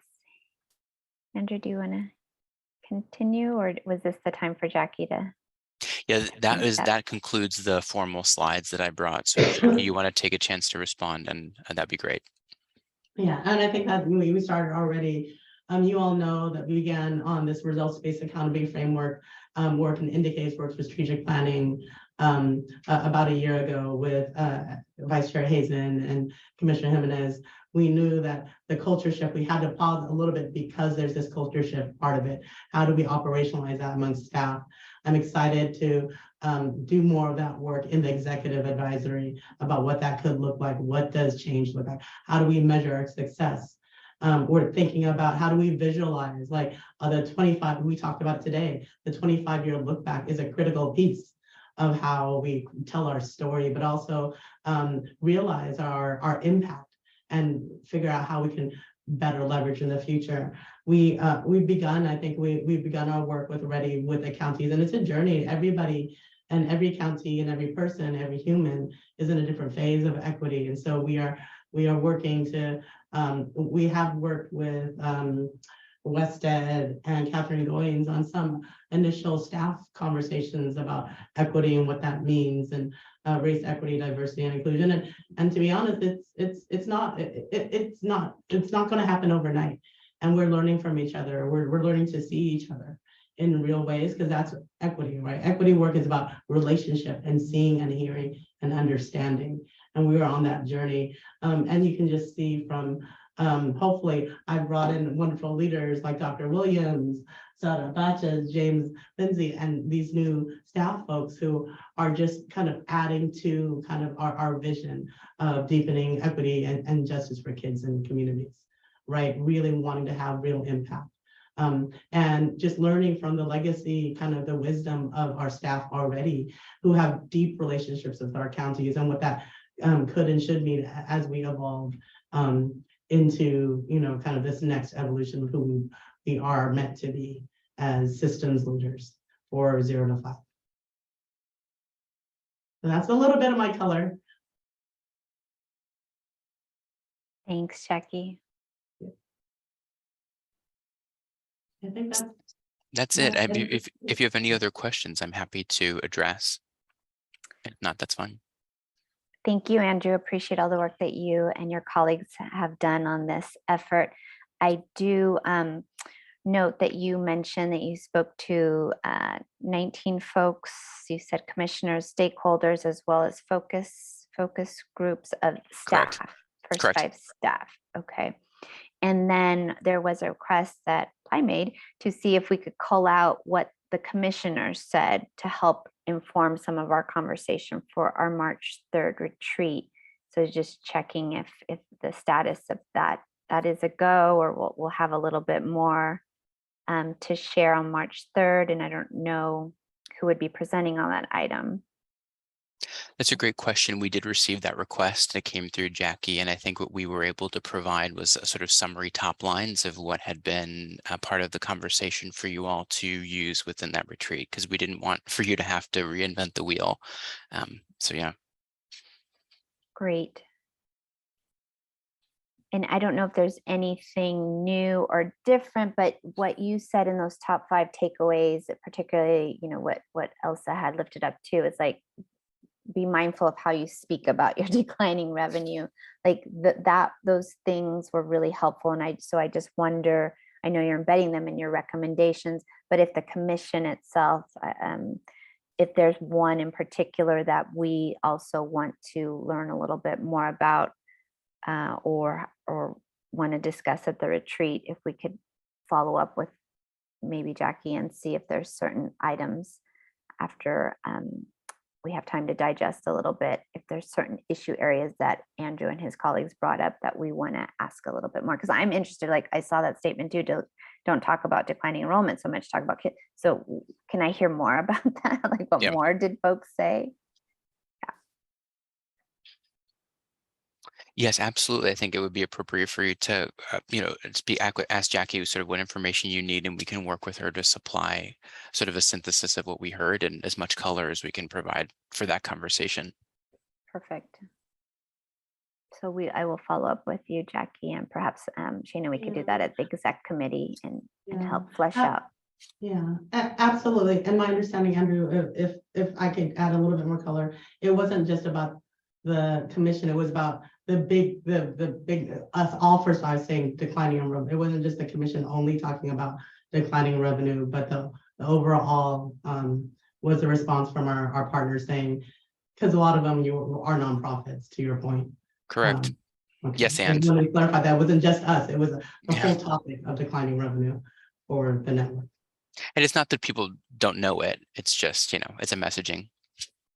Did you ask at all, or this is the other piece, like when we say First Five, most people just lump us all together too. So I think that's another interest. Did that come out at all of how do people understand there's a state First Five, which is a state agency, and the locals? Certainly that theme came out, meaning folks do have trouble. I don't know that it will ever be the case that you can untangle for everybody what it all means. But I think, in the conversations that we had with folks, we did try and make the distinction between First Five California and First Five county commissions, and then the concept of First Five, all of it together. And that helped, I think, clarify in some conversations what we were trying to touch down on.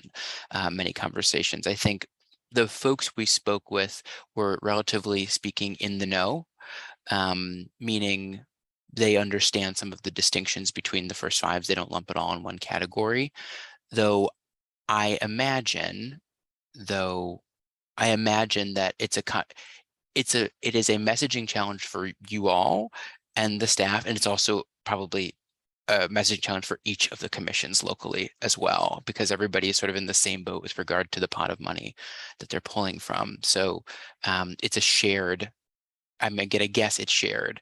Though I know that there's probably folks from the counties and on the line as well. I just want to underscore that our conversations were specifically about First Five California, you all, and we were quite clear about that in the interviews. Thank you. That's really helpful. And I just wonder, getting back to the point that was raised earlier, when are we the network, and when do we have to say lean into our state agency-ness and our convener?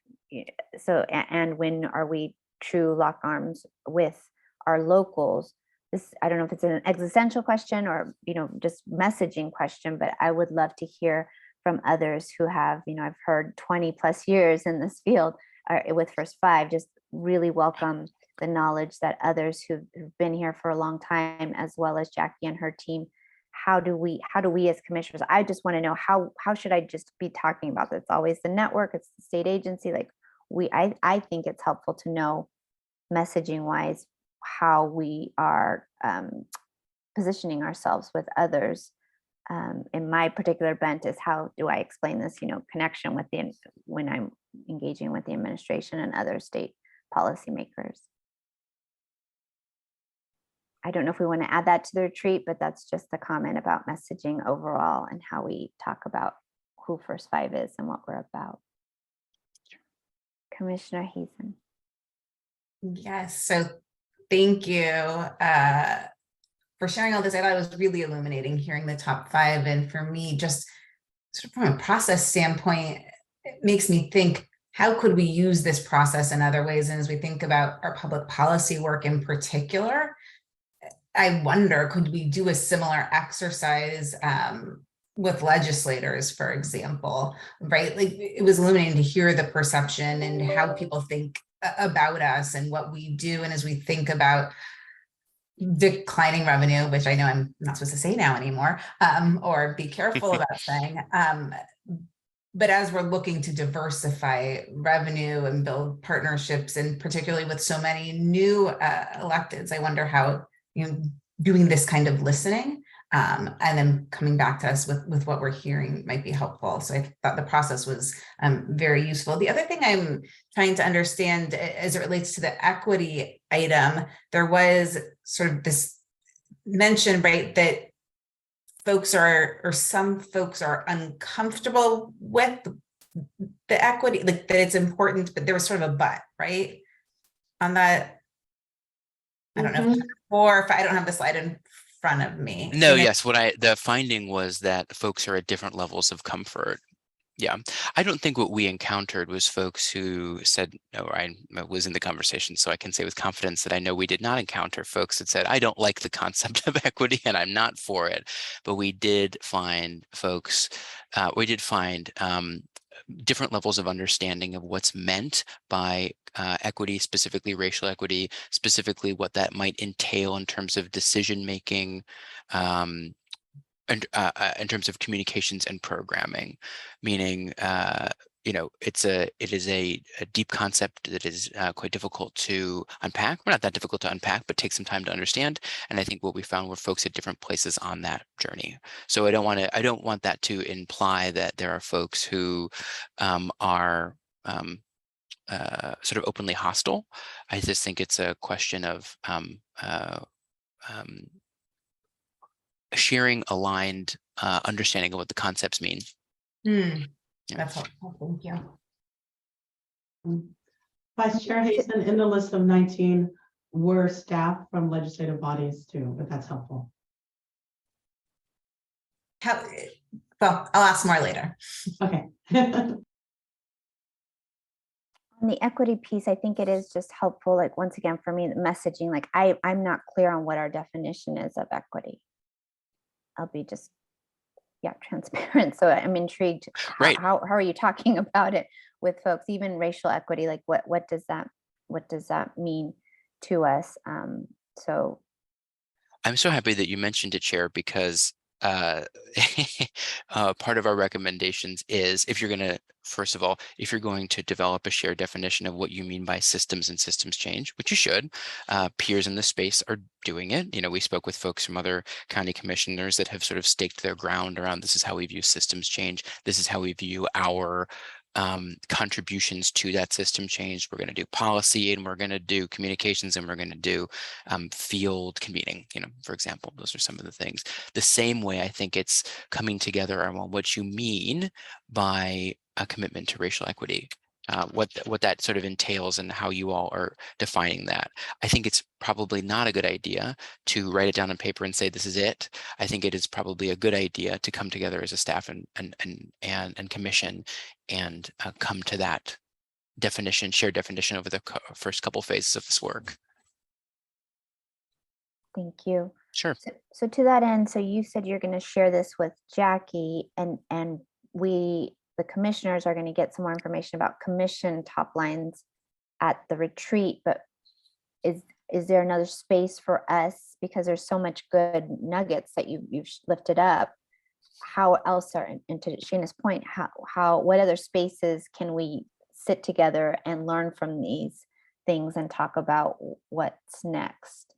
That's a great question. I just came in at the tail end of your conversation about how many times you all will be meeting this year. So I will actually defer to Jackie a little bit on what the right way to communicate that is, because I don't have an answer at this moment about that.